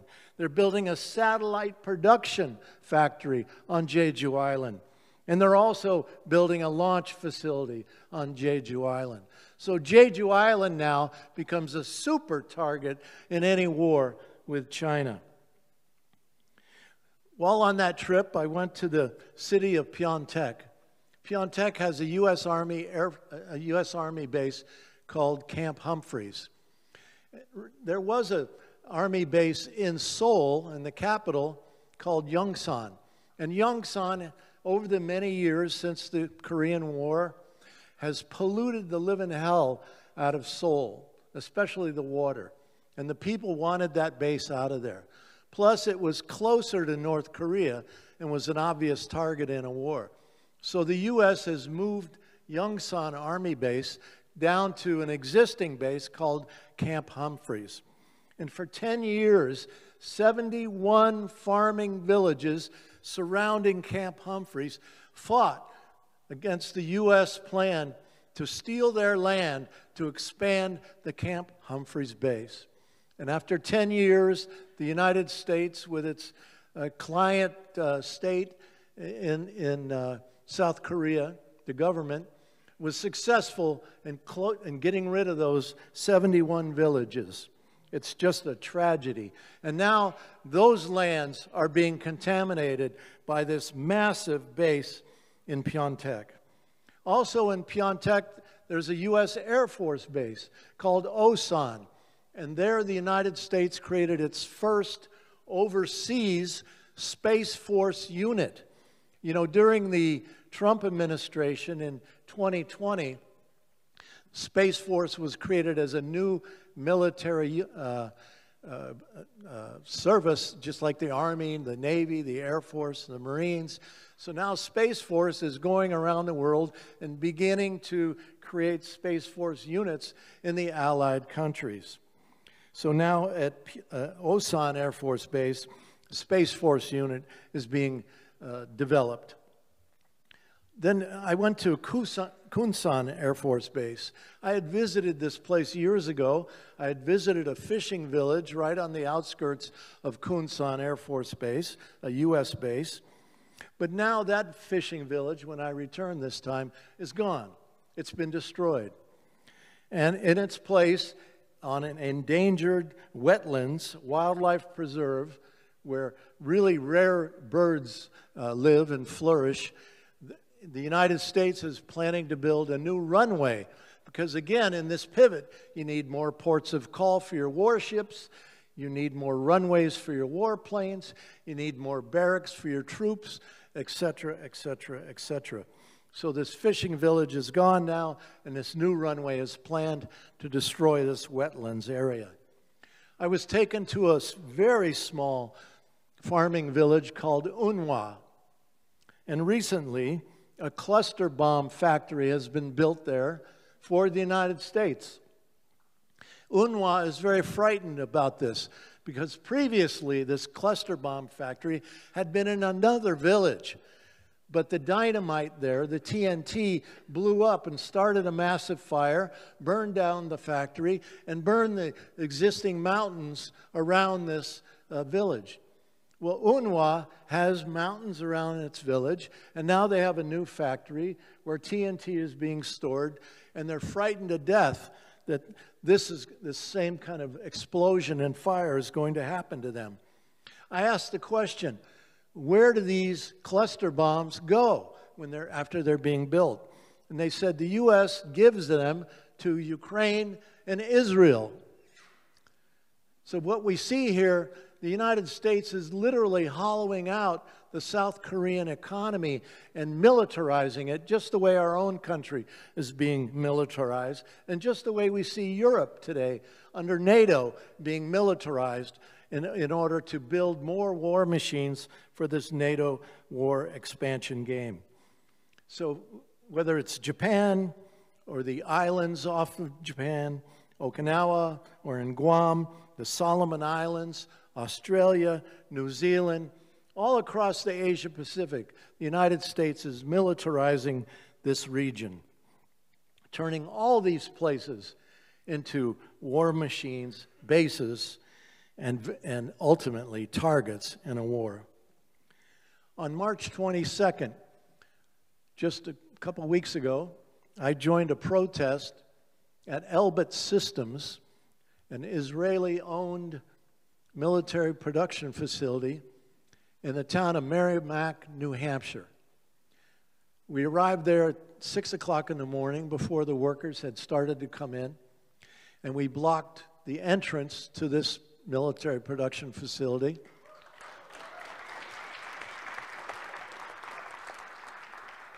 Eight of us were arrested that day. 6 of us came from Maine and the other 2 from New Hampshire. And the place was closed down till at least 11 o'clock. I was arrested at 6:20 a.m., the first to be arrested. And it's interesting, though, because we apparently got people's attention. Because the governor, the right-wing governor of New Hampshire, Sununu, whose father had previously been the governor, tweeted out that this was an anti-Semitic protest in Merrimack, New Hampshire, and that New Hampshire government was going to enforce the law to the letter to prosecute these people who had closed down Elbit Systems for a day. Well, I wonder, did Israel say to Governor Sununu that you either nip these protests in the bud or we're going to move somewhere else? Because we know in the UK recently, Elbit closed down one of their factories there because of continued protests. So our message to Governor Sununu and the people of New Hampshire is we're not giving up. And in fact, we're encouraging people around the country. There's other Elbit and Elbit subsidiaries that are building weapons for Israel around this country of ours. We need to expand this campaign to shut down Elbit, an Israeli military production facility inside of our own country, using our own workers and our own resources on our own land to commit this genocide in Palestine. Thank you all very much.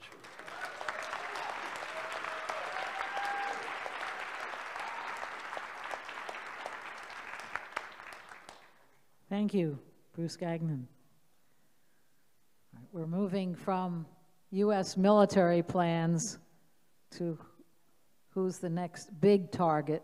We're going to be discussing China, the pivot to Asia, and first up I want to call on Michael Wong, who's the past Vice President of Veterans for Peace. He plays an important role in the Veterans for Peace China Working Group. Really, he coordinates that. I want to say I'm proud to be part of that, producing a lot of new material explaining China, and he's also part of the Pivot to Peace. Michael Wong. Thank you. Let me just start out on a little personal note. There's at least 3 people here who refused orders to Vietnam back during that war, maybe more that I don't know about, but let me just introduce Jerry Condon. Would you please stand?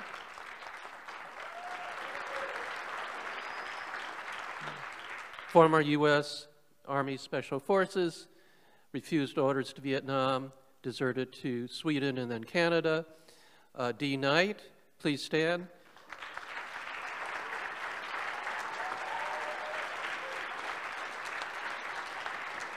Who refused the draft and went to Canada, and also he has his books out here. You can take a look at them.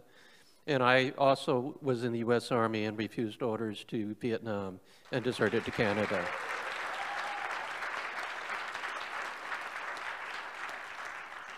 If there's anybody else in the room who did so, please stand. Oh, thank you. Okay, we have 2 more speakers on China who are going to discuss different aspects of China. What I would like to do is start out by debunking the propaganda against China. You'll hear a lot of accusations about human rights and freedom and democracy and how it doesn't exist in China. Let me debunk a couple of the prime examples. First is Hong Kong. In 2019 and 2020, there was an uprising in Hong Kong, and the U.S. media and the U.S. government and our allies said these are peaceful protests against Chinese authoritarianism and against a national security law that was going to deport people to mainland China where they can be tried and disappeared. The truth is, this all started when one young man and his girlfriend, who was pregnant, from Hong Kong, went to visit Taiwan on vacation. They got in an argument, and the boyfriend killed his girlfriend, chopped her body up into pieces, hid it in a suitcase, and hightailed it back to Hong Kong. There's no extradition treaty between Hong Kong and the government on Taiwan. So when when his girlfriend failed to return and the mother reported it, the Taiwan police investigated, they found the suitcase, they found the body. The Hong Kong police interrogated the person, he confessed, and they wanted to deport him to Taiwan for trial, since that's where the crime occurred. Taiwan authorities refused to accept that, and because there was no extradition treaty, there was no law that could force that extradition to take place. Hong Kong then tried to form a law that was very specific, that it only applied to crimes that were crimes in both places, that were serious enough to have at least 5 years in prison, that were non-political, that had to be passed through the Hong Kong criminal system first, which was still run under the same system as under the British, and then it had to be verified by the chief administrator of Hong Kong before the deportation could take place. That's what the protesters rose up against. And what happened was the NED, the National Endowment for Democracy, a CIA offshoot, had been pouring millions of dollars for years into Hong Kong to train people to rise up against the government. The Hong Kong education system was still the same British system with the same British teachers who basically taught British values, British history, and British propaganda. So all these youth were organized by U.S. agents who had been trained in subversion in other countries as well as Hong Kong. And they started off with a riot that thrashed the Hong Kong Legislative Office, that did a lot of destruction, and then they went on to attack the police, They were using clubs, they were throwing bricks, they were throwing Molotov cocktails, which they called firebombs, at the police. In the United States, if you threw a Molotov cocktail at a police officer, you'd be shot on the spot. There wouldn't be any trial. You'd be dead. The Hong Kong police shot one, in a whole year of this, the Hong Kong police shot one person in the shoulder and one person in the leg. They killed nobody. These people were thrashing stores that they thought were pro-government. They were setting fires in subway stations and thrashing the subway stations, just breaking them up literally into pieces, tearing up pieces of roads and throwing bricks from the roads at people. They killed one senior citizen who was trying to clean up the street with a brick. They set one man on fire who was arguing with them by pouring gasoline on him and lighting him on fire. They caught one reporter from the mainland, tortured him for hours. He later committed suicide. So this is the kind of violent protest that went on for a whole year. And yet, the police killed no one. People who were arrested throwing Molotov cocktails, they got 6 years in prison. If you compare that to January 6th in Washington, D.C., people who did not commit any acts of violence but were highlighted as leaders, some of them got 18 years in prison. That was one day in January 6th in Washington compared to 1 year in Hong Kong. Let me move on to Xinjiang. In Xinjiang, there was a guerrilla war, basically started by an insurgency, started by Uyghur people, some of whom had fought with Al-Qaeda in Afghanistan against the Russians, and then afterwards, the CIA sent them to China in Xinjiang to start a Muslim uprising there. They had weapons, they had experience, they had combat experience and training, they had support, and they had mountain hideouts similar to Tora Bora. They staged a long campaign of terrorism that involved hundreds of incidents, hundreds of people being killed, and the Chinese army eventually had to attack the strongholds, the caves, and take them out. And then what they had to do was deal with the hundreds of supporters that they had. And what they did, rather than doing what the United States does, which would be a drone strike, they put them in re-education programs that involved not only political indoctrination, but also job training, job skills. These programs lasted 6 months to a year on average, and then if they were willing to reform, they were placed in jobs related to whatever their job training was. These are the camps, the concentration camps that the United States was talking about. So you're saying that compared to a drone strike, these people were being re-educated to become normal citizens. The U.S. might call that brainwashing. But if you take a terrorist and brainwash them into being a normal citizen and leading a normal life, is that preferable to a drone strike? I'll leave it there. So there's a lot of things that go on like this. These are just two examples. There are many more.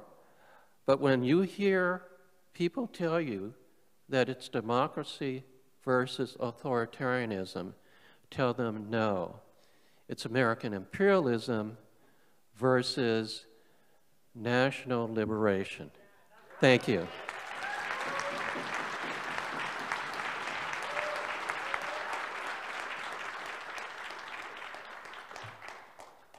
Thank you. Thank you. Thank you, Michael Wong. It's true, a war resistor, 1960s and 70s, right up to today. We're next going to hear from Lee Soo-hin with the China-U.S. Solidarity Network, the National Immigrant Solidarity Network. He's back and forth between China and the U.S. and recently China to Cairo. Organizes actually people's delegations and tours to China, trying to explain China today. So, Lee Soo-hin. Thank you, everyone. Thank you, Sarah Fernandez. Thank you for the conference inviting me coming to speak today. I know a little bit tired and lunch is coming, so I want to make a short chant. Read after me. No war on Asia. No war on Asia. No war on China. No war on China. Free, free Palestine. Free, free Palestine. Thank you. My name is Lee Soo-hin, Li Xiaoxuan. I'm the National Coordinator of the National Immigrant Solidarity Network, and China-U.S. Solidarity Network is an unpaid organizer. I'm also was a former undocumented sweatshop worker in this country that struggle under the total below. No one knows what we are doing. That's why we rise up to fight against the injustice, to fight against the imperialism, fight against the capitalism. I had been traveled back and forth besides the immigrants' rights works we've been doing since 2000, the anti-war social justice movement since 1980s, and also we also have been involved in the Vietnam War. I believe or not, I'm old enough to involve in Vietnam War. And also the China Solidarity since 2010 for different reasons. Because the struggle never stopped. The injustice never sleeps. That's the reason our struggle never ends. Because this topic today is we're talking, this panel is about unities and also about the current situation. So I'm just going to say very specific on this area. I travel between China and US frequently. 3 days ago, I just back from China. 2 weeks ago, I just returned from Egypt for supporting the Palestinian struggles as well as the solidarity work between China and US. I do medical works between here in US and also in China to build a people's movement. Gaza, the Palestine, I can firmly speak, 90% of Chinese public support the resistance, support the struggle in Gaza. That's a fact, 90%. But what I worry about is yet most of the American peace and justice circle in this country never met with them, didn't know about that. How many people use TikTok here? Great, less than I thought, but that's good. As you know, probably there's such as a TikTok China side and TikTok global side, so it's not connected, and I have both accounts.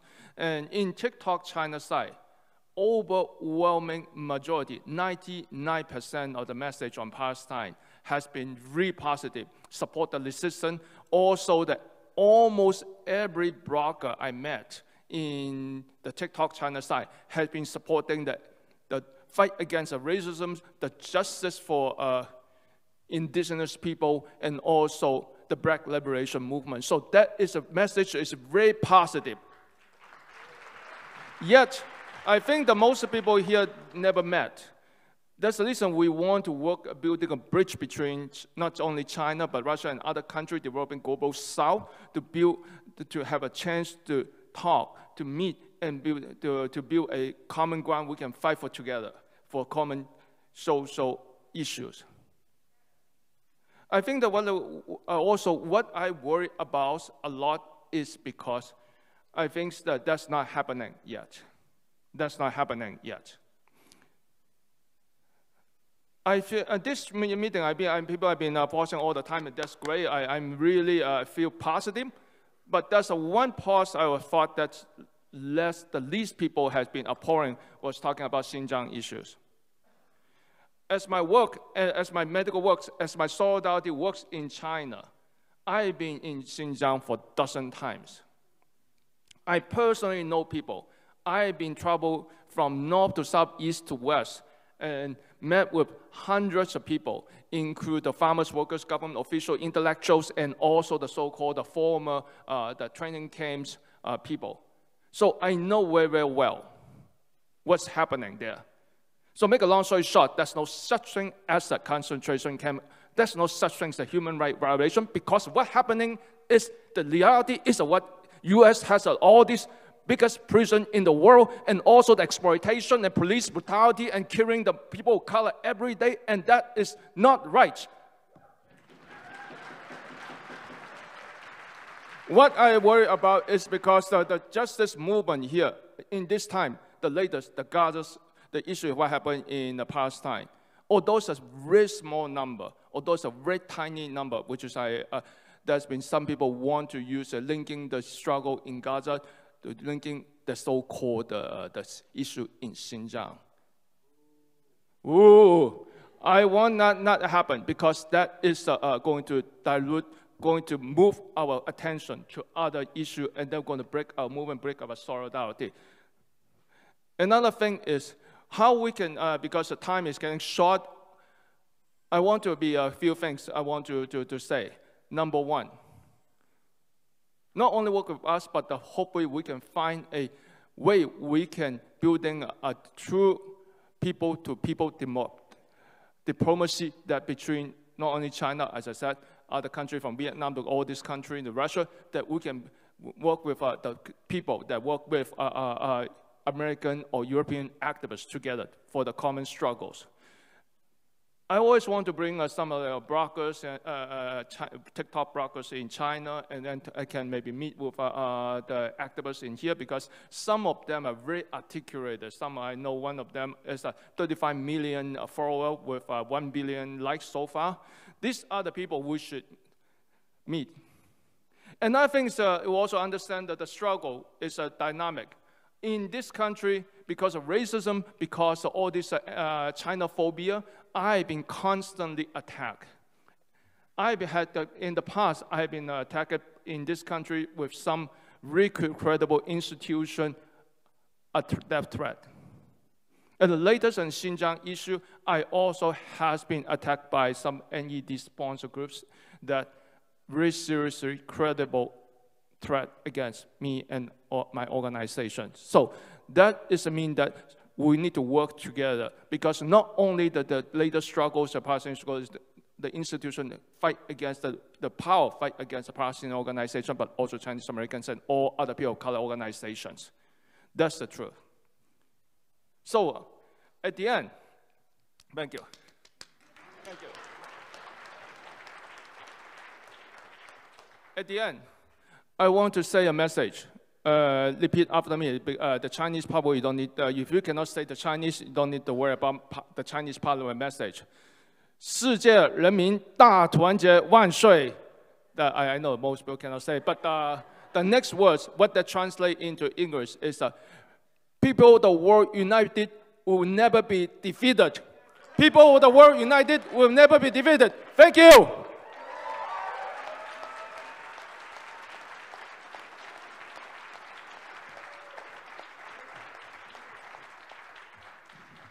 Thank you, Lee Soo-hin. And I want to say, in introducing each one of these speakers today, you know, we're instructed just to give one line, and yet, you know, really each of them deserve so much in terms of describing their work. KJ No, I'm so glad he was able to join us here today, flew in early this morning with the Veterans for Peace, the Pivot to Peace. He is an analyst, a a journalist, a researcher, who really has done just so much in all of his work to explain the growing contradiction, conflict, aggressive U.S. stand throughout East Asia. So, KJ Noel. Thank you. It's a pleasure to be with you today. Usually when I address an audience like this, I try to do something a little bit different. I usually try and sneak into the room ahead of time, and I put a little piece of paper under every chair, and I ask everybody to pull up the chair and read it. And if I did that today, it would be the entire session. It would take too much time. But essentially, those papers would be the names of U.S. bases. And as we have said before, you know, there are over 800 U.S. bases around the world, and at least 300 named bases surrounding China, probably close to 400. That is to say, every single chair in this room, every single person, if you will indulge the analogy, if you were a base, you would be surrounding this group. Imagine this group is China, then you would be surrounding completely, it would be completely surrounded with bases. So then the next question becomes, how did China put its bases, put its country so close to our bases? And that, in essence, is the core of the issue. Why is the United States encircling China with bases? The answer is very simple. It is preparing for war. And it's not a hypothetical. It's very real. It's very concrete. The plans are very, very advanced. The U.S. has named dates. Admiral Minahan said 2025. Admiral Davidson said 2027. But the question is not if, but when. And how. How has been planned out at least since 2009. Does anybody know air-land battle? Okay. Air-land battle was the doctrine of war against the Soviet Union. Most of you don't know that term unless you were in the military, but you probably know the term shock and awe. Shock and awe is the colloquial term for air-land battle. Starting 2009, the United States prepared a doctrine of war against China called air-sea battle. It's the counterpart of air-land battle, designed to destroy, take down China. These plans have been advanced for now 15 years. Where does air-land battle come from? It comes from Israeli war doctrine. It comes from the Yom Kippur War. Essentially the idea that you go in and you attack civilian centers massively right away. Egypt, Syria, you bomb the shit out of them. That's where that comes from. So the US has been preparing for war for 15 years now, and it's very, very advanced. And we know it's very, very advanced because there's a three-stage process that you can see anytime the US goes to war. The first is information warfare. It's the subkinetic, prekinetic dimension of war. That is to say, first you manufacture consent, you demonize the other, and also you shut down any resistance, any criticism of the war. It's like before the infantry goes in, you create a no-fly zone, but before war starts, you create a no-think zone. No critical thinking, no resistance. You see that already. The New York Times has gone after Code Pink and other organizations. Some of you may belong to them. And they have said that these people who want peace are agents of China. So we have that information war is already far advanced. The second thing the US does is it shapes the environment for war. Always does that. Before it went into Iraq, starved and tortured Iraq for 10 years until it was a broken state. And then it went in and bombed the shit out of it. Same thing right now. We see the shaping of the environment. What does that look like? Creating military alliances. AUKUS, JACUS, JAFUS, NATO Plus, Quad, military exercises non-stop in Korea alone. 200 days of military exercises in the past year with 20 nuclear strategic bombing rehearsals. You also see the pre-positioning of materiel and troops. So they're loading up the entire first island chain with missiles and agile, deployable island hopping troops. There are troops on Jinmen Island. It's one of the islands that belongs to Taiwan province. Jinmen Island is 2 miles from the Chinese mainland. You could do a lazy backstroke and still reach China and not be tired. It's that close. They're literally saying to China, you are not even going to get out of the end zone. The tripwire is right up against your nose. You're not even going to get the ball into the court. This is how in your face the US is. And so you have all of these preparations, the shaping of the environment. You have Link 16, which is the tactical data network that connects all the foreign forces, the US forces, with every other US ally and prepares them for war so that they have a common tactical operational picture. And the US refers to this as a transnational kill chain. That is what is being prepared. And then the last thing is the constant provocation.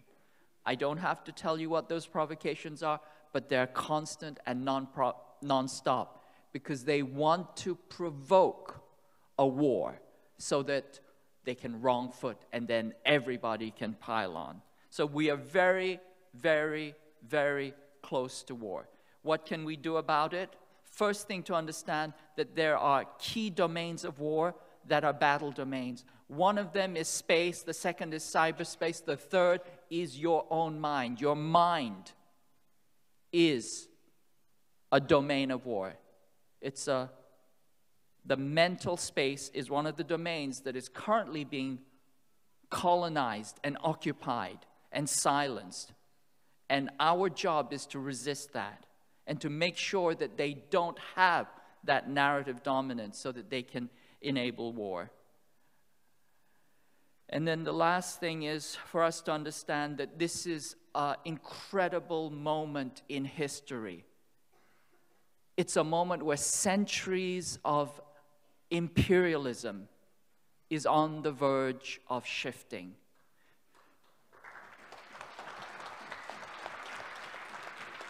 For centuries, we've been told that up is down, right is wrong, day is night, exploitation is freedom, war is peace, genocide is non-existent, and development is genocide. All of those things, those lies that we've been told, right now those lies are being unmasked. And we have a foundational opportunity to shift everything and to really build out a just and peaceful and dignified world for all of humanity. Thank you.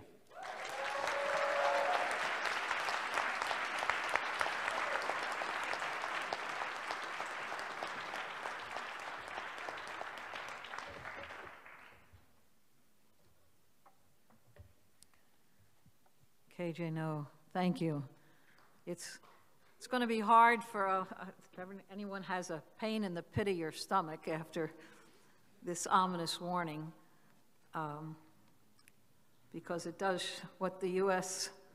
is backing Israel doing in Gaza. That's what they want to do to everyone who resists them around the world. And when we think of the beautiful modern cities of China today and the high-speed trains and the green cities, they want to destroy it. There'll be workshops and panels on many of these topics this afternoon, so I'm just going to quickly go through our schedule. We have a real grab-and-go lunch. That means there's some tables right outside the door. Pick up a sandwich. There's some water containers there. If there's a cafe downstairs if you don't like the choice of sandwiches, but there's vegan and lots of choices for sandwiches. But that is a grab-and-go sandwich. And then we're back here in this room where there is a, just as we finished lunch, Manar Adley will be joining us, who is the founder and editor of Mint Press News. Very excited she's joining us. And right after that, there are a series of workshops, 4 workshops at a time. There's rooms directly behind this wall here, over there, room 2, room 1, right out here in the hall. And here in this room here, also workshops. So we'll have the signs up so you know where each thing is, but we'll have workshops that go from 1:30 to 3. This schedule is in your book, and everyone should kind of live with this book printed out. But that's from 1:30 to 3. Someone will come in and remind you. And then from 3 to 4:30, another set of 4 workshops. Those are really discussion groups. The panels are very short, really, to open a discussion and to have a lot of time for Q&A. At 4:45, we're all back in this room for the final plenary of today, which is Defending Our Movement, Confronting Repression, really taking up what's happening right here in terms of attempts to shut our movement down and the resistance to it. And this evening, from 6:30 to 8, there's networking, there's several groups, youth group, other groups that are meeting. I know Suhin Lee is showing a couple of his films here. There's some exhibits. We hope you'll really take time to look at the different literature tables.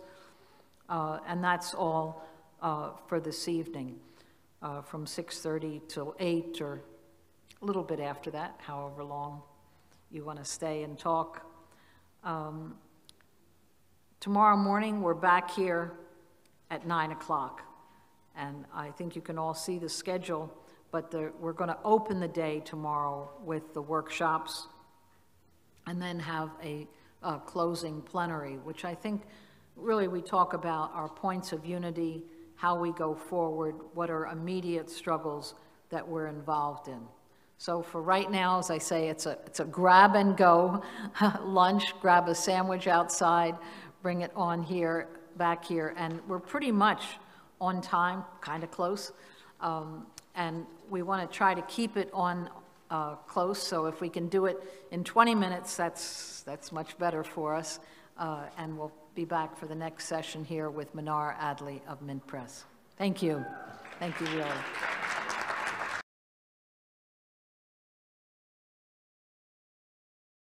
All right, shall we get going? Everybody ready? Okay, my name is Sarah Martin, and I'm a member of WHAM, Women Against Military Madness. Woo, that's right.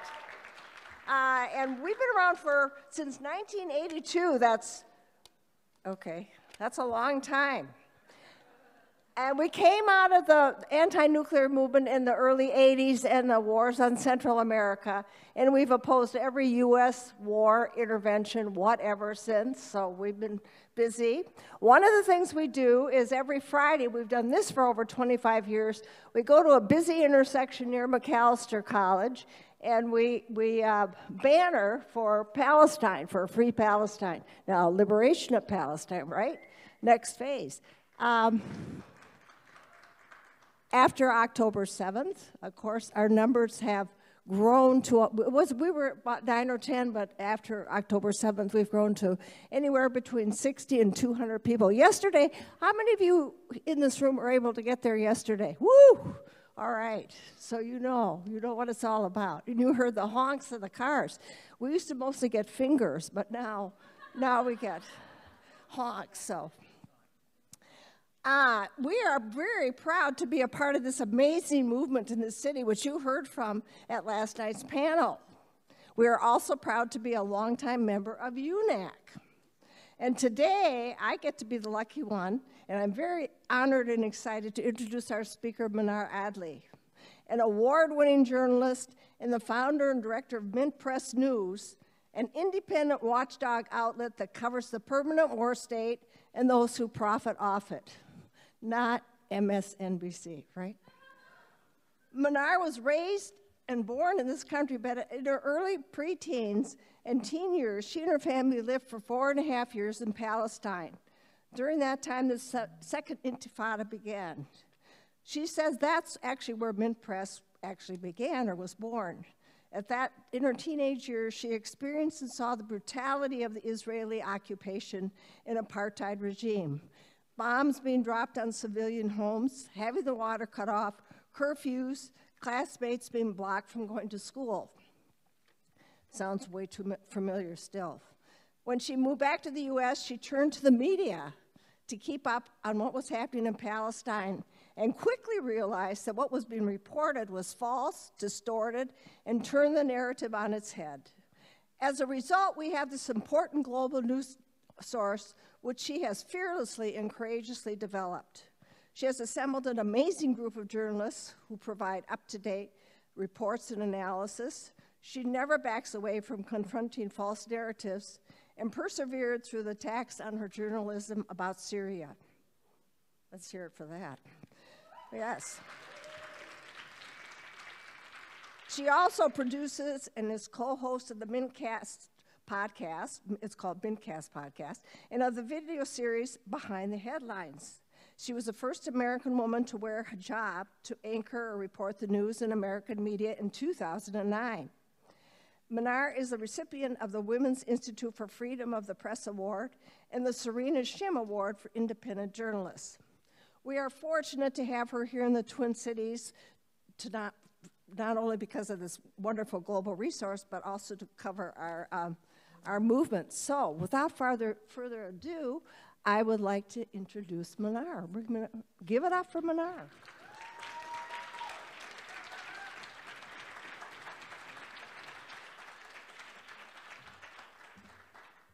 Hello, everybody. Assalamu alaikum. It is truly an honor to be here with you all, with a very vibrant group of people who have united against the cause of war. And I really appreciate Sarah's very beautiful introduction of me. I'm very humbled by that. Thank you. But it has truly been a very difficult past 6 months. Over the past 6 months, we've witnessed many, many dark moments in the history of mankind. Over the last 6 months, we've witnessed the worst of what human beings are capable of. War crimes and atrocities being committed using our taxpayer money. We've witnessed the most degrading, most humiliating, and most inhumane treatment of a defenseless population. Every single day since October 7th, and before that even, we collectively witnessed in absolute horror an apartheid state commit the most horrific crimes right on the screens of our smartphones with complete and total immunity. We witnessed our leaders give the diplomatic cover and the very weapons to Israel to commit this genocide. Our eyes became witness to dismembered children with their limbs blown off. Our hearts heard the cries of the helpless fathers carrying their decapitated babies while collecting the body parts of their wives and children in plastic bags. We heard the screams of the mothers carrying the dead bodies of their children, crying for them just to wake up. We were told that 41,000 people, including 15,000 children, murdered were all collateral damage. But we know, based on the testimonies from Israeli soldiers and Israeli intelligence officials, that these deaths were not by accident.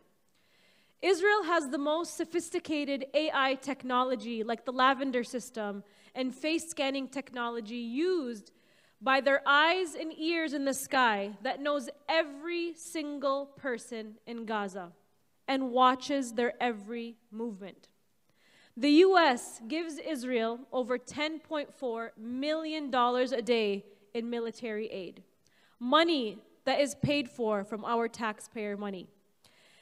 And with this kind of funding, Israel has developed some of the most sophisticated war technology that is battle-tested in Gaza. Israeli intelligence confirmed that Israel is using their AI Lavender system to intentionally target civilian homes, apartment buildings, schools, and hospitals to erase Palestinians. And this is an intentional policy that is designed to create as much carnage, as much despair, and as much destruction as possible. But this has a name, and it's called terrorism. Terrorism is defined as the unlawful targeting of civilians for a political purpose. And Israel has openly stated that their political purpose is to erase Palestinians, to put pressure on Palestinians to end their resistance.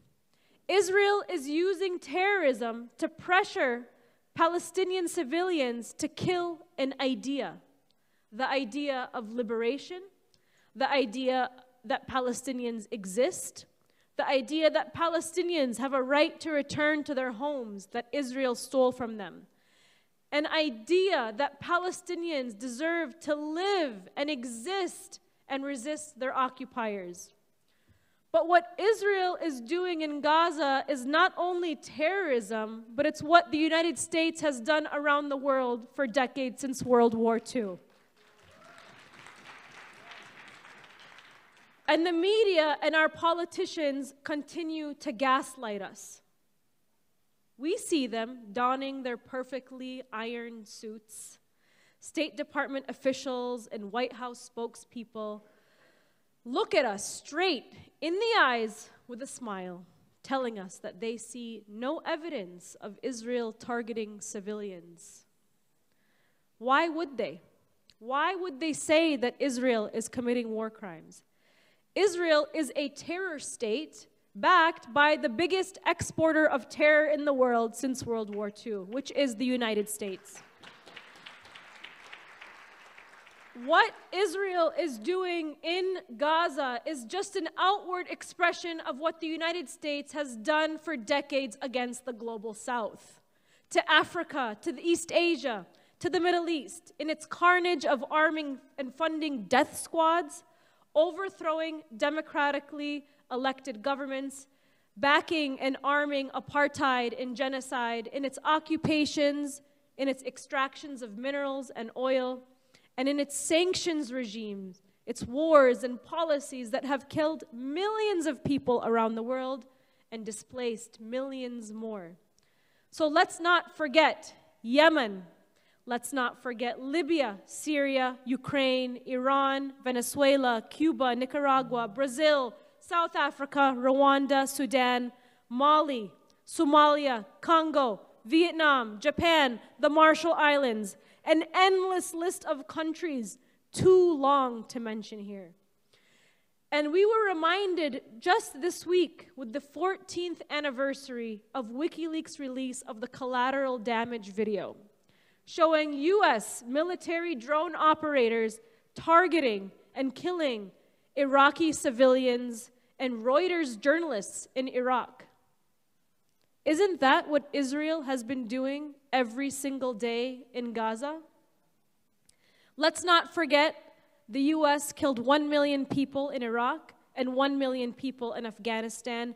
The United States used white phosphorus and banned chemical weapons in Fallujah, where children are still born today with birth defects.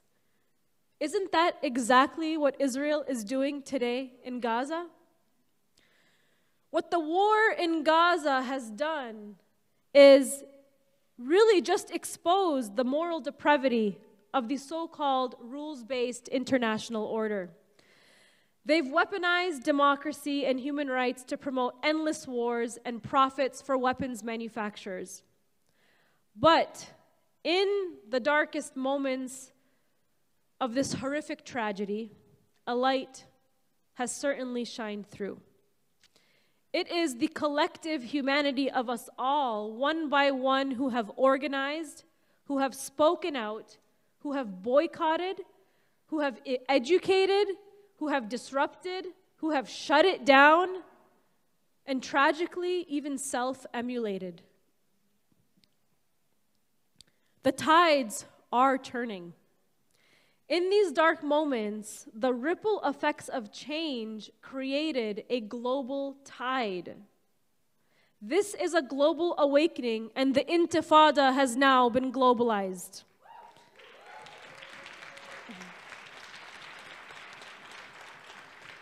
The world has spoken for Palestine, but it has also broken through the fog of war.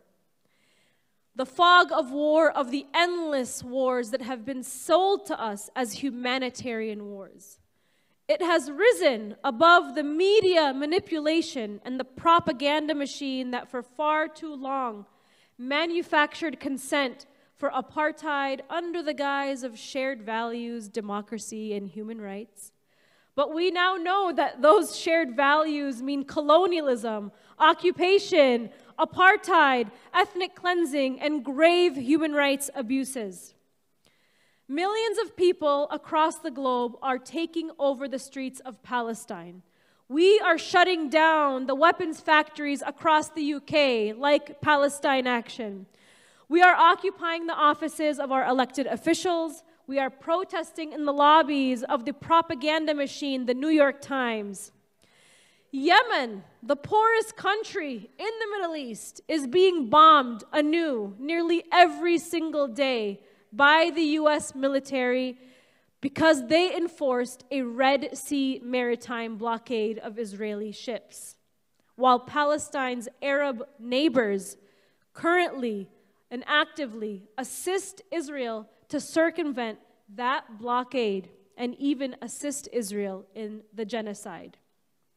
Yemen has endured over a decade of a humanitarian crisis. 23 million people have been starving because of a US-backed Saudi blockade. Egypt, Jordan, Turkey, the UAE, and Saudi Arabia continue to pay lip service to their citizens while assisting Israel in its genocide and doing normalization treaties behind the scenes. But the people of the world have broken through the fog of war. They're saying no to normalization and not believing the atrocity propaganda blitz. Just like the incubator babies, weapons of mass destruction, and the Gaddafi mass Viagra hoax that brought us the wars in Iraq and NATO invasion of Libya, we as a collective have broken through the fog of war. And most importantly, here in America, the Democratic Party has finally shown its true face, taking off its mask so Americans see that it has exposed itself as the bloodthirsty, war-hungry party that it is. We see and hear Genocide Joe quite loudly and clearly. We cannot rely on our leaders to save us and stop this war. The power right now is in our hands, and we will continue to disrupt the war machine until the entire system of endless wars turns into endless peace. Thank you.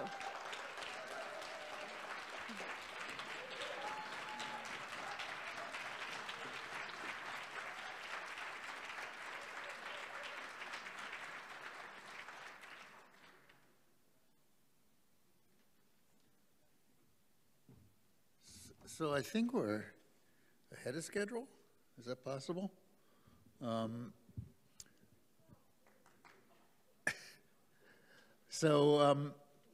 next thing on the agenda is the 1:30 to 3 p.m. set of workshops. And during this set of workshops, there's going to be impending war against China and how to oppose it, and that's going to be held right here.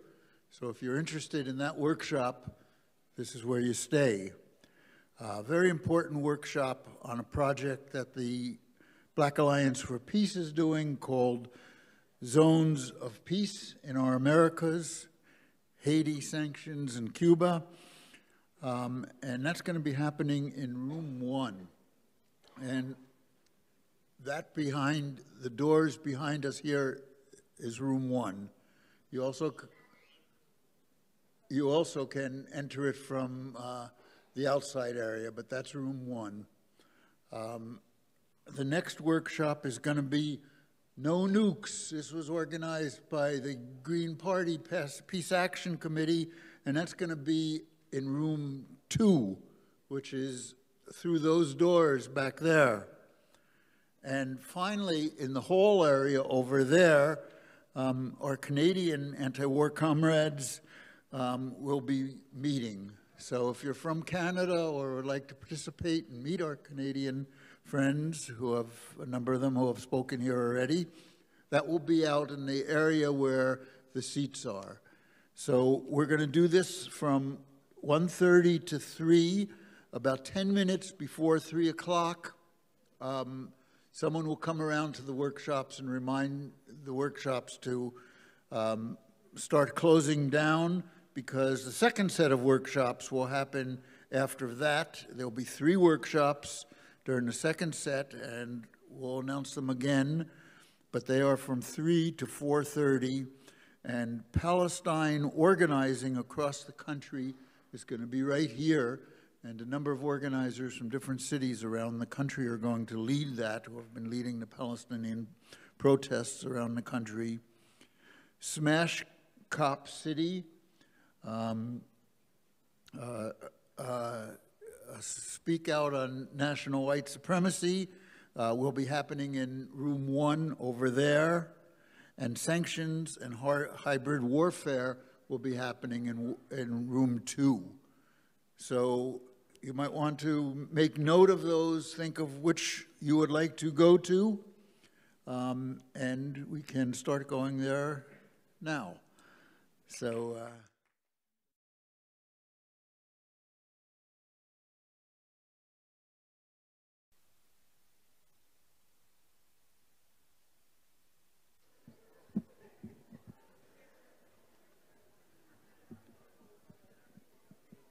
All right, even though many of you are outside the hall, we need people to come on back in, because what we're going to be beginning very, very shortly, quite shortly indeed.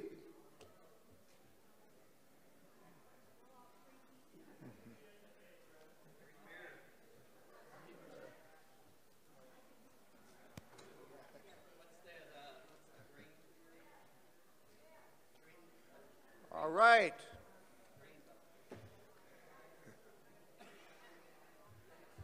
Those of you who are outside the hall, I know you can hear me because I have a very big voice and it can get even bigger. Please come in and join us. All right. All right. Well, those who have joined us, and those who have not, but they'll be in here shortly. So why don't we begin this very, very important panel? We can actually begin it with a chant. And when our movement is under attack, what do? Stand up, fight back. What do? And that's what we do. We stand up, fight back. So for those of you who do not know me, I'm Mick Kelly. I was one of the anti-war 23. When I'm a speaker, I'm going to talk about that a little bit later. But we have a group of very, very important panelists right here today, and I advise you strongly to give them your undivided attention. We have some cases that are of great political importance for our entire movement. And we know that when we have an effective movement, we also face repression. The two things go together, being effective on one hand and facing repression on the other hand. They're like twins, and we can and will defeat repression. So before we get into all the speakers, again, I want to encourage all those who are outside to come in and join us. But let's commence with this important event. And we're going to be having the talks, and they're very important. And then we're going to be hopefully we'll have time for questions and answers. That's right, come on in. There's so many of us here today from so many important movements, and that's right, I'm delaying a few seconds in order to bring people inside and get people to listen to these actually really critical cases. We have the Ruhu people here. This is a critical case to our movement, so let's all come on inside. Thank you. Come on inside. And here we have the timekeeper joining us too. Excellent. A most important figure. All right. So in all seriousness, as I was just saying a few moments ago, that we aim to have an effective movement. We stand against American wars, and we stand with Palestine, and we stand with all oppressed. We're serious. We're absolutely serious about our commitment to liberation, and we understand that one of the effects of being effective people, effective organizing an effective movement, is that we can and will face repression. Now, we've been seeing that in the Palestine movement. We've seen people losing their jobs. We've seen people being pushed off the college campuses, seen attempts to have our rights taken away. And it's vital that each and every case of repression be met with resistance, and determined resistance at that. And at that point, I'm going to begin my presentation, and I'm going to be introducing the other speakers. But for those of you who do not know me, I'm Mick Kelly, and I was one of the Anti-War 23. It was a group of activists, international solidarity and anti-war folks, trade unionists and others, who on September 24th were raided by the FBI and subsequently subpoenaed to a grand jury. On the morning of September 24th, what happened is this. About 70 agents accompanied, I don't see her. Sarah, stand up. Sarah was called to a grand jury in Chicago, and they were very serious about putting her in prison, and she stood up to the grand jury. Tom Burke, who's over here, he's on the stage with me. He's another person who was called to the grand jury and successfully resisted. So we have a lot of people. Is there other people involved in the case? I don't see any, but there's a lot of us. So if I overlooked somebody, I'm truly sorry. But so what happened at my house on the morning of September 24th was this. I wasn't there. Just wasn't there. I was at work in a kitchen. But at home, my partner was there, and down the door, smashed a fish tank, and suddenly the place was full of an FBI SWAT team. And this was repeated in other places around the country. And it was a dramatic set of raids that was designed to put anti-war and international solidarity activists in jail. So if you look at the warrant for my house and the houses of the others, it basically was looking at a case of material support for terrorism. I'm going to talk a little bit about that later. But material support of terrorism is basically a thought crime. It says that if you stand in solidarity, effective solidarity, with the national liberation movement, we will put you in jail, and we'll put you in jail for a very long period of time. So the groups mentioned on my warrant were the Popular Front for Liberation of Palestine, the Revolutionary Armed Forces of Colombia, and last but not least, Hezbollah. But the thing about this is this, and that is that I think all those are great groups full of great people doing great things. And I'd never made a secret of that point of view. Never made a secret. You could look on the internet, you can see pictures of me with Layla Khalid from the Popular Front. It's not, whatever, it's not hidden, it's not concealed, nothing about it. But what the Effective Death Penalty and Prevention of Terrorism Act does, it makes it a crime to carry out effective solidarity with national liberation movements. And it's very, very important that it be opposed, and it's a very, very serious charge. Typically, and Mel could talk about this more, every count of material support carries 15 years. Typically, those who are charged are convicted, and those who are convicted end up in what's called a control unit once you get to prison. That's basically a prison within a prison, usually for Muslims. And that's just a reality of America today. We were effective in defeating those charges. And actually, quite truthfully, we were never charged. But we were effective in pushing back against those charges. And I'd like to talk a little bit about the lessons of that, because I think they're applicable for other cases. You know, one is that we were absolutely determined to resist. Not one person testified in front of the grand jury. And for those of you, I think most of you know about grand juries, but for those of you who do not, let me say this.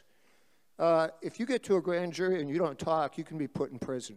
It's actually just that simple. It's meant to be coercive. In other words, they can hold you until they decide that, well, you're never going to talk, and at that point, they're supposed to let you go. But it's a very serious thing. All 23 of us refused to testify in front of the grand jury. So that resistance and public resistance was actually vital to our success. Number two, we had an approach of relying on the masses of people. I have only 5 minutes left. And by that, I mean we had to go out in a very big way to bring the broadest possible support around our case. And I think we were very effective in that. We held regional conferences. We formed something called the Committee to Stop FBI Repression. Hundreds of people attended those conferences. We got the endorsement or support from trade unions, actually trade unions representing about 500,000 people. We sent delegations to Congress to push about our case. And every step of the way, we did everything possible to say the democratic rights of those who want to resist imperialism are under attack. We tried to build as big as possible tent to unite as all who can be united to push back against these charges. And I think that was successful. And finally, we had a good legal strategy that was aggressive, that did things like push back, like the Justice Department had my passport, not just mine, others too. We pushed back legally against that, and we pushed back actually at every single point that we could, and had an aggressive strategy that was all about defending our rights. Now, our case was linked with a group of others, and this went on for about 8 years. And I'm not going to be able, for the standpoint of time, to recall all of them, but the two key ones in this is Carlos Montes, former leader of the Brown Berets, who was raided in Los Angeles in 2012, and then Rismi Oda, who eventually, ended up not doing any jail time, or a minimal amount, was eventually deported. But in all those cases, I think the fundamental principles are the same. We need to mobilize people, we need to be aggressive, draw people into motion, and have effective legal strategies. So those are the basic points and basic lessons that I wanted to hit on. I think I have not used my 10 minutes in its entirety. So that being the case, I want to be a positive example, not just kind of a do what I say, kind of, you know, do what I say to do, not what I do. But I'm going to take it to the other speakers. In the first, I'm done. I'm introducing Dr. Fields. And Dr. Fields has some impressive credentials, and let me actually look down and see what they might be. She's from no, I'm serious. And just to go a little bit off script here, I consider the case that Dr. Fields is going to be speaking on one of the most important cases taking place in the U.S. today in terms of pushing back against repression. It has actually, to me, a very similar feel to some of my own experiences. So Dr. Fields is a National Central Committee member of the African People's Socialist Party and the director of the All African People's Party Development and Empowerment Project. So please, give it up for Dr. Fields and listen to this important case. All right. There you go. Uhuru. Don't be afraid. Uhuru. Okay, for those of you who may not know, Uhuru is a Kiswahili word that means freedom. And it's the word that we use in our movement, not only to identify the movement itself, but to greet each other, because we believe that freedom has to be on the minds of African people and all colonized people and all freedom-loving people 24 hours a day, okay? So don't be afraid to respond with uhuru when I greet you that way. Uhuru. Uhuru, thank you. I bring freedom greetings on behalf of the National Central Committee of the African People's Socialist Party and our chairman, Omali Yeshitela, and the wider international Uhuru movement. Before I begin my presentation, I want to express the unconditional unity of our party and our people with the righteous struggle of the Palestinian people. Fighting against genocidal white settler state of Israel, and we declare, as we always have as the African People's Socialist Party, that there must be victory for the Palestinian people from the river to the sea. So we stand with you. I really want to appreciate having an opportunity to be on this panel, and just for the sake of time, I want to just say something quickly about who we are as the African People's Socialist Party before I talk about our case. And I know we do have a quick video. I'm not sure when, it's maybe like 3 minutes. I'm not sure when you wanted us to show that, but how should we do that? It's news to me. I would give the presentation. Give the presentation, and then we can do that? Okay, because I see it up on the screen. That's why I was asking. Okay, thank you. All right. So the African People's Socialist Party is more than 50 years old, and it's led by our chairman, Omali Yeshitela. The theory that leads the African People's Socialist Party and the Uhuru movement is called African internationalism. This is a theory that explains the world, and it explains the role of African people in this world.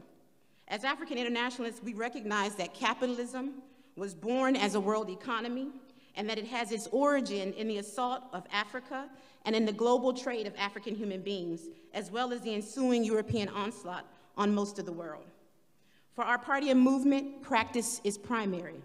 So for more than 5 decades, we've built a variety of organizations, campaigns, and economic institutions, and have championed and led around the cause of reparations for African people. We have built a solidarity movement of white people, members of the colonizer nation who actually fight against colonialism and work in the white community to win the question of unity through reparations. Our party built the first World Tribunal for Reparations to African People in New York in 1982, where the US government was found guilty of committing genocide against African people based on international law and was found to owe us at least $1.2 trillion for labor alone. Our chairman, Omali Yeshitela, is a former member of the Student Nonviolent Coordinating Committee.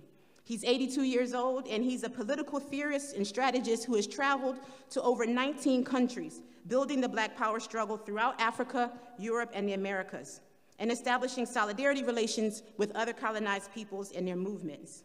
He has driven the establishment of over 50 Black community economic institutions designed to free African people from the colonial mode of production and from welfare slavery. Today, we see that as the struggle of colonized people for liberation and self-determination intensifies, so does the counterinsurgency, or the efforts to repress the leaders, the organizations, and the masses of people who are fighting to be free. And as we organize to deconstruct this global system of colonial domination, we must be serious in our efforts to defend the movement, to push back the colonial state, and to continue to advance the struggle that ultimately is about making sure that the colonized people of the world have access to our land, our labor, and our resources. In June of 2022, I was sent by our party to our headquarters in St. Louis to help coordinate a program developed under the leadership of our deputy chairwoman called the African Doula Project. This project was a part of our party's multifaceted economic development and anti-gentrification project known as the Black Power Blueprint. The African Doula Project itself is a first step towards building an African Women's Center in St. Louis. We in the African Doula Project provided 14 African working class women in the North Side with the training needed to become full spectrum doulas as part of an effort to address the high rates of infant and maternal mortality in the African community in St. Louis. On July 2nd, 2022, while we were in St. Louis, we got word that a man with a military-grade flamethrower set fire to the huge red, black, and green African national flag that was flying high over our Uhuru House in St. Petersburg, Florida. 4 weeks later, around 5 a.m. on July 29th, the morning of our doula training, the US government attacked us with a violent FBI raid on 7 offices and homes of African People's Socialist Party and Uhuru movement leaders, including the home of our chairman and our deputy chairwoman, Onezene Yeshitela, in St. Louis, the Uhuru House in St. Petersburg, Florida, and the Uhuru Solidarity Center in St. Louis. Chairman O'Malley, Deputy Chair Ona, and others were handcuffed with assault rifles pointed at them, while the FBI used flashbang grenades, drones, battering rams, breaking down doors and windows, and covered up security cameras as they stole property, computers, phones, files, archives, and more. 2 months later, in September of 2022, Change.org removed our Africans Charged Genocide petition that had over 130,000 signatures from people uniting with our call to charge the US government with genocide against African people. On October 31st, 2022, activist Timba Shabanda was arrested while volunteering in our community garden in St. Louis on a bogus charge of making terroristic threats. He was held for at least 2 weeks, being interviewed by the FBI agents before being released.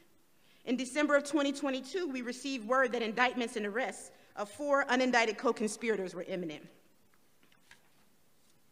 On January 7, 2023, the church across the street from our chairman, which was under contract by our movement to build a community center, was burnt to the ground. On February 8, 2023, the FBI was slammed in a St. Louis alderman meeting, and the next day, on February the 9th, the State Department announced a $10 million reward for anybody with information that could help their case against us. A few days later, on February 14th, Pinellas County Board of Supervisors revoked funding for Black Power 96 FM radio, a low-power FM radio station that our party has operated for many years. On March 7th, we held a webinar that showed that the US government was actually imposing sanctions against our movement, economic sanctions similar to those that are imposed on foreign countries that are not subservient to US domination. Some of those attacks included Regions Bank closing our movement accounts, closing our credit lines despite having put hundreds of thousands of dollars in those accounts, calling back a mortgage that we had never been late on. Facebook blocked the ability for our organizers to crowdfund. GoFundMe stole $9,000 from our fund to be able to do a legal defense of our movement, and Stripe temporarily blocked sustaining donations.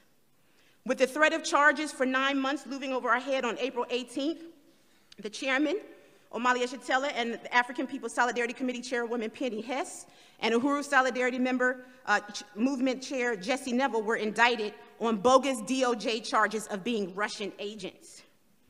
Known as the Uhuru 3, the indictment charges Omali Yeshitela, chairman of our African People's Socialist Party, Chairwoman Penny, and Comrade Jesse, with conspiracy to commit an offense against the United States, acting as agents of the Russian government, as they face a maximum prison sentence of 15 years on these completely bogus charges.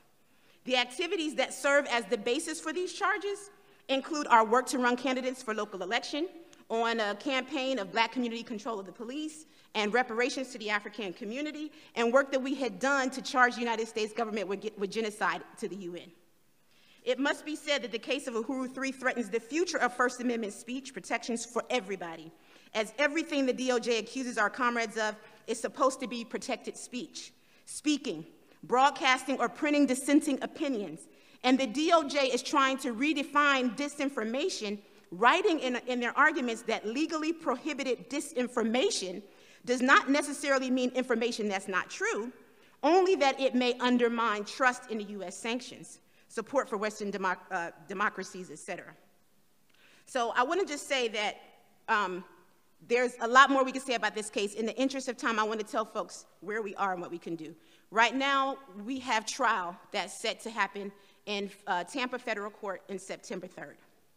We're calling everybody all out for the trial in Tampa. If you can make it, this trial is set to be about a month long, starting on September 3rd. If you can make it for a day, if you can make it for 3 days, if you can make it for a week, if you can make it for the entire trial, we're calling on you to come and show your support for the Uhuru 3 there. We also have a table that's set up in the lobby. This is a table of the Uhuru Solidarity Movement, white members of our Solidarity Movement who are working in the interest of bringing white people into the leadership of fighting against colonialism. So we want to invite you to go to that table and get more information about this case. And also, you should check out our website, handsoffuhuru.org. There you can donate to our legal defense. You can sign our emergency pledge, sign our online petition. And you can join the coalition that we formed to do the fight back and make sure that our comrades, our chairman, Omali Yeshitela, Chairwoman Penny Hess, Chair Jesse Neville, don't see one day in prison. I want to thank UNAC for the opportunity to participate in this important conference. I want to thank all of you, many of you who I know have played some role, even up to now, to defend the Uhuru 3, and I want to ask you to continue to show that support. Let's push back this state. Let's tell the United States government that we will not accept one day in jail for Chairman Omali Yeshitela, Penny Hess, or Jesse Neville. Hands off Uhuru, hands off Africa. Uhuru.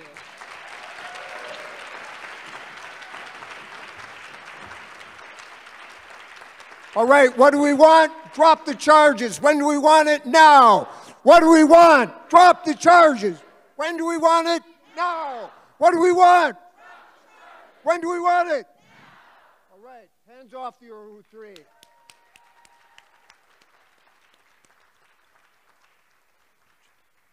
Genuine heroes for standing up. Genuine heroes. Okay.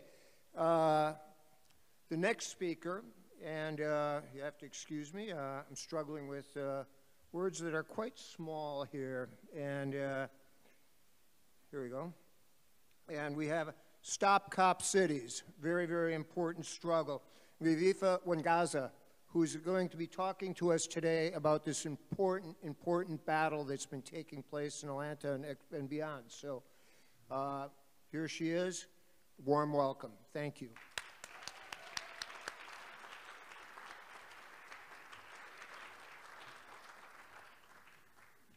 Thank you.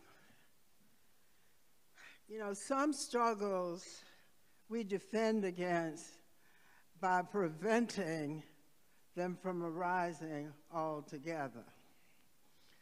When we recognize the fact that we're engaged in a 500-year battle against a military onslaught against humanity, then we never let down our guard. The United States is an ongoing criminal enterprise built with stolen labor on stolen land, and by definition must maintain a military presence and coercive atmosphere in order to exist at all. My father used to say to us, South Carolina, to defend white Charlestonians against possible enslaved African uprisings following Denmark Vesey's thwarted rebellion of 1822, which was preceded by Cato's Stono Rebellion in 1739, and the Haitian Revolution in 1791. Now, what does that remind you of?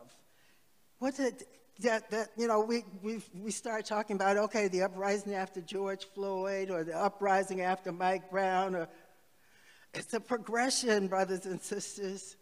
And until we recognize that it is a progression, and like the cyclical genocide against the Palestinian people, or the Haitian people, or the Congolese people, and to crush it, to smash it, then we will remain preoccupied with the same old cyclical distractions. So it becomes necessary that we not allow ourselves to be trapped in that cycle, and instead that we recognize the phenomenons as they emerge.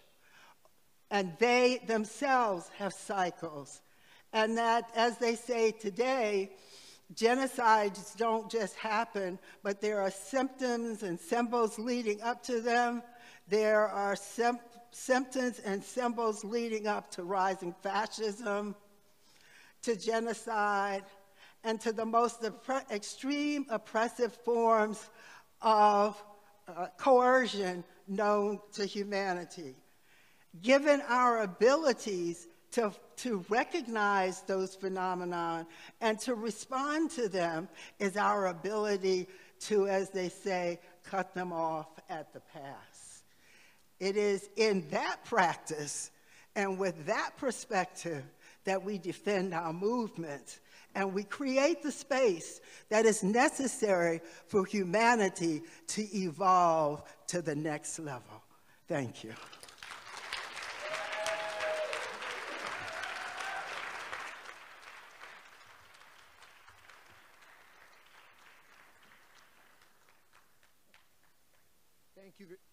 Thank you very much for that insightful talk. The next speakers we're going to have is on the victory around the Alex Saab case. We're going to be having Roger Harris, Task Force of the Americas, and William Caracalo, pardon me, of the Bolivarian Circles from Venezuela. So take it away.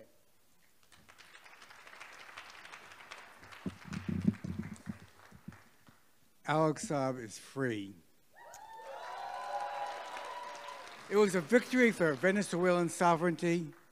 It was a victory for the sanctions kill movement, the movement against sanctions, and it was a victory for everybody in this room. So I want to tell you a little bit about the story of how we were successful in freeing Alex Saab.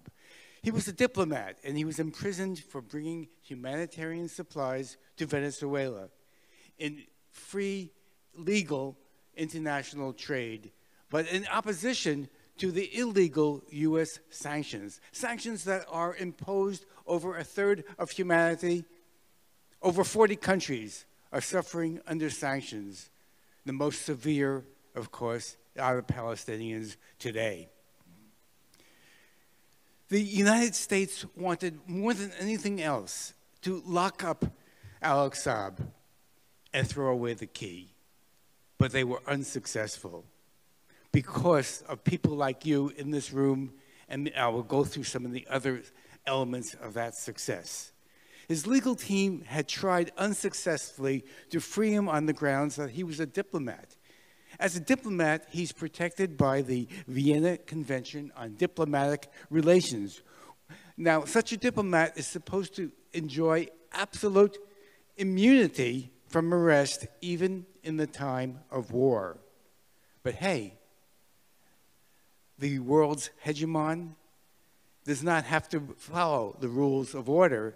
They make the rules of order, and they said, no, we don't, even though we are a signatory of the Vienna Convention, we are not going to honor it. Not only that, but this legal team said that he should be freed, yet the United States said, look, we don't even recognize the democratically elected government of Nicolas Maduro, so why should we recognize his diplomats? So at that point, it looked very bad. But we knew that an international movement, a national movement, and other elements would free him. And we'll go into that in a second. And so what the final way to get him free was that we had a prisoners exchange. And on December 20th, Alex Saab flew from Miami back to Venezuela. And there he was greeted by his wife, his children, the president's wife, Maduro's wife. It was a beautiful moment. And President Nicolas Maduro made a triumphal public address standing right next to Alex Saab. Now, this was a prisoner exchange, and there were about 10 U.S. prisoners that were exchanged in it. Now, Mr. Biden, he did not make a triumphal address. Particularly, he did not stand with the people who were freed. Now, why didn't he stand with those people that were freed? Well, for one thing, the big ticket item was this guy named Fat Leonard. And probably most of you don't know about Fat Leonard, but he was involved in a corruption scandal that implicated 60 U.S. admirals in the Navy, and they wanted him back really badly. The other people that Biden did not stand along with were 2 U.S. mercenaries who got, it was called on the press the invasion that they had in Venezuela. They tried to assassinate President Maduro. They called the invasion, the press did, the Bay of Piglets. And they, of course, President Biden had no interest in being seen with them at all. So the emancipation of Alex Saab is very similar to the emancipation of the Cuban Five. How many of you have heard of the 5 Cuban heroes as they've known in Cuba? Yes, and I'm sure many of you worked on that as well. The 5 Cuban heroes had infiltrated terrorist groups in Miami area, and they were planning attacks on Cuba. So when the Cubans told the United States that there were terrorists in the United States, what the United States did was they arrested the Cuban 5 rather than arresting the terrorists, which is par for the course. That was in 1998, and President Fidel Castro said they would be freed, and they were freed. And in a similar reason, a similar matter, that Alex Saab was freed. There were 4 elements to the successful campaign of Alex Saab. First was the remarkable resoluteness of Alex Saab. And my comrade, William Kamacaro, who just recently visited with Alex Saab, will be telling you about that story. 2 was the mobilization of the entire Venezuelan nation in behalf of Alex Saab. 3 was the international movement of which we were the part. And 4 was the strength of his family, and particularly his wife, Camila Fabry de Saab, and William will be telling us more about that. Now, Alex Saab was kind of unique amongst political prisoners because he had what you might say a get-out-of-jail-free card, which he didn't play, and his life was endangered. He's a cancer survivor. He was vomiting blood. He was being tortured, yet he did not sing because the United States knew that what Alex Saab was doing was he had circumvented the U.S. sanctions. And because of his actions, food, medicine, and fuel was coming into Venezuela, saving lives. And they knew he had information that could cut off those trade routes. But Alex Saab did not sing. He faced the consequences of death, and he eventually got free. He was a very high-value prisoner for the United States. And the second pillar of the successful campaign to free Alex Saab was the mobilization of the entire Venezuelan nation, from the grassroots all the way up to the top political leadership. The third element was the international campaign. And when I look around the room, there are so many people I know who worked on that campaign. I see Sarah Flounders, who went all the way to Cabo Verde to help free Alex Saab. I was honored to be on part of that international delegation. And there's so many of you that probably I don't know, and that shows how strong that campaign was. And then the fourth pillar of strength of Alex Saab, the one that was really, all 4 were very important, but was his family, and particularly his wife, Camila Fabry de Saab. She was a young mother, less than 30 years old, with two very young children. She had no political experience, yet out of adversity, she became a political leader in her own right and helped free her husband. And to tell us more about that, I'd like to turn this over to my dear comrade, William Kamacaro, from the Alliance for Global Justice. Alex Saab is free.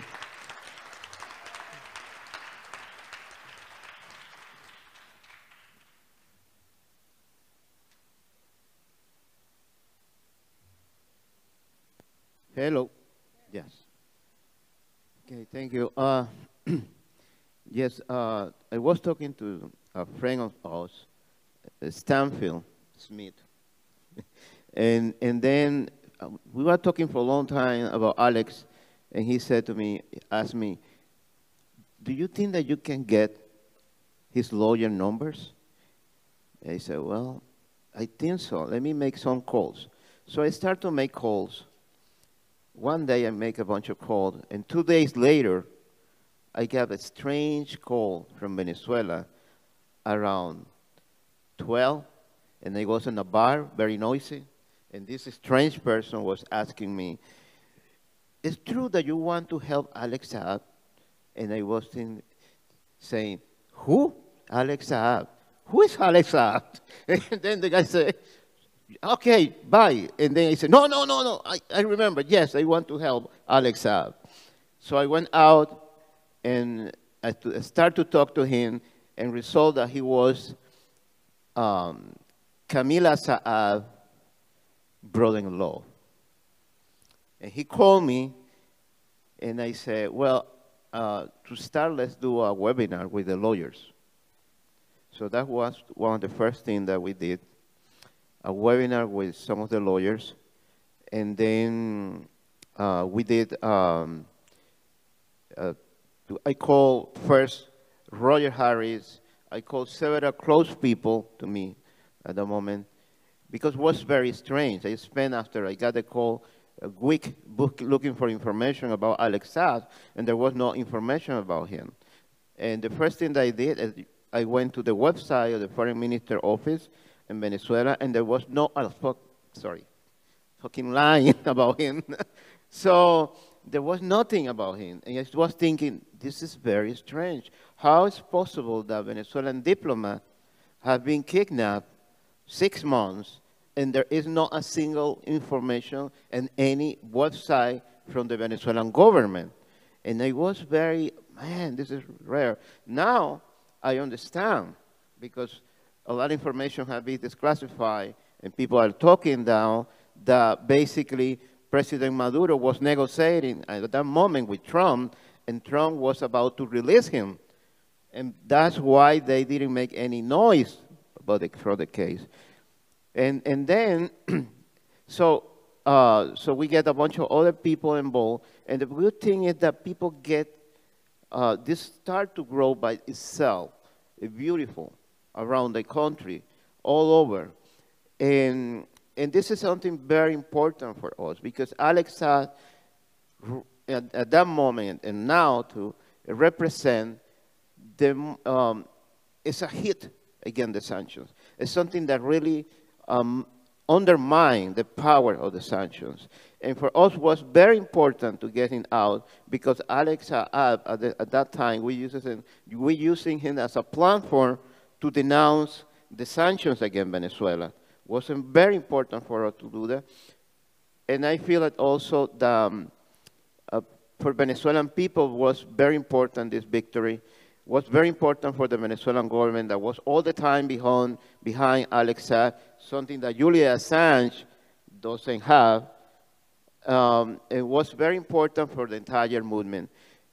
I would say, because my time is over, I would say that we should really take care about these important victories that let us know that, yes, we can. We can win. We are able to win. And that's what happened. Thank you.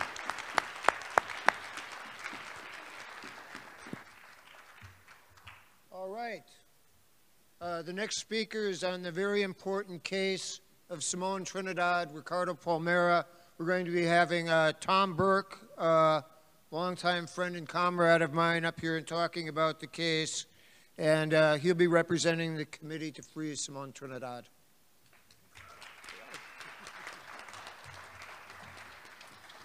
International solidarity. International solidarity. Thank you to UNAC for allowing me to speak today. I especially want to thank Sarah Flounders from Workers' World Party and Jeff Mackler from Socialist Action, and all of those here who are part of the movement that kept the anti-war 23 out of prison. I'd rather be here than inside, so thank you very much. And we need to do the same for the Uhuru 3 now. Right on.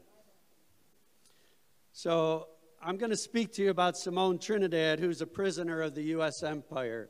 He's a Colombian revolutionary, was a leader in the Revolutionary Armed Forces of Colombia People's Army, the FARC-EP. And I just want to say there's great importance to international solidarity that we're all engaged in. Sometimes, because we're inside the empire, we may feel a little isolated.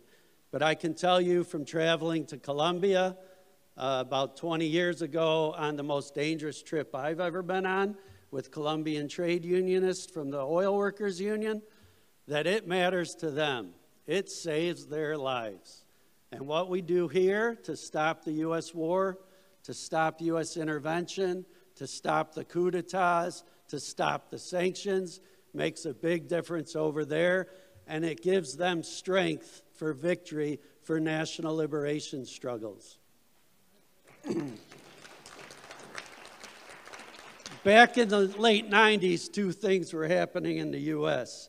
One was the U.S. was coming up with what was called Plan Colombia, and a senator named Joe Biden was the main person that introduced Plan Colombia, which was a war plan to the U.S. Senate. It was a plan for misery and death in Colombia. On the other hand, in the middle of this country, there were two comrades. One was Meredith Abbey of the Anti-War Committee and myself in Chicago, who were plotting and planning how to stop this already. And we had the Colombia Action Network to do solidarity work. And one of the best things we came up with was the Coca-Cola boycott, which allowed us to campaign in unions, go to churches and houses of worship, and especially this campaign spread across campuses. Meredith and I were hoping with the Coca-Cola boycott in support of Colombian trade unionists to reach thousands, maybe tens of thousands of people. Instead, it took off like a prairie fire, and we were able to reach first hundreds of thousands and then millions of people with our campaign. My union at the time, the SEIU, Service Employees International, had a 5,000-member convention that signed on to the Coca-Cola boycott and opposed, in our wording, Plan Colombia, and said the U.S. should stop funding the war against the FARC and the people of Colombia. So big success. When we organize, we win.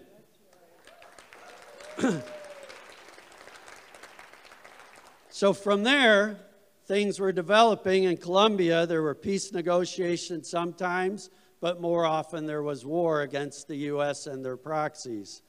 You know, the U.S. ran the war in Colombia. Colombian generals were not in charge of the war. It was U.S. generals from Southcom. Someone spoke about that earlier in a workshop. That's who ran the war. That's who gave directions. U.S. intelligence, U.S. weapons. When I stood in front of the largest oil refinery in Colombia with 5,000 workers at 5 in the morning protesting free trade, what did the soldiers wear? They wore U.S. uniforms, and they had Israeli weapons in their hands. That's how this shit works.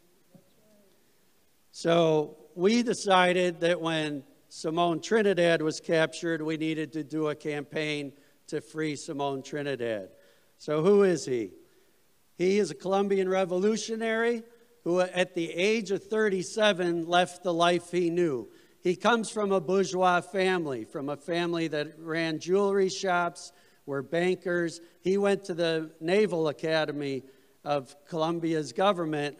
He quit a month before he graduated because he decided to take the path of trying to reform the system and organize people. And he did that for years. He joined the Patriotic Union, a political party which had 4,000 plus members killed by death squads. It was an attempt by the revolutionary movement and reformist groups to unite the left and elect people to power that would change things. But instead, it was attacked by death squads and assassins and never succeeded. When most of his friends that he knew and grew up with were either dead or forced to flee to other countries like Sweden, he decided to go join the FARC at the age of 37. I think that's a pretty amazing thing for someone at that age to go do. And he fought with them for many years. Eventually, he was part of their peace negotiation processes and helped tremendously to advance the negotiations within Colombia to try to get a just and lasting peace. But it wasn't to be. So later, he decided that the FARC needed to negotiate with the UN, and he left and went to Ecuador on his way to meet with Kofi Annan's representatives at the UN when the US and Colombian intelligence captured him, and he was extradited to Washington, D.C. to a jail. This violates the sovereignty of Colombia or any country that has extradition treaties with the U.S. In the case of Alex Saab, there is no extradition treaty, but the U.S. did it anyway. They don't follow any international law. They just make it up as they go. So in Washington, D.C., he was eventually put on trial in a federal courtroom, and we went to that courtroom 4 times he was put on trial, right? The first trial ended in a hung jury, and the judge declared that no one was allowed to talk about the case outside of the courtroom to have anything to say about it. Well, before the second case began, the defense attorney, who was quite good, had figured out that the judge and the prosecutor had discussed the case because the U.S. prosecutor slipped up. So the judge was forced to step down from those trials because they were caught cheating, trying to prosecute Simone Trinidad and lock him away. And we were there to witness it, and we were there to tell the media about it, and it made big news in Latin America and all around the Caribbean, and especially in Colombia. So we exposed the sham that the U.S. justice system is. That's where the case of the Anti-War 23 actually begins. The FBI began investigating us because the judge was angry at us and started coming after us at that point. So everything ties together once you study it and figure out what's happening. So after 4 trials, 2 on drug charges, 2 on terrorism charges, Simone Trinidad was found guilty of 1 charge related to a big surprise, being a member of the Revolutionary Armed Forces of Colombia, which apparently is a crime in the U.S. courtrooms. So the judge gave him a 70-year sentence. They enhanced everything. He's at the peace negotiations with a rifle on his shoulder. That enhances the charges by 7 years. So they just throw everything onto it. So now he's a prisoner in the Florence, Colorado Supermax. That's a torture prison for anyone who's inside of it. There is no fresh air. It's only solitary confinement, the type where you don't even get to interact with the guards, right? Everything's done remotely, and you're by yourself the whole time. But through our struggle and through supporting him and through the peace process that happened in Colombia, he now has relative freedom in the prison. He can get books and reading materials. He can have conversations with some select other prisoners. And he gets to see his lawyer, Mark Burton, regularly. So where we're at today is things have changed a lot in Colombia. The peace process was not all that good for the FARC. They've splintered into 2.5 other armed groups. Their political groups that came out splintered into now 3 different parties. It's hard and difficult for us to find someone in Colombia to campaign to free Simone Trinidad. He was not included in the peace negotiations and set free, which would have been the time to do it. But we're still campaigning for him. We still stand with him. There's a mass movement that's emerged in Colombia that is very repressed, violently repressed still. They're still killing people every week. There's over 400 former FARC combatants who have been murdered by death squads. But people persist and are struggling and advancing the mass movement there. It's resulted in the election of a leftist president who's named Petro, and he is key for us going forward. We need to get President Petro to demand the freedom of Simone Trinidad so we can join him and build a movement here to force Biden to free Simone Trinidad. Thank you for your time. Solidarity.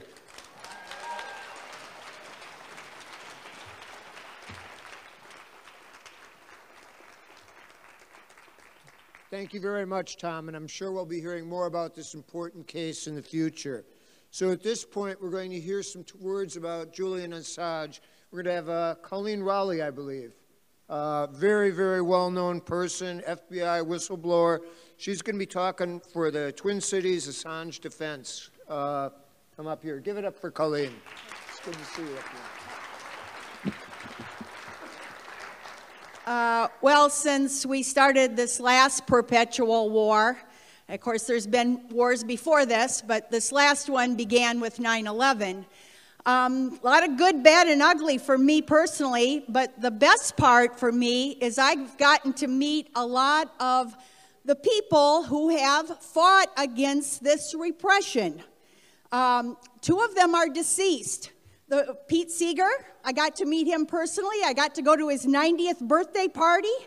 And, you know, he lost everything during the end of the Vietnam War. He lost his entire career. He was completely blackballed for many years. And even the Smothers Brothers had to censor him. Then I met Daniel Ellsberg. And so he was this great, I'll talk more about him. The third one I had the great honor and privilege to meet was Julian Assange. And I and other retired intelligence professionals went in, you know, not midway, but maybe at the beginning when he was already in custody, he wasn't in custody, but he was in asylum in the Ecuador embassy consulate for the first couple of years.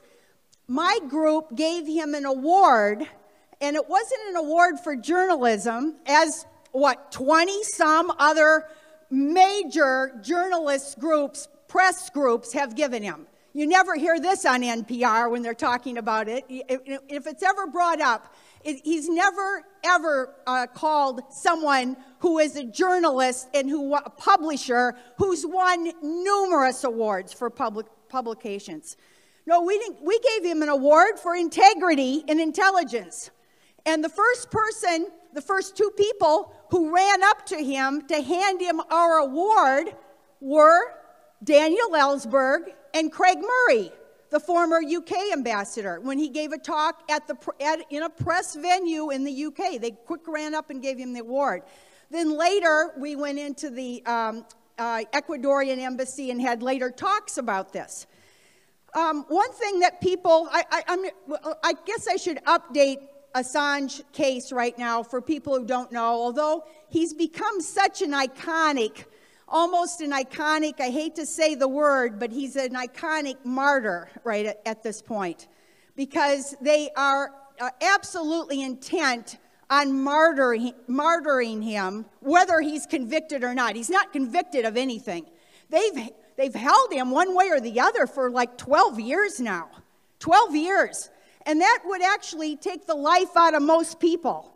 And it is having, you know, he's in Belmarsh, which is a really bad, torturous prison. And it's running a toll on him. He's had a stroke already.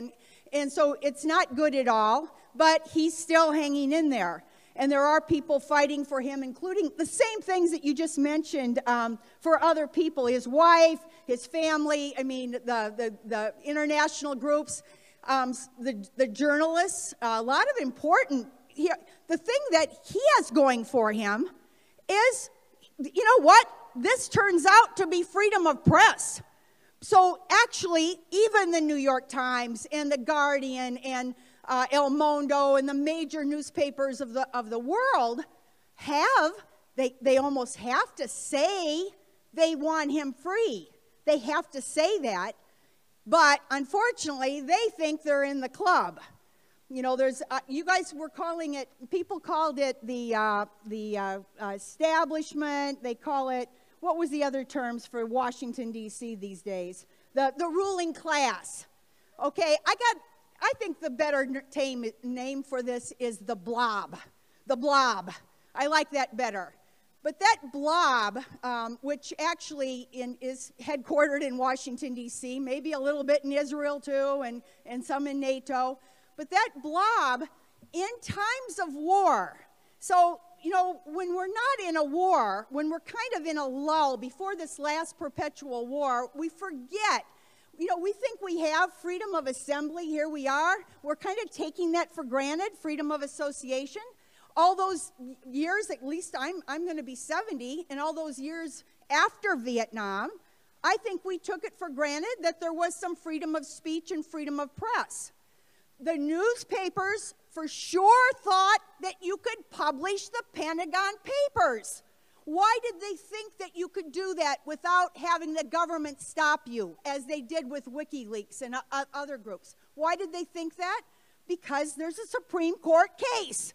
They took that to the Supreme Court and they won. But guess what? That's over now. That's over now. That, you know, what people have said. Not only international law, the Vienna Conventions, the Geneva Conventions, all of the international law that I studied, not only is that over, but our domestic law is over too. And the main pillar for our ability to unite, we talked about uniting, building movements. The main pillar of that is the First Amendment, freedom of speech, press, and association. When that goes up in smoke, as they are attempting to do, and they're attempting to do that by martyring Julian Assange, and also by complete censorship. People mention the word disinformation. Okay, there is a disinformation complex right now. And it's a big business. They're going to give college degrees for disinformation. And the funny thing is, if your Democrats are in power, then certain things are disinformation, you know, whatever. If you're Republicans, wait a minute, I'll just give an example. When the Democrats were in power, the big disinformation was Russiagate. Okay, so Russiagate was all a hoax. But we had to listen to Rachel Maddow every night talking about this. These were all lies. So disinformation by the blob is they can come up with anything. They can say anything is untrue. And this is in times of war. We have the Espionage Act from 1917, when Woodrow Wilson decided he was going to go to war, and Debs and others were all against it. He had to turn all of his supporters, who he had promised peace to, into warmongers. And he did that by passing the Espionage Act and the Sedition Act, and they started putting all of the people that were against war into jail. It is happening again. It happened during Vietnam again. It reared its ugly head. That's why we had Daniel Ellsberg. I will just say one other thing here, which is that if we want the truth, remember what Julian Assange his famous quote is, if lies can start wars, then the truth should be able to end them. The Pentagon Papers did a fair job, actually, of ending the Vietnam War. It played a role in that. And that was the whole theory. But now with the disinformation complex, they have to manipulate your minds. And they do that through censorship of the truth. How many reporters have watched 11, 12 years of what happened to Julian Assange and say, I'm going to be brave and I'm going to write about the truth of this matter? Well, you're going to be, first of all, you'll be fired in a New York second. I and another Minnesotan are going to go on the Gaza flotilla here. And, you know, pretty darn, you know what? It's not only scary, whatever, but one would think it could be newsworthy, right? We were told already well, we weren't told directly, but indirectly by our major newspaper here, it's not newsworthy. And why is it not newsworthy? It's because of this repression and disinformation that we're living in. So whistleblowers, and Daniel Ellsberg was a great example, there is no ability to get the truth out if you go to the press and they say, no, we don't want to know. They put their hands over their ears. We won't publish that. It's not newsworthy. Actually, Daniel Ellsberg had that experience. He went for like a year or two, and he had the papers right with him, and nobody would publish them for a while. So that's the kind of situation we're in, and we need more people. I'm going to end on a more positive note. This has become a millstone around Biden. Biden knows that they do not have a legal leg to stand on to imprison a publisher, okay? And also, our whole democracy goes up in smoke. Our rule of law, everything depends on the First Amendment. Our ability to share information. Everything ends if we don't have the First Amendment. That was Thomas Jefferson knew that. And Biden knows, so that what he's trying to do is push it to the election. And hoping, of course, that maybe, Assange might stroke out or something. But they're trying to push this off. And this is why, for all the activism that we can do, it is a time when we can have an impact. So if more people, I still think that, maybe there's some decent person left in government. And if we could fall on that person, if we could get more whistleblowers, if we could get the press, by the way, if we could even get the ACLU, who is keeping quiet about this because they're part of this whole repression too. So anyway, we need to do more, and at the very least, remember what's at stake. It's about our ability to even have a conference.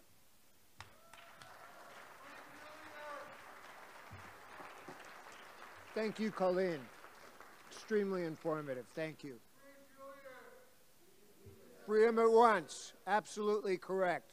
Now we're going to have, at some point, we're going to have discussion, questions, answers, and all that kind of thing. But before we get there, we're going to have one final and extremely important speaker. And that's about the issue of Muslim political prisoners in the United States, of which there are many. And Mel Underbaki, who's going to be joining me in a second, longtime friend, is going to be addressing this critical issue that's affected so many in the community. So give it up for Mel. And by the way, she's with the National Coalition for Civil Freedoms, an extremely important and excellent group. Here we are. Yes, thank you very much. Okay. Sorry, Frank. Is this good? Can everybody hear me? Yeah, I guess you can. First, our basic mission for the Coalition for Civil Freedoms is to advocate for the rights of political prisoners who were targeted in the War on Terror. So I'm going to start with the beginning and tell you how we got our start, and it's going to be from my point of view. There's lots of different points of view of this one. But my first exposure to all of this was in Tampa, Florida, when one of my colleagues at the University of South Florida was charged with terrorism. And this was Dr. Samuel Arian, who was tenured, highly respected, award-winning, etc., but he was also a political activist working quite effectively for the rights of Palestinians. So Friends of Human Rights was formed to advocate for him at that time. He was in pre-trial in solitary confinement for 2.5 years. So almost every day, his wife, Nala, and I took a nice walk along the Hillsborough River, and she told me what was happening to him in prison, and I could not believe it. I was shocked. So this was all new to me then, and this is before he had a trial, and things like he was strip searched every time he entered or left his cell. His treatment was unbelievable. And the 6-month trial was equally shocking. I was there every day, and it was really a theater of the absurd. And if it hadn't been real, it would have been funny. It was that absurd. And the jury agreed, and they were unanimous that Sammy was not a terrorist. But because 2 of the jurors did not want to completely acquit him, the government was able to continue its vendetta against him, and it was 7 more years before he obtained his freedom. So there was a Norwegian filmmaker, Line Halvorsen, made an excellent film about the trial called USA versus Alarian. And my partner and I took this film around the country, and in the process, we learned that Sammy was not the only one that this was happening to. In every town, we met people who had a loved one who had been unjustly imprisoned. So at about the same time, the people who now make up our legal team, Steve Downs and Kathy Manley, were involved in another very unjust case against Yassin Aref, who was an imam in Albany, New York. He and his co-defendant, Mohammed Hossein, were entrapped by an FBI informant in a fabricated case, and Project Salam was formed there to advocate for these two men. Now, Steve and Kathy also started investigating, and they were also struck by the large number of unjust arrests around the country in terrorism cases. So in 2010, Sammy was on house arrest. He brought his Friends of Human Rights, Project Salam, and 16 other organizations together in his daughter's apartment where she had custody of her father, and the Coalition for Civil Freedoms was born. And at the time, it was called the National Coalition to Protect Civil Freedoms. So after 9/11, the FBI was tasked with preventing the next terror attack. And so they started looking for terrorists everywhere. And one of their early targets were influential people, particularly those who advocated for Palestine. So an example of that type of case was Sammy's case, and the hope was to silence him. Another similar case was the Holy Land Five. So the Holy Land Foundation was the largest Islamic charity in the United States at the time, and some of their charity went to help people in Palestine. And so, of course, that had to be stopped. And it took 2 trials, but they managed to convict them. The 2 co-founders, Ghassan Alashi and Shukri Abu Bakr, who were 50 years old at the time, were both convicted and sentenced to 65 years in prison. So this amounts to a life sentence. And these were 2 very good men taken out of commission for us, yeah. So it turned out that these early terrorists were very hard to find, so the FBI had to get creative. One popular way to find terrorists is to send informants into mosques to befriend vulnerable people, usually young men, and goad them into saying something stupid and recording these things to play to a jury later on. So there were several cases in Tampa early on. One of those was a classic entrapment case. Sami Asmakak was a young man who was mentally ill and very vulnerable. So informants sent by the FBI befriended him, got him a job, gave him money, bought him food, and they started goading him into a terrorist plot. So these informants planned everything, and Sami did nothing. But they put an AR-15 into his hands, and they filmed him swearing allegiance to Al-Qaeda. They showed that film to the jury, and the jury convicted him. So, and he was sentenced to 41 years. And it's for speech, basically, yeah. Sammy's immigrant family, who had been doing very well with a successful bakery and a house, but they lost everything in paying for the lawyer. And I think the last 2 points I wanted to make, this ongoing war and terror kicked into high gear after 9/11. And now the genocide in Gaza is providing another rationale for depriving people of their civil rights. As FBI Director Wray recently said that this will increase domestic radicalization for years to come, that our biggest threat is homegrown terrorists, and by that he meant Americans. So now they're looking for terrorists on college campuses, among the people who are opposed to genocide, on the streets, among people, again, who are out protesting. And informants are continuing to infiltrate mosques looking for idealistic but easily influenced young people in order to manufacture even more terrorist plots. So our coalition has a database with over 1,000 cases like this. Entrapment and preemptive prosecution of very vulnerable and naive people turned out to be an easy way for the FBI to look like they were doing something to keep us safe. But of course, none of these people were dangerous, and it's not keeping us safe. The true danger is the loss of civil liberties. And most of the cases in our database involve Muslims, but not all of them do. We are all at risk.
And that says something about the level of repression in Tampa and in the United States as a whole. So again, give it up for all the panelists. They have so much important to say, and it's vital that we rally to the defense of all those who are under attack. So when our movement is under attack, what do? We stand up? That's exactly it. So now we are going to move into discussion and questions. I understand that there's some of you who have points that you would like to make, and now for the next 20 minutes, or maybe a little less, that's exactly what you can do. Are we going to show the film? That's up to you, Joe. Tell me, are we going to show the film? Let's have the film. All right.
You have a federal warrant for this address.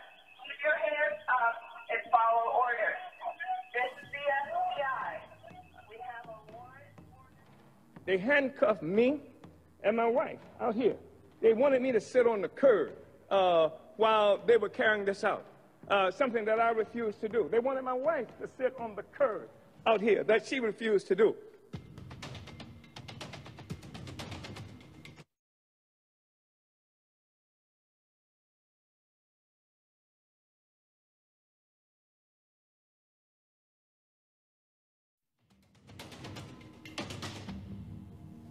The only revolutionary organization that's done something here on the ground practically for African people is the one that's come under attack. Institution that offers a community radio station.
You need a breach? What do you need?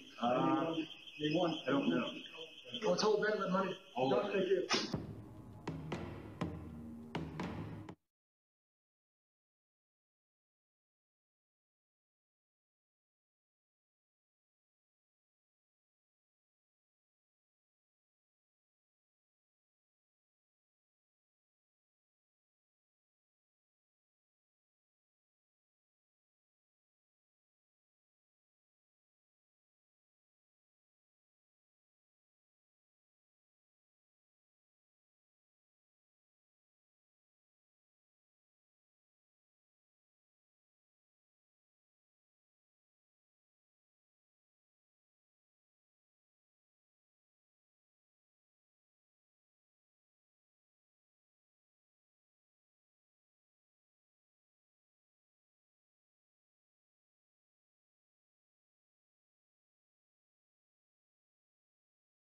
Democracy Now!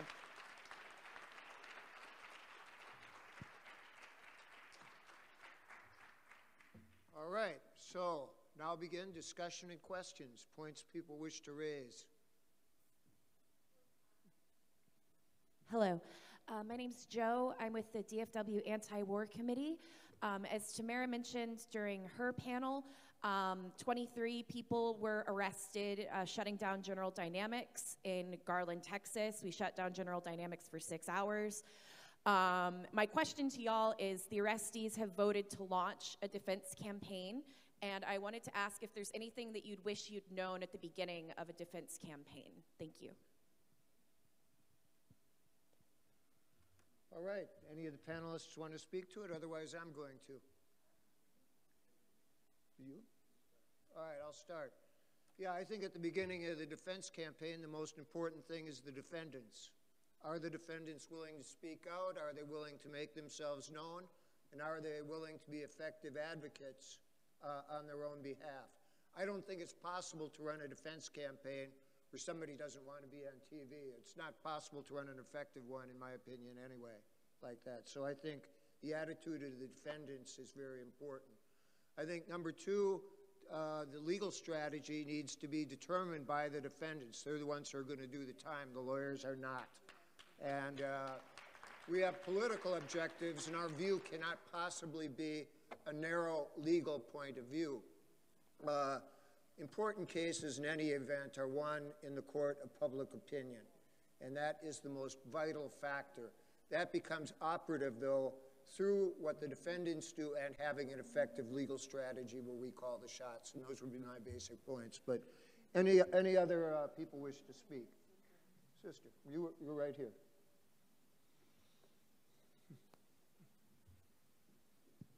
You're next. Thank you.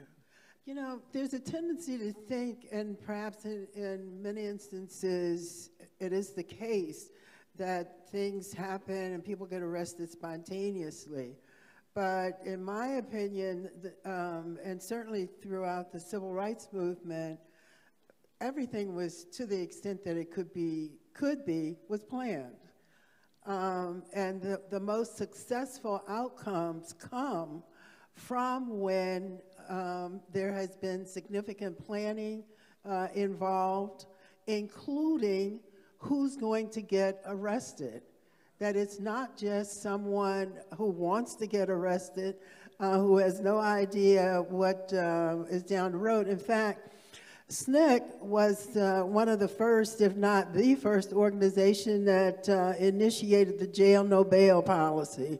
So it wasn't like you were going to go to jail and get out the next day. You were expected to stay there, and not only were you expected to stay there, but you were expected to go along with the strategy that other members of that committee came up with as a part of the advancement of the issue, because the issue is far more important than the individual.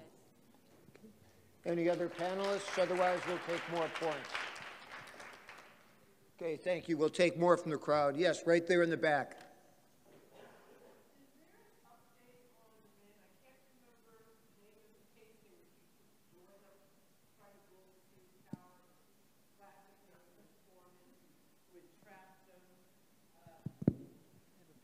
Thanks, anyway. And it was one of the classic cases you spoke of where there was an informant who got them to say, we're told, a pledge to Al-Qaeda. And I know it took several trials to convict them. Do you know what case I'm talking about? Mel, can you speak to that?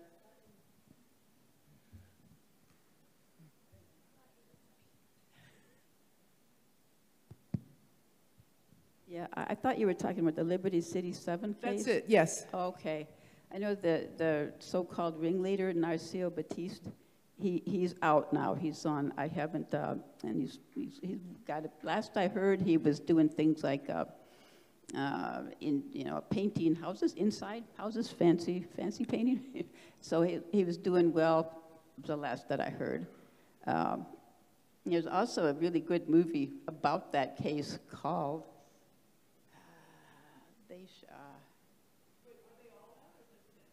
They're all, I don't remember all the details. He's the one I've been in contact with, but he got the longest time. I think the person who went from Haiti got deported, I believe, which is really not very fair. He was acquitted. I think the person who was acquitted in the first trial got deported. The Day Shall Come? Okay, the movie is The Day Shall Come, if you can see it. It's a very funny satire on these kinds of cases, and it's kind of based on Narcisse Batiste. Yeah. Chris Morris was the filmmaker. Probably not what you asked, but he's not in jail anymore. Further points or questions? Come on, we have about 10 more minutes. Let's have a, okay, great. You know, we got 4 of the 5 of the Milwaukee 5, you know, sitting right here. You know, like I said, our first court appearance was on a Thursday. We pled not guilty. Yeah. But, you know, we have, you know, many people in our ears, you know, from the lawyer, just, you know, even our parents, friends, you know, what have you, you know, just wanting us to get it over with, you know, plead guilty, take the fine, whatever it may be. I was wondering if any of y'all might have something to say on that respect.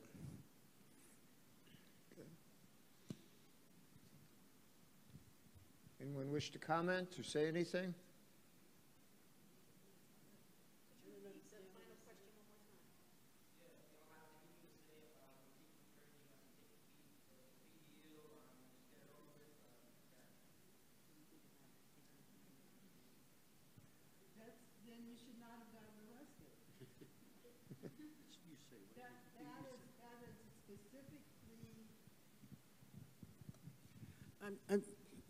And perhaps I spoke too quickly, but the question becomes, why did you get arrested if it was such an inconvenience? If it's an issue that is important, then there's a campaign, and getting arrested is a part of the advancement of that issue. So if an individual is not committed to the issue, then you don't get arrested. There are lots of other things that people who want to work on an issue can do short of getting arrested. And they're the things that should be done as opposed to getting arrested. So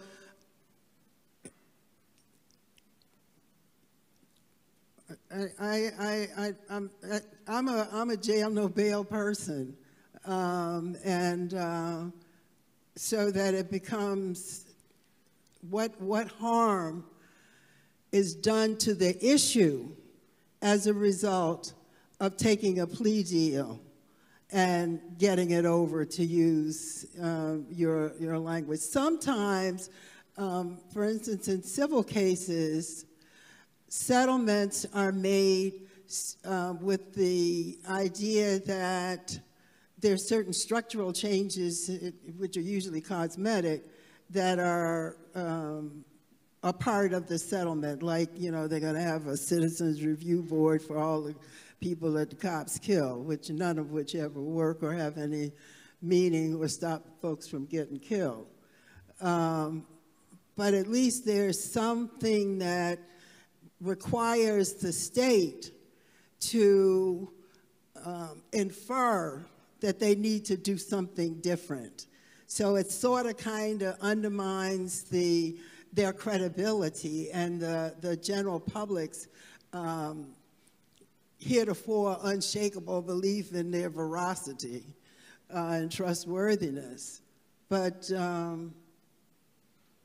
short of that, we have to be more disciplined in our approach to actions.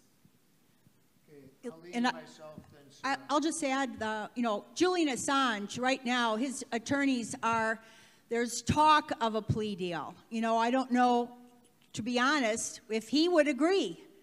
And the truth is, he's on the side of the law. He did nothing illegal, and he's got you know, in the terms of the issue, he's on the right side of everything.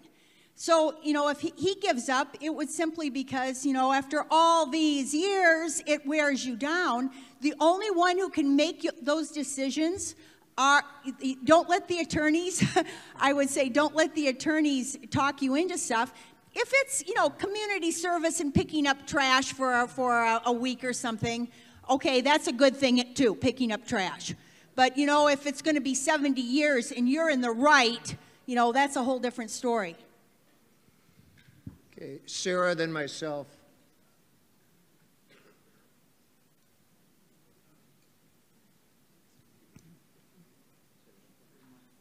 Yeah.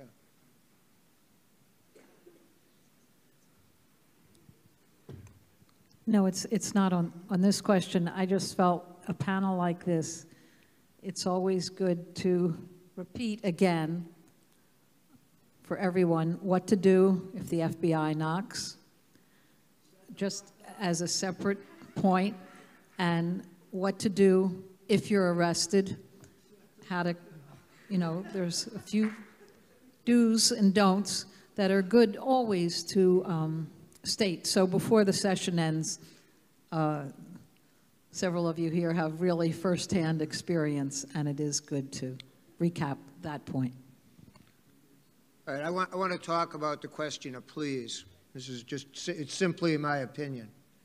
And the reality is that there is different kinds of charges, right? There's some things where you do CD and you actually know what the consequences might be and that kind of thing. And you have cases that I've worked on, for example, that of Carlos Montes, where it basically was a strike out of the blue. It was related to my case, Tom, and others. But here we have a person, founder of the Brown Berets, suddenly he has a trumped-up firearms charge, and he's facing 10 years in prison. And it's an extremely set of serious things, and it all revolves around a set of legal technicalities. At the end of the day, what we did is we pled for 1 year of probation. And I think that was an outstanding victory for the people's movements, as opposed to him being marched off to prison, which a lot of people thought was the most likely outcome. I think people who are our defendants, you need to take a serious look at it, especially when those charges are severe charges. For example, the many material support charges that Mel has dealt with. This shit is pardon me, this stuff is extremely serious. Now, there's quite a few of you with hands up, but sadly, sadly what's going to happen here is that I'm going to drop things down to about a minute. And that way, the two of you, I see your hand. There's a couple of you that have had your hands up. We're going to ask you to keep it really short, because I'm told that I absolutely need to be done at 6:30. And no, I'm calling on this person right here first. Really quickly then, everybody here remembers, or they should, Section 1021 of the 2012 National Defense Authorization Act provides, and this was argued in court with Daniel Ellsberg, Noam Chomsky, the DOJ asserted that they could imprison anybody, civilians or otherwise, into military detention just for their expressive activities, meaning their free speech. And it's been 2 years ago, Shireen Abu Akleh was shot by Israeli Defense Force officers, and of course journalists are routinely being killed in Gaza now. So the U.S. military law of war manual provides that the U.S. military can kill journalists on the basis that they may weaken our morale. So this is how totalitarian this is. This fight really has to be brought forward continuously and demand free speech, First Amendment rights, free press rights, because that's what's at stake, totalitarianism or not. All right. Right and back from Chicago. There's a civil case going on in New York right now against the CIA. I wonder, Colin, could you comment on that? And also the Yahoo News report that Pompeo and the CIA was reported to have planned to assassinate or kidnap Julian Assange. Yes. Usually in the case of the government committing a serious illegal act, a case has to be dismissed. And this goes back to, I don't know, 1920s. There was a famous case where Brandeis, Justice Brandeis said, when the government becomes the wrongdoer, you have to stop it, and otherwise it breeds chaos. That's another one of the laws that we're supposed to have that's gone up in smoke. Because, you know, you actually lose evidence if you do something wrong. In the Ellsberg case, when they broke into his psychiatrist's office, the case was dismissed. In the case of Assange, they not only surveilled him illegally, but they actually plotted to assassinate him. That's one of many reasons this case has no legs. And yet, because of the situation we're in this country, we've talked about it on many levels, that we have a large public opinion tipping point, and yet that blob in Washington is not listening, or they have their hands over their ears. All right. So with that, we are going... Quickly. Hello? What's that? Back here? Me?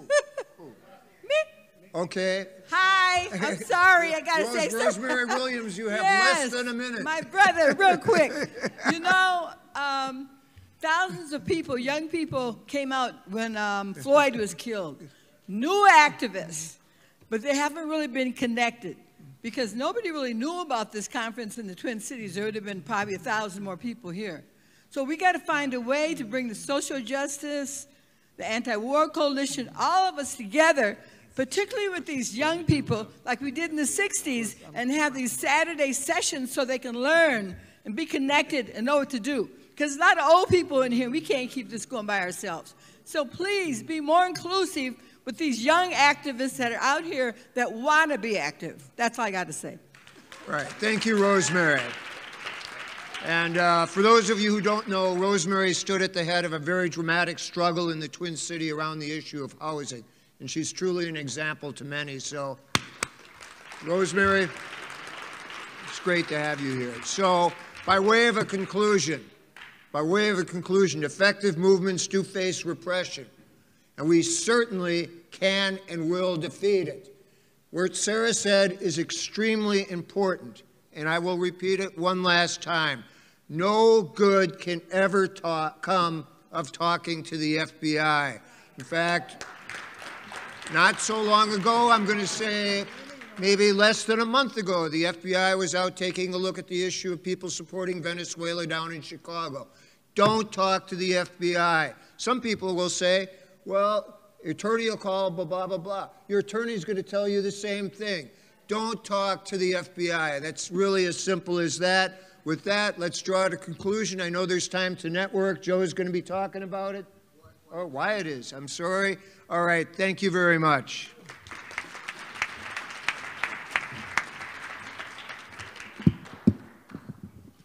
All right, thanks for sticking around, everybody. My name is Wyatt. I am with the UNAC Administrative Committee and with Minnesota Anti-War Committee. Today, we're now at the point of the program where things become a little less structured. So there's a few things people can do. People are free to stick around and mingle, especially out there.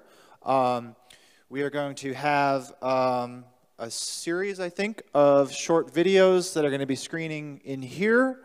And then, kind of to Rosemary's point, in room 1, beginning shortly, there will be a youth organizers meet and greet, which will also be relatively unstructured. We really wanted to just provide some time for new activists, people who are new to the movement, people for whom maybe this is your first UNAC conference, to chat, introduce themselves if you want to stick around. I know some other folks are going to be going to grab a bite to eat because unfortunately we are not providing that this evening here. And then one last thing, one of those groups that's going to be going outside the venue, there's going to be a discussion on Nicaragua solidarity, and Joe Lombardo, who is there, asked me to, if you're interested in that, talk to Joe. Anything else?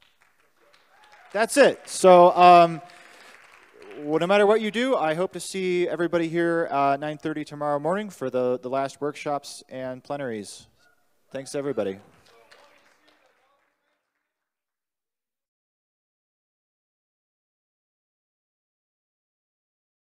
people register for this conference.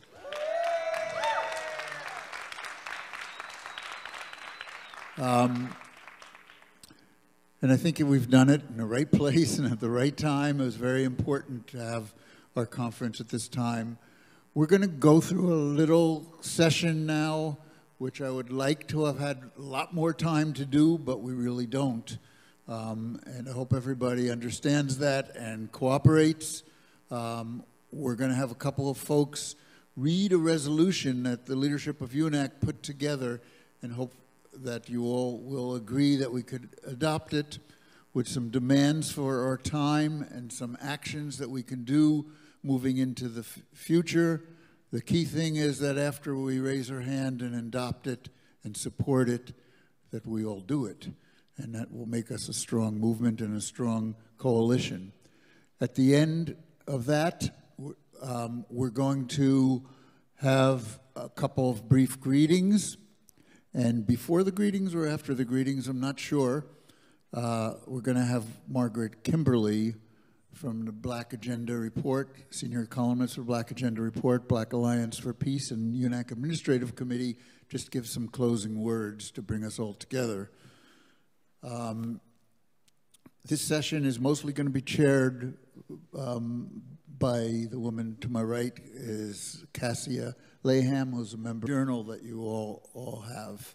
So I'm going to turn it over here to Cassia. Awesome. Thanks, Joe. So as Joe said, my name is Cassia Laham. I am on the UNAC Administrative Committee. I'm based in Orlando, Florida. I'm also a member of Freedom Road Socialist Organization. And you may know me from keeping time right in the front all conference. That was me. But no one's keeping time now. So I want to thank everyone who made it out to this year's UNAC conference. Absolutely. Folks came from near and far to listen, to learn, to teach, to move forward in unity as one progressive coalition against U.S. wars abroad and at home. So before we move on, just real quick, over to my right, your left, where are folks from? Just real quick, like table all the way over there. Milwaukee, let's go. How about over here? Denver, awesome. Okay, how about over here? Michigan, let's go. All right, any West Coasters? All right, where from? Vancouver, amazing. All right, so, and let's get a table over there. Anyone? Boston, all right, we got Boston. So people are here from everywhere, and we're really,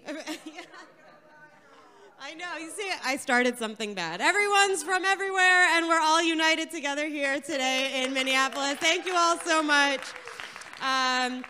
So people drove and flew far and wide because we believe in the power of the people to create long-lasting peace and justice. We believe in the brotherhood of man. We believe in the righteousness of resistance. We believe in when occupied peoples and oppressed peoples have the right to not only resist but fight back against their oppressors. We believe that a better, more just world, a more equitable world is not only possible but within our reach. And our greatest strength, our most powerful tool is not the weapons of our enemies, but the solidarity we have with each other and with the oppressed people across the world. And solidarity is exactly what we have built and solidified here at this conference this weekend. And it is our hope that you take this international solidarity back with you to your local groups and ramp up your organizing efforts against those entities which seek to maintain the status quo.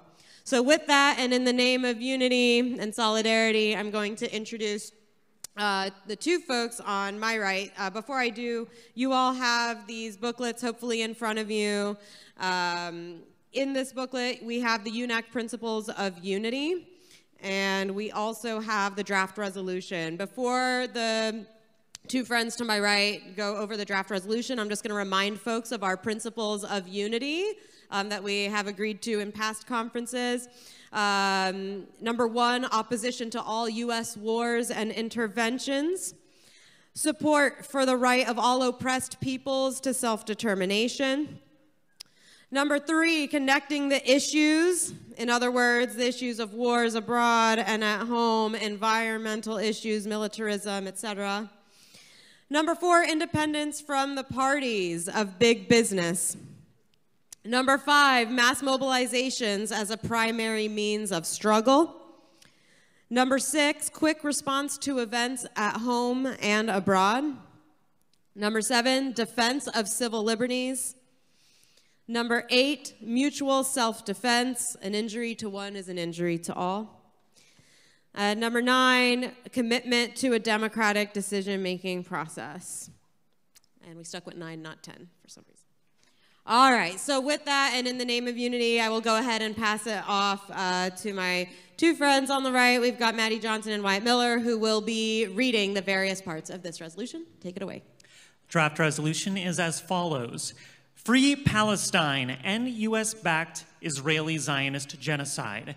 At UNAC's founding conference, we adopted the demand, end all U.S. aid to apartheid Israel, military, economic, and diplomatic.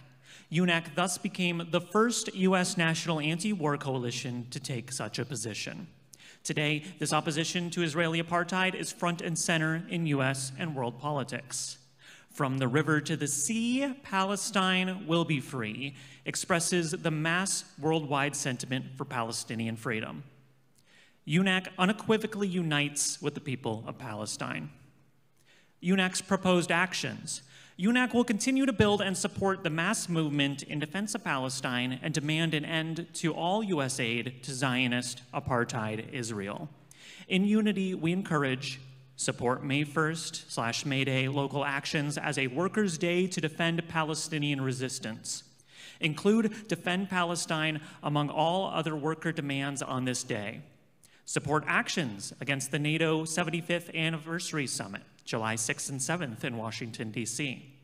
Support national protests at the RNC Convention in Milwaukee, July 15th to the 18th. Support national protests at the DNC Convention, Chicago, August 19th to the 22nd. UNAC reaffirms the ongoing work of building a massive, independent, democratic, united, front-oriented movement aimed at engaging the U.S. majority and challenging the war makers on every front.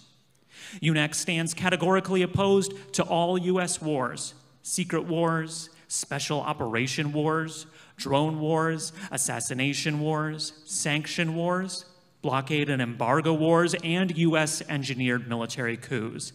Abolish the U.S. annual $1 trillion war and military-related budgets. Use the billion and $1 trillion for healthcare, education, social services, quality jobs at union wages, and for a safe, clean, sustainable, fossil fuel-free energy system. Close all U.S. foreign military bases. Eliminate all nuclear weapons worldwide, starting with the U.S.'s leading arsenal. Bring all the troops home now. Abolish NATO. Abolish AFRICOM. No to NATO's proxy war and Biden's $80 billion military aid to Ukraine. No to Ukraine's joining NATO. No to U.S. interventions in Niger, Zimbabwe, Somalia, and AFRICOM. End U.S. orchestrated military coups and interventions globally, from Bolivia to Honduras to Libya, Syria, Yemen, Iraq, Iran, Afghanistan, Venezuela, Cuba, Nicaragua, Haiti, and more.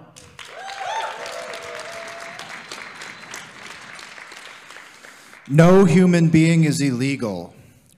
The net result of U.S. imperialism's military, racist, and environmentally destructive policies is the ongoing devastation of the world's poor and oppressed people and nations.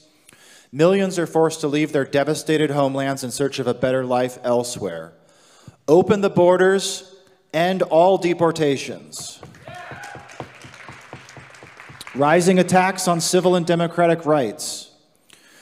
Today's wars abroad are increasingly accompanied by attacks on civil and democratic rights at home, with corporate media monopolies employed to restrict, if not eliminate, constitutionally protected rights to a free press, free speech, and free assembly. Mumia Abu-Jamal to Leonard Peltier, Omali Yeshitela to Edward Snowden, Chelsea Manning, Julian Assange, Dr. Afia Siddiqui, Simone Trinidad, and hundreds of Black, Latino, and Indigenous and Muslim prisoners are held for decades behind prison walls. Free all political prisoners. No to government censorship, spying, and political persecution. Hands off free speech and First Amendment rights.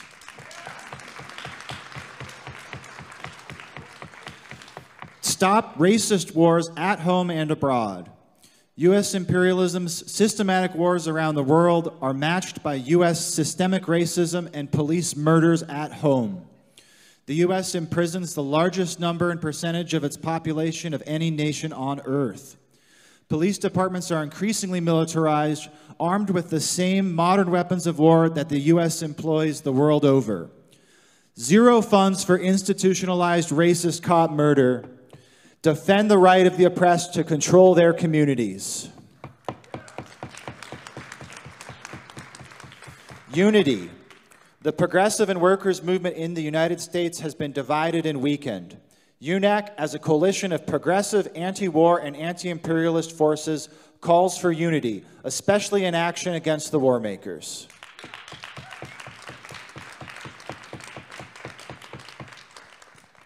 All right, thank you, folks. So we'll give a few minutes, 10 to 15 minutes, for any folks to speak on any of these, especially the action items, perhaps, and other items in this draft resolution. We ask that you keep your comments to under 1 minute so as many folks can speak as possible.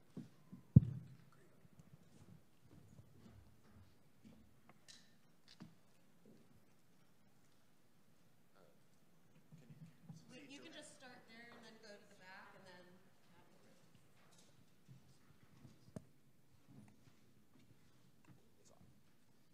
Hi, I'm Sarah Flounders, and I just wanted to make a point on the call to support May 1, May Day, local actions, and really call for it to be a workers' day to defend Palestinian resistance. Now, this will happen in many ways, naturally, organically, as it did on International Women's Day, where there were actions across the country, and I think almost every one of them, Palestinian women and their demands were front and center. And how do we do this again with May Day this year? How many people here are involved in, or cities where May Day, May 1, is an important action?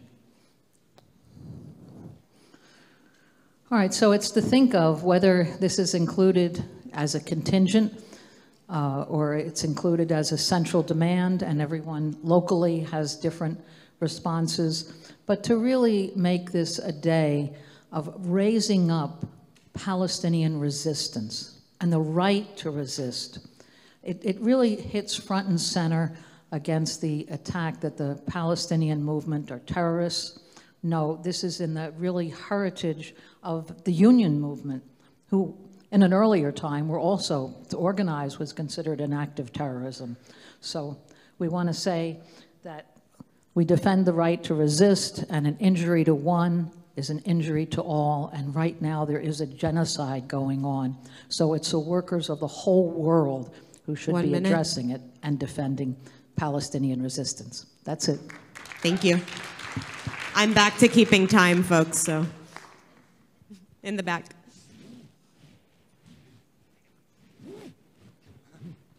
We got multiple mics going. Thank you. I would like to add, as part of the main resolution, that we support the right to resist of active duty soldiers and sailors, especially those that are subjected to the risk of death on warships deployed in surrounding China. They have the right to resist both in conscience and in defense of their own lives.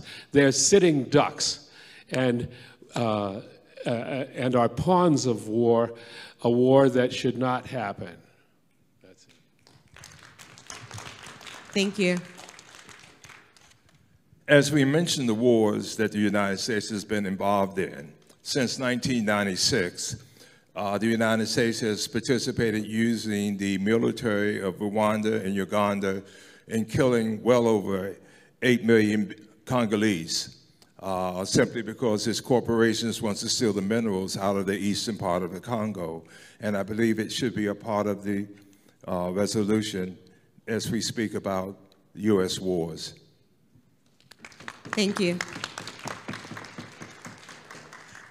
I have Ifia Wangaza, Malcolm X Center for Self-Determination, Greenville, South Carolina. I would like to urge that under proposed actions that we add that we support a campaign that Israel be excluded from the Olympics. So I'm taking notes, and it's also being recorded. And if people agree, we can just add these to the resolution before it goes out in the mailings and so forth on the conference. There's a hand over here. Yeah, I'm going to take a turn. Can I take my turn? Yeah, so denounce or abolish the doctrine of discovery, which deals with land, still deals with land ownership in this country and how many other countries, but it needs to be abolished and denounced. Can you repeat that? I'm sorry. Abolish the doctrine of discovery, which basically is still used for land ownership claims in this country. Thank you. Basically decolonizing the world. Over here. I want to put special emphasis on the resolution support for the march on the Republican National Convention and the Democratic National Convention. We know that change happens in the streets. We know the American public, many of the American public continue to think that change happens at the ballot box, and we need to use these marches, leverage them to raise the anti-imperialist demands in the streets against both the parties of the corporate billionaires. I don't care if you don't want to vote. I don't care if you're voting third party. I don't care, maybe you have a neighbor or you have a liberal family member who still wants to vote for Biden. Keep it in the streets no matter what. March against the Republican National Convention, march against the Democratic National Convention. See you there.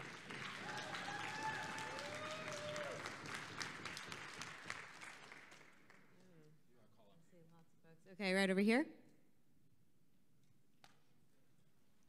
Oh, okay. That's fine. You can start over there, and then we can come up. Sorry. It's okay. I want to add to the actions proposed to join the action to cancel RIMPAC, the Rim of the Pacific military exercises, which happen every other year in Hawaii and include 26 countries from around the world, including Israel, which is nowhere near the Pacific, right? Even though this is the Rim of the Pacific exercises. So the campaign to cancel it will be both in Hawaii and around the world, where we try to pressure all the governments that are sending their militaries to take place to trump the sovereignty of Hawaii and all these other countries, to try and get them to pull out as well. We're organizing a big gathering in San Diego where the U.S. Pacific Fleet takes off from to be part of RIMPAC, and we want to cancel that. Thank you. I have someone over here.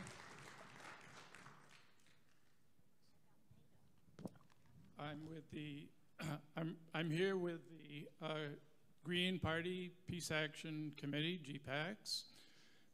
We supported a proposal, that is, we submitted a proposal, and I understand there's not time to discuss more than the steering committee's proposal, which we fully support. Let's adopt this steering committee's draft resolution. A central demand of the actions is clearly to stop U.S. arms shipments to the Zionist state. Maybe the steering committee would like to add that, although it's part of the title, but it could be added as a demand of the actions. We suggested some other formal ideas: a National Anti-War Leadership Council, an activity calendar, a National Anti-War Federation, and finally, point 9 of the UNAC Principles of Unity refers to democracy and democratic structure. And as this mass movement grows, it seems like that will be more and more important. And I hope the steering committee will, in editing this, consider that. Thank you. Right up here.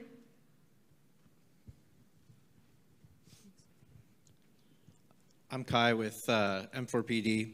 I would like to add the unanimous acknowledgement of the reality of climate change and its impact on everyone, especially oppressed nations. I would also like to add the opposition to illegal sanctions and a demand for removing the U.S. as a permanent member of the UN Security Council. Thank you. I'm just seeing if anybody from that side. Okay, right over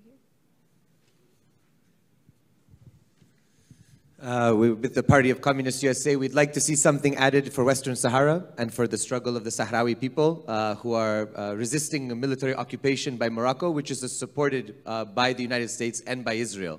So we'd like to see something in the draft resolution. Yes, we already agreed to do that. We're going to get greetings from the ambassador from the Western Sahara. After this, I hope you'll stay to listen to it. It is extremely important, and the UNAC leadership has already agreed that we are going to send a separate solidarity message to their movement. All the way in the back. Pink shirt. Yeah.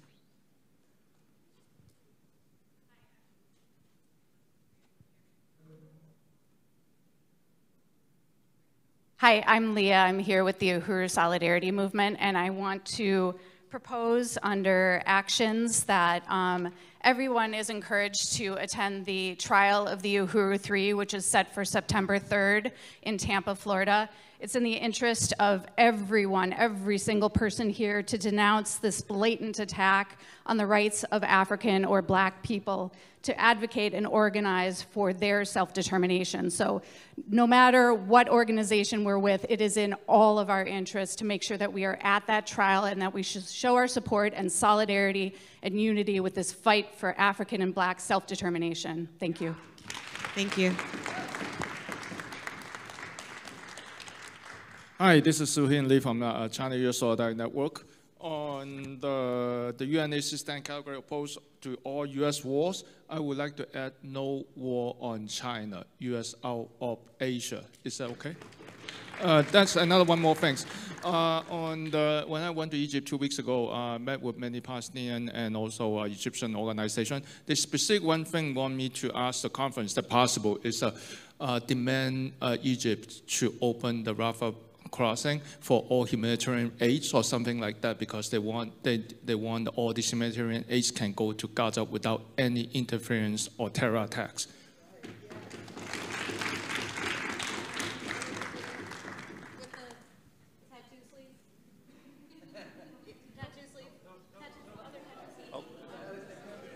Sorry, too many tattoo sleeves. That tattoo sleeve. Hello. I just wanted to add under UNAC stands categorically opposed to all U.S. wars, to add either ban or remove predatory military, police, and corrections officer recruiters from our schools and communities.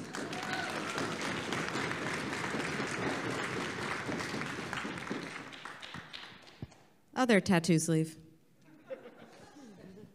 Hi, just as maybe in addition to the call to resist the NATO summit, the International League of People Struggle is holding has launched a local coalition of DC area community organizations that are connecting the NATO summit to anti-militarization and anti-police violence campaigns in the city. So it's locally rooted and national, international in scope.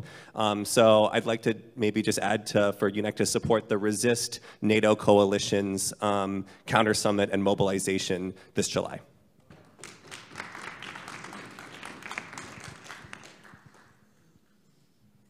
Hi, I'm Naveen with the Party of Communists USA. Under UNAC stands categorically opposed to all U.S. wars, I would like to add something that has to do with holding Israel accountable for assassinating foreign officials, foreign diplomats, Iranian nuclear scientists. Yeah.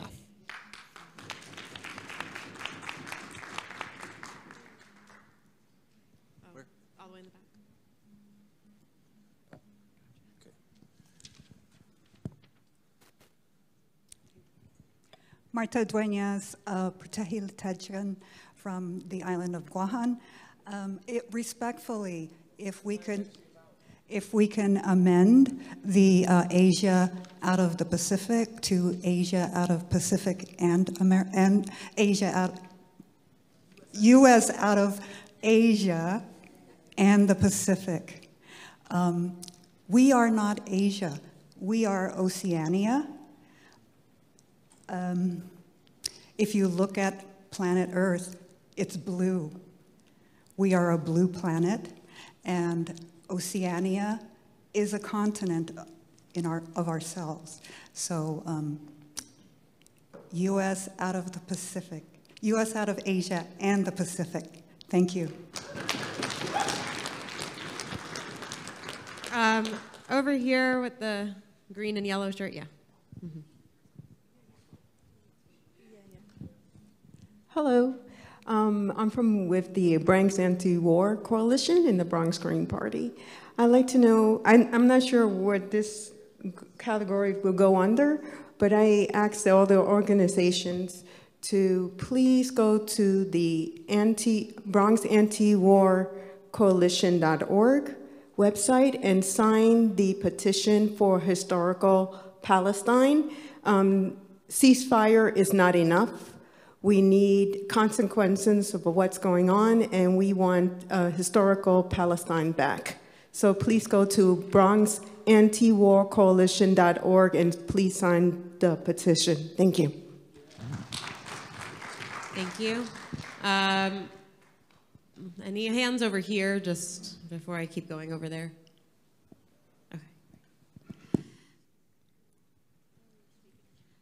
I'm not sure about the category this would go under either and specifics, but I'm from the Maldives, and we don't even contribute to 1% of the world's carbon emissions, but we're going to be one of the first to, go underwater. But the United States accounts for only about 5% of the global population, but is responsible for 30% of global energy use and 28% of carbon emissions. So whether it's war or nuclear or capitalism, the U.S. needs to, do something and stand for its moral obligation with the climate crisis. So I'd love to see something on there about that. Yeah, someone else also asked about the climate crisis, and we'll put something in there. We'll mention how we can do that. I think maybe just a few more. Okay, so, yeah. All right, let's just go over here with the hat. We'll start with the hat, and then we'll go here, over here, and then maybe call it. I think the action focuses on Palestine is accurate. I would just like to add another possible action that UNAC could sponsor. May 15th is Nakba Day, and it's commemorated not just in Palestine, but by Arabs and Muslims around the world, and I would like UNAC to be sponsoring activities as appropriate in each local area on May 15th, which is Nakba Day. Absolutely, thank you.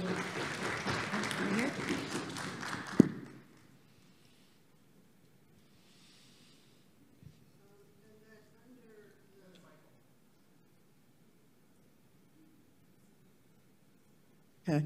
Under rising attacks on civil and democratic rights is the demilitarization of U.S. law enforcement agencies, defunding and repeal of the 1033 program, and other federal funding to local law enforcement agencies for the purposes of militarization of those agencies. Abolish all cop cities, defund all cop cities. All right, thank you. And last over here.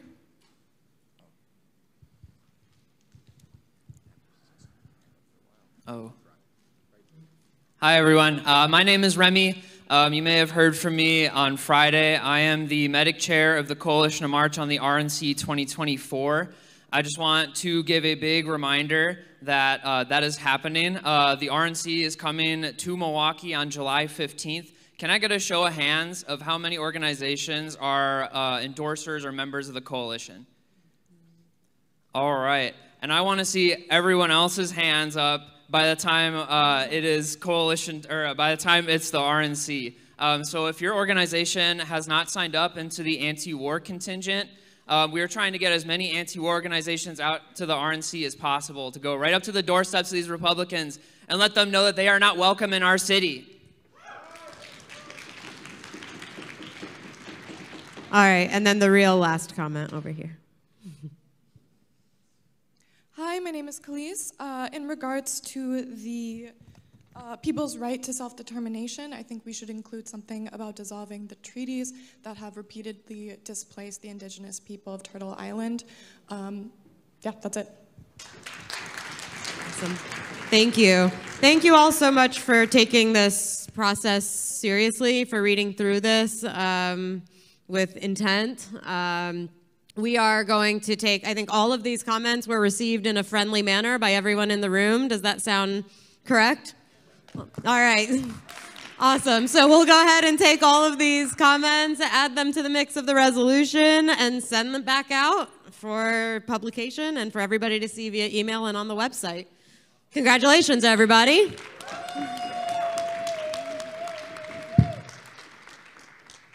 All right. So moving forward from a beautiful place of unity, we'll go ahead now and get some greetings from folks across the world, across the country. The first person that we're actually going to ask to come up is Richie Marino from Workers World, who we're going to ask to introduce our next speaker, who's going to be Stefan Rossi.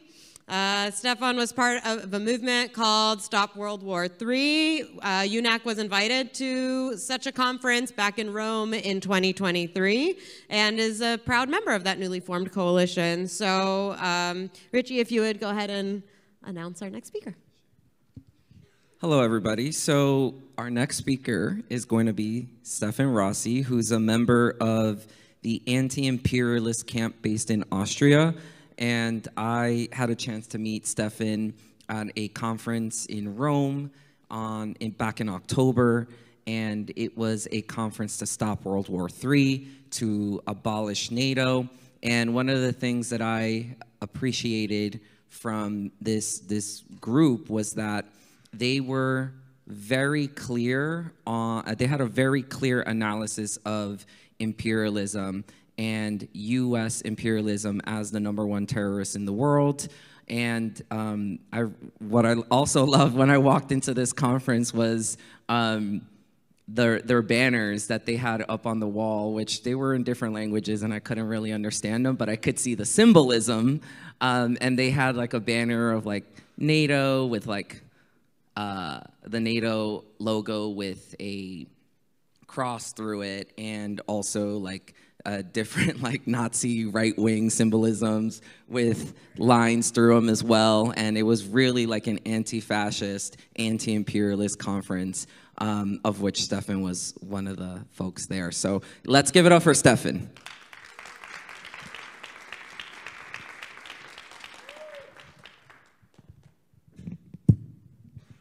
Hello. Hello, everyone. My name is Stefan Rossi. I'm from Germany, but I'm speaking on behalf of the anti-imperialist camp in Vienna, Austria. First of all, thanks for organizing this great event, and thanks Joe Lombardo for inviting us. It's really good to see that we have such a big community here who care about peace and justice. I'm very impressed about that. We had a similar event last year in Rome, Italy, and I wanted to tell you that before that event we had a big discussion if we should open up to groups that are not dedicated left-wing groups, but they are also for peace with Russia. So the majority said, yeah, the goal is peace, so why not? Let's invite them. And the group of participants was really big, yeah, and we thought, oh, this is going to be a big thing. And then the conference was scheduled for late October, and you know what happened in early October. And suddenly all those non-left-wing groups, they canceled their participation because they didn't want to take side for Palestine, because the only reason they wanted peace with Russia was to have access to cheap oil and gas, but not for peace or justice or these kind of stupid things. Yeah? And so our conference shrank to the old good participants, the left-wing groups, and it was like here, so we were sharing the same values, the planet over profit, peace over profit, justice over profit. And it was so good to see that you have such a big, good community here, and yeah, keep up your good work, and maybe see some of you on our next event in Europe, which probably will take place in Italy again. This month we will having a conference about Palestine, but I hope that later this year we will have a general peace conference. So if you want to keep up to date with that, come see me and we will exchange contacts, and then, yeah, and hope to see you soon, and good luck. Thanks. And Stefan, thank you so much. All right, all the way from Vienna. Amazing. So from Vienna, Austria, from Germany to Ukraine, we have a video greeting actually from Ukraine, which, as you all know, has been at the center of a US-NATO proxy war with Russia for a decade. Yeah, before we show that, let me tell you a little bit of a context. You hear in the United States of people who left Ukraine for European NATO countries, but that's not really what happened. The majority of people who left Ukraine because of the war that was going on went to Russia. In fact, twice as many went to Russia as any of the other European countries. And they formed an organization in Russia called the Organization of Ukrainian Refugees and Political Prisoners, and they've been holding some meetings, which some of us in this room have been attending online. And when they heard about this conference, they were very excited that in the belly of the beast there could be a conference like this, because people don't really understand that there is an anti-war movement in this country because it's not explained. So they sent us two greetings. We're going to just look at a short one. And they wanted to collect money to help the conference. We told them because of the rules and so forth, especially with what happened with Omali Yesatele, that it could put us in jeopardy. But we thanked them very much and asked them to use that money for their own support, for their own activities. So this is a greeting from that group of Ukrainians that now exist in exile in Russia with the intention of coming back to their own country to build that country once this war has ended. Политэмигрантов и политзаключенных Украины приветствую соратников и товарищей на конференции ЮНАК, посвященной деколонизации и борьбе с империализмом. Украина – классический пример, когда коррумпированная и преступная власть коррупционеров и фашистов подчинила свою страну империализму. Страна, имевшая 35 лет назад свое ракетостроение, создававшая самолеты и атомные электростанции, стала аграрным и сырьевым придатком мирового капитала.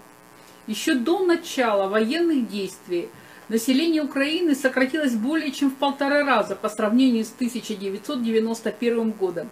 И это было следствием обнищания украинского народа. Сегодня территория Украины стала полигоном, на котором мировой империализм ведет горячую войну с Россией. Страны империалистического центра тратят десятки миллиардов долларов, поставляя Украине современное вооружение, ракеты, танки, артиллерийские установки и системы залпового огня. Эти деньги порождают смерть и разрушение.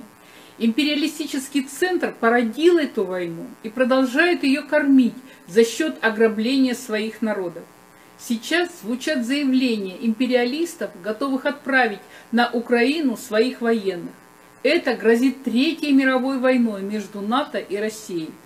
Мы присоединяем свой голос к требованию прекратить бряцать оружием и остановить огонь во всех горячих точках земного шара.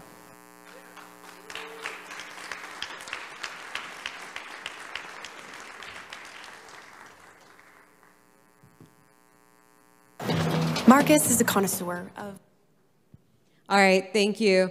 So next up, on Friday, you might have seen in your booklet that we were meant to have a speaker, a prominent Puerto Rican activist who was going to come and speak and open up the session. Unfortunately, she fell ill and was unable to make the trip. However, Olga Sanabria Davila from Puerto Rico sent her message to us to read before the conference. So if it's all okay with you, I'm going to go ahead and read, albeit a snippet of her speech, which was actually quite long. I had to cut it a little. But we will post the full statement on UNAC's website for you all to read. So all the way from Ukraine, now we're going to Puerto Rico. Allow me to speak on behalf of Olga Sanabria Davila. First of all, I'd like to greet all panelists, conference organizers, and all conference participants. This conference in the belly of the beast is being held at an important turning point in which two forces are pursuing conflicting objectives in diverse scenarios at the international global level, nationally, and at the local level. On the one hand are the forces of greed, exploitation, and aggression. These represent imperialism and savage capitalism in their most crude forms, while the forces of our future represent sovereignty, peace, progress, survival of global warming and climate change, and justice and abundance for humanity. In this scenario of conflicting forces, we are seeing the growth of fascist imperialist forces in the developed world and beyond, while the developing world struggles against its recolonization, against neocolonialism and colonialism in general. And while in Gaza, unforeseen levels of genocide and obliteration are being practiced by Israel with the United States behind it. Within the United States, imperialism and savage capitalism are manifest in anti-worker and anti-immigrant attacks, mass incarcerations, and violence against women and people of color. In particular, it is manifest in violence against blacks as well as violence against the environment and our planet. In this international and United States scenario, the Puerto Rican people are struggling against the United States colonial subordination and oppression. Puerto Rico is now the classic colony of the most powerful empire humanity has ever known. Our militant nationalist struggles of the early 20th century led to reforms and the so-called Free Associated State Commonwealth of Puerto Rico.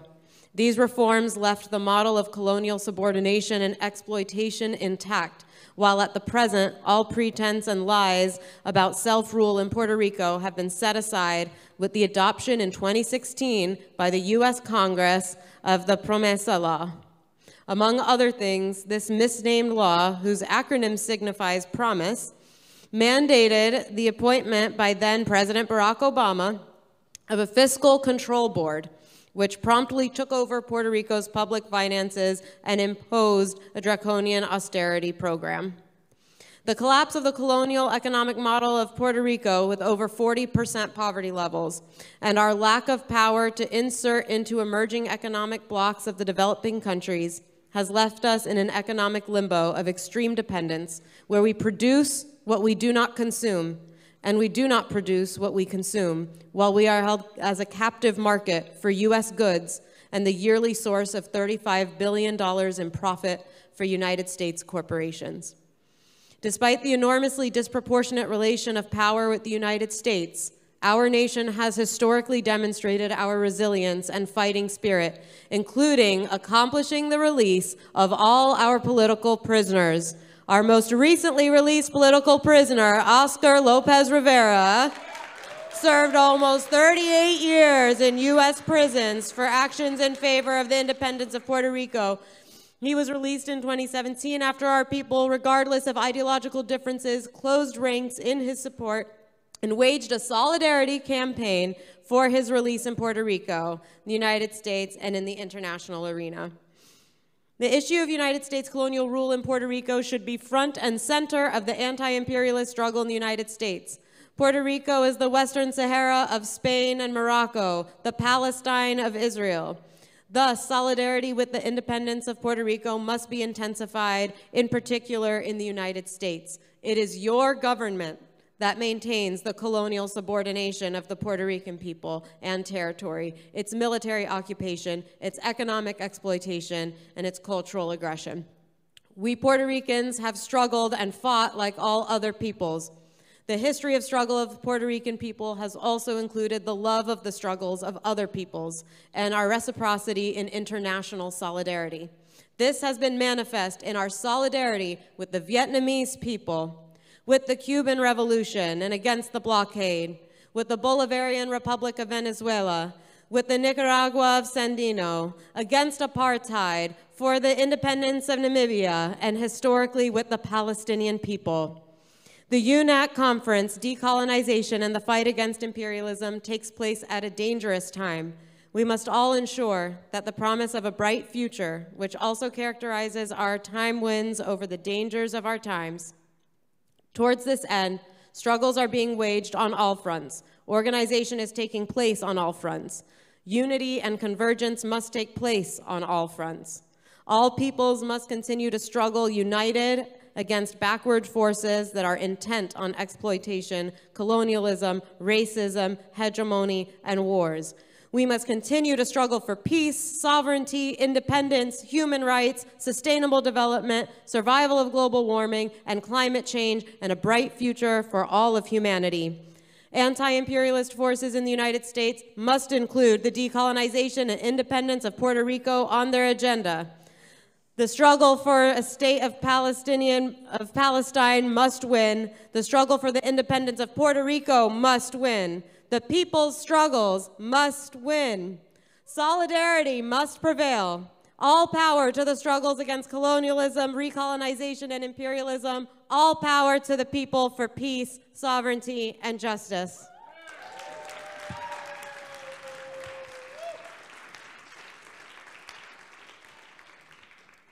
All right, thank you all. And lastly, here with us today, we have yet another ambassador who will be addressing our conference. And to introduce this UN ambassador is our friend Chris Halali. Please come on up.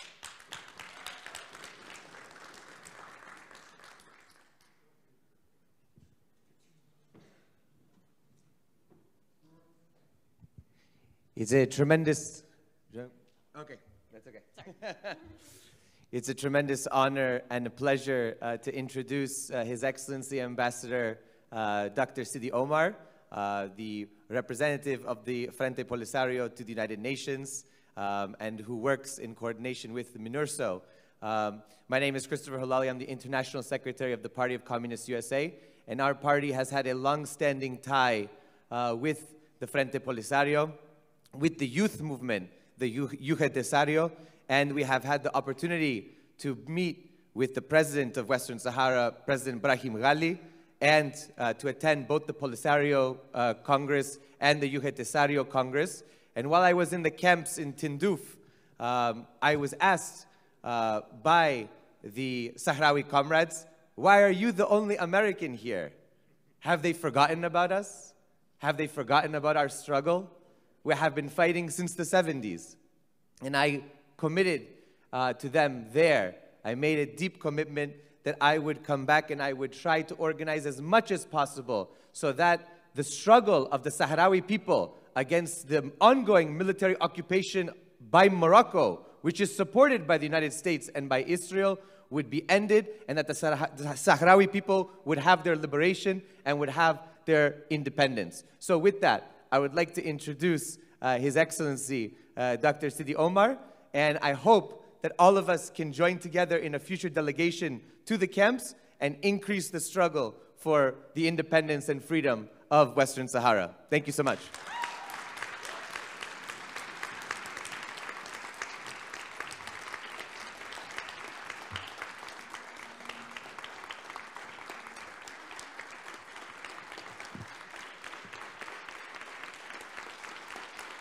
Thank you. Thank you very much. Thank you. Thank you very much. It's really overwhelming, and thank you, Chris, for the kind words. Thank you very much. UNAC for their kind invitation to be here among such dynamic and wonderful people.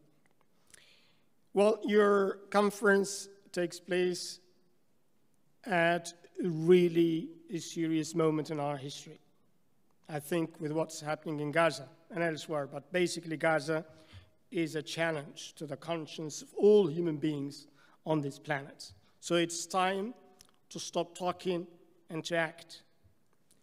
And on that note, I would like to speak to you briefly about the struggle of the people of Western Sahara, which has a lot to do with the overarching theme of your conference, decolonization and fight against imperialism. So what is the freedom struggle of the Sahrawi people? As you may know, and like our fellow African brothers and sisters who managed to regain their rights and freedom through many long years of struggle, we were left being denied our right to independence because an African colonizer called Morocco occupied our land in 1975. And since then, Morocco has been occupying our land, oppressing our people, and plundering our natural resources, and our right to self-determination and independence being denied. In 1991, the United Nations established a mission called the United Nations Mission for the Referendum in Western Sahara, which was tasked by trying to organize a referendum in which our people will choose freely and democratically what would be their political destiny. But unfortunately, that has not materialized up to this moment. So despite the clear legality of this question, you may ask, why is that? And unfortunately, the answer is very clear. It's because Morocco has strong allies, including the United States of America and Israel, as Chris said. And because of that, Morocco has been allowed to delay and even to undermine the process leading to the liberty and independence of our people. And I'm sure that you can relate to this experience because the complete impunity with which Morocco has been allowed to continue to occupy our land and to undermine our right to self-determination brings to mind similar situations that you may think of. Prime example, obviously, is the question of Palestine, which is a twin cause of the question of Western Sahara, and no wonder that Morocco has very close and strategic relationship with Israel, both of them being occupying powers. And this brings me to the question of now, after you have introduced briefly the struggle of the Sahrawi people, what can you do and why the struggle for freedom and independence of the Sahrawi people matter to you as political activists and to those outside. You support publicly, indeed is an action, the right of oppressed people to self-determination and independence, and that is really a noble stand that it testifies to your strong commitment to fight against injustice and oppression. And this is where I would call on you and urge you to express your solidarity and support for the Sahrawi people, because they need your solidarity and support. A very small, peaceful people who have been struggling silently, peacefully for their freedom. But perhaps that's, as you may see, maybe one of the drawbacks of being a small and peaceful people.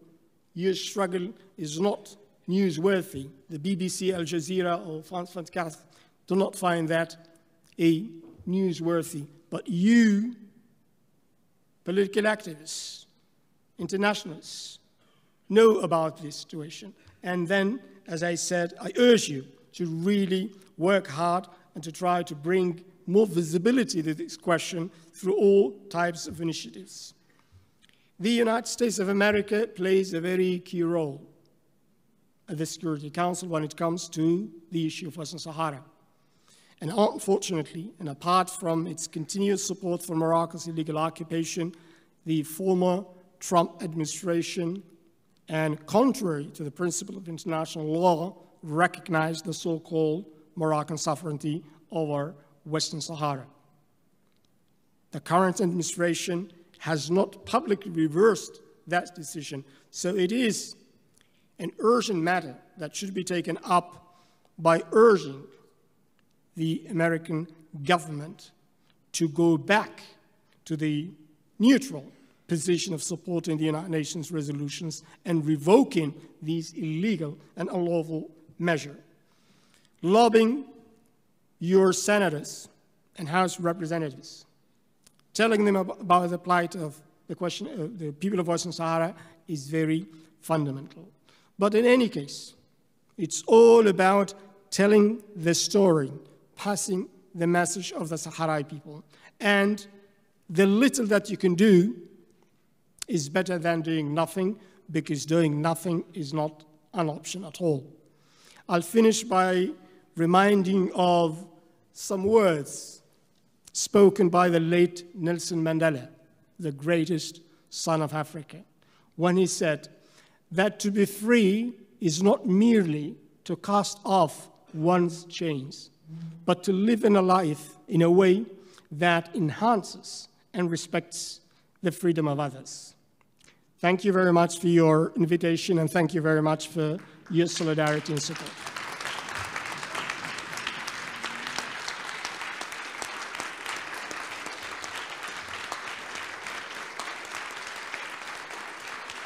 Thank you, Ambassador. We've had two ambassadors at this conference. I just want to indulge your patience for a very short time more. We're going to hear one more greeting, short greeting, and then Margaret Kimberly, leader of UNAC, leader of Black Alliance for Peace, and the Black Agenda Report will be just giving some closing remarks. So we're going to hear greetings right now from the Anti-Imperialist Platform. This was started by a group of anti-imperialists from South Africa. They held a recent conference, which I was invited to and attended in Athens, and they're here to give us, our conference, some brief greetings.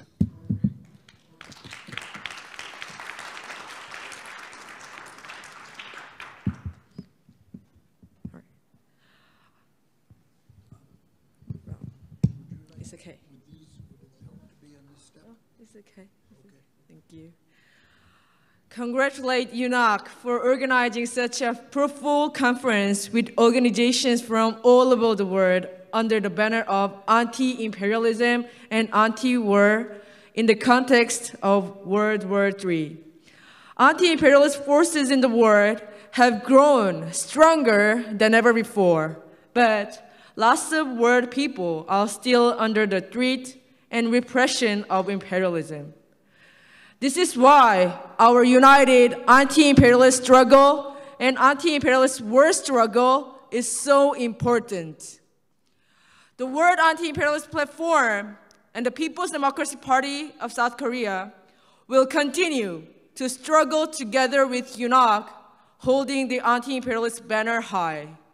The big event of the platform is being organized in Washington, D.C. in July, together with more than 30 progressive political parties from around the world, and organizations like UNAC will be waging a powerful struggle against NATO.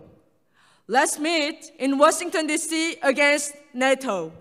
The people united will be never defeated. Thank you.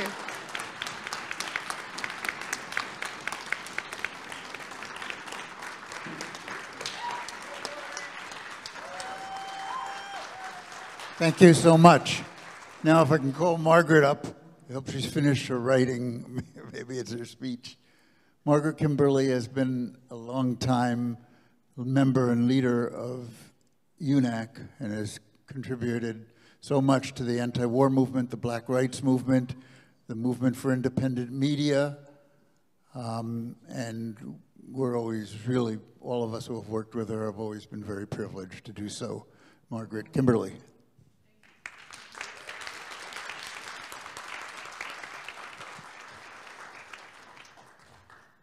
Thank you. Thank you all. Power to the people. Power to the people. Good afternoon. Thank you all for being here, for joining us here at this UNAC conference, Decolonization and the Fight Against Imperialism. This is my 5th UNAC conference. The first was in 2012, I think it was, in Connecticut. And it was, excuse me, shortly afterward, I joined the administrative committee of UNAC.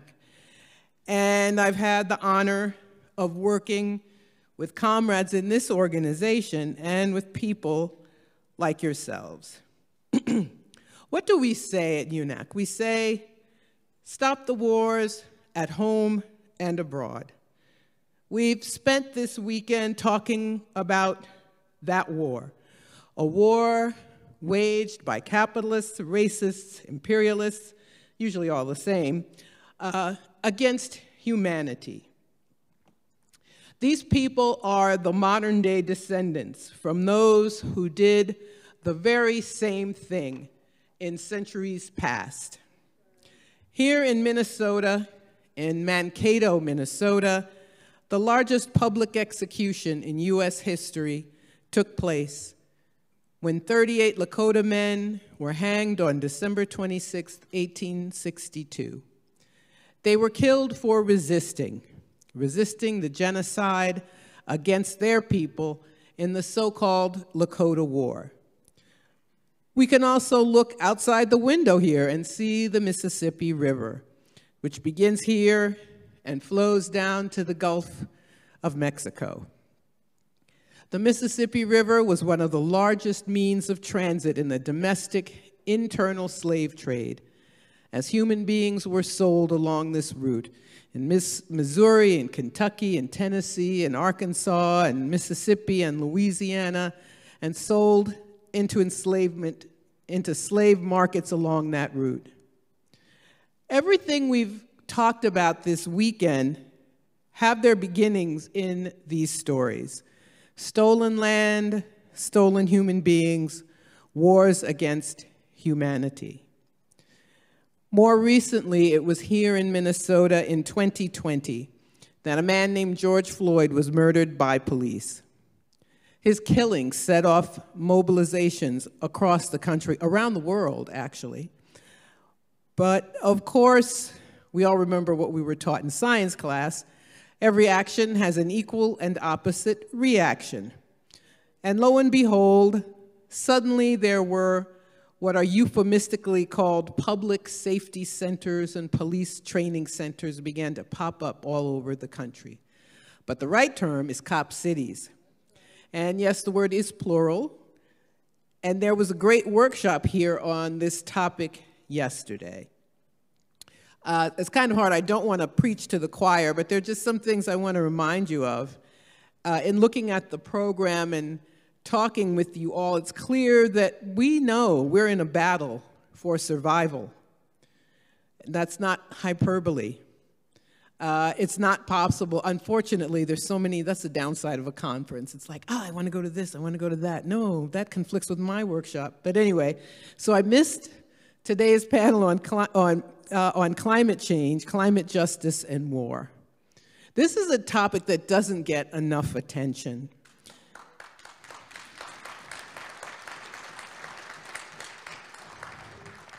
The people I spoke of, the capitalists, the imperialists, the racists, are in the process of killing all life on the planet. With our money, you know the fossil fuel companies are subsidized, you know that, right? A few days ago, I saw this headline. Greenland's great glaciers are melting 100 times faster than estimated. Every month in the past year has been the warmest month since records were kept. March 2024 was the hottest March in history. February 2024 was the hottest February in history, and so on. And of course, a country with 800 military bases around the world plays a role. How much fossil fuel is needed to fly jets and operate ships and so on and run military bases? So we talked about that issue here at this conference. Of course, we talked about Palestine, and we have to, we must. We say we live in the belly of the beast, and we see it in Gaza. The president, who we are told is defending democracy, went to Israel and gave a blank check to kill thousands of people. And he has the help of support of Congress, by the way. Now, I deliberately omit the name of the Israeli prime minister because we cannot personalize this war. That's what they're trying to do, trying to get out of it. That's what Biden and leaders in Congress and their friends in corporate media are doing, trying to distract us by pointing fingers at a person, at one individual, and making him the villain, when the U.S. is a villain as well, and will send weapons to Israel regardless of who sits in that office. And let's be clear, ethnic cleansing is the right term. That is the goal. And that's one of the things I appreciate about being here at a UNAC gathering, because people know that and will say that. The deaths of these at least 35,000 people, they're not collateral damage. Their deaths are the very goal of the project. And the crocodile tears shed are just that, because Israel will still get weapons, even after the deaths of the staff of the World Central Kitchen, an establishment NGO that worked closely with the Israeli government. The deaths of those people created a political crisis. But it was resistance, Palestinian resistance, which brought their deaths to public attention. To their great credit, Palestinians show us the dead. None of this, that might be disturbing, we won't show you that picture. No, you might want to close your eyes. Nope. They did what they usually did and showed the world these victims and accelerated the political crisis necessary to end these war crimes. UNAC understands the importance of bringing us all together from all over this country and the world. We have, as Jose just pointed out, two, not one, but two ambassadors this weekend from Nicaragua and the Western Sahara. This state and its allies and corporate media hide the rest of the world from us. UNAC does the opposite and brings the information we need to see that the same people who fight against the sovereignty of African nations and who want to destroy the Nicaraguan revolution are the same people who build cop cities.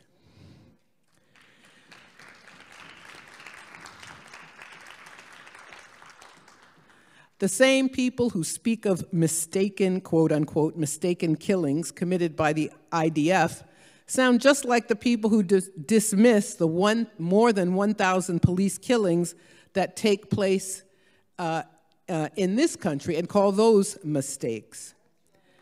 Yes, it's a number that people don't hear very often. I'll say it again, an average of 3 people every day killed by police in the US. But I want to say, trying to bring this all together about us here, I hope you all know that you're a revolutionary. You, yes, you. You know, that word used to scare me. The first time someone told me I was a revolutionary, I was like, no, I'm not, you know. I'm not that important. I don't know how to do that. So it was, I felt it was a word I could not live up to. And I thought, I don't know, I had to do something very grand to, you know, call myself a revolutionary, but that's not true. Sharing these issues, working on these issues, these are revolutionary acts. We, by taking part in UNAC member organizations, we know who our enemies are. We know that they are enemies, that we have enemies. And we know that wishful thinking, reformism, is a road to failure. And that's one of the important facts of a gathering like this. It gives us renewed focus and concentrates our efforts. Let me remind you all how change takes place We know that the arc of the moral universe bends towards justice only if we bend it. How have changes come about? Positive change happens when people like us mobilize and create political crises. That's what revolutionaries always do, and that's what we know at UNAC. I also want to point out something that isn't talked about, I don't think, enough. We also have to struggle with each other. That's all to the good. It's not something to be afraid of or nervous about. We can't move forward unless we learn how to engage in principled struggle with our comrades. If you're not struggling with someone, you're not doing enough work. And I also want to point out, just by being here, I think it's important to acknowledge what we're doing for ourselves and for one another when we come together like this. The capitalists want, the ruling class, they want us to be atomized, to be separate, to feel separated from each other. We're always told nobody wants to listen to us, nobody believes what we believe, no one agrees to us, agrees with us, and sometimes we have in attempting to engage with people, even people we care about, it can be difficult. People who are in denial or are susceptible to propaganda. And that can be very frustrating, but the worst thing we can do is to believe that we are alone when we're not.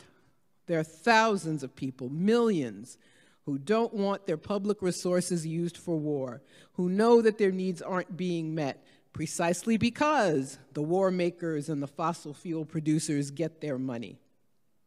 One of the workshops I'm sorry to have missed was bringing anti-imperialist issues into community, workplace, school, and union organizing. Good people on that workshop. And I think it's important to say, because we should not think that we always have some heavy lift in talking to people. People know they're struggling to live. And that's why we see these funny news, ironic, not hilarious funny, news stories about how well the economy's doing. And then they say, we don't know why people don't like Biden, because they're doing so well. The economy's doing so well. But people know they're not living well. They know they're struggling. And the worst thing we can do is think that we're special people. We're unique in some sort of a unique bubble. And there are plenty of people who do get what we've been talking about, and others who are desperate to hear from us. And that's why they marginalize and censor us. The ruling class knows. You wouldn't bother censoring someone, would you, if you thought, nobody wants to listen to them? No, it's just the opposite. They know that people do want to hear what we say. And lastly, I don't think this is something that's going to apply to anybody here, but I'm going to talk about it anyway. One of the things that confuses people most in this country is that it portrays itself as a democracy. Of course, it's laughable, but that imperative is so strong because it is what people want to believe about themselves and the system they live in. That's why they use the word so much. They know its appeal. It's a very powerful appeal. So we get to vote after this, they go in a smoke-filled room and choose candidates, but that's nothing but an oligarchy. But, this quadrennial political extravaganza, otherwise known as a presidential election year, can confuse a lot of people. I'm sure it's nobody here. I'm sure no one here in October is going to say, I really do need to vote for him because the other guy is so much more evil. So don't let that be you. Don't let that be anyone you call a friend. And I think, and I'm just going to close by saying this. I think in the end we're talking, I don't want to mess up the quote from Che about revolutionaries loving people, and that's an act of love, changing the world. But it really is. And, sometimes when you love people, you don't always get along in a particular moment and circumstance, but we have love for the world. We would not do what we do if we didn't care about people, if we didn't care about our own communities, about this country, about people all over the world. So I will close by saying power to the people and make love, not war. Thank you so much.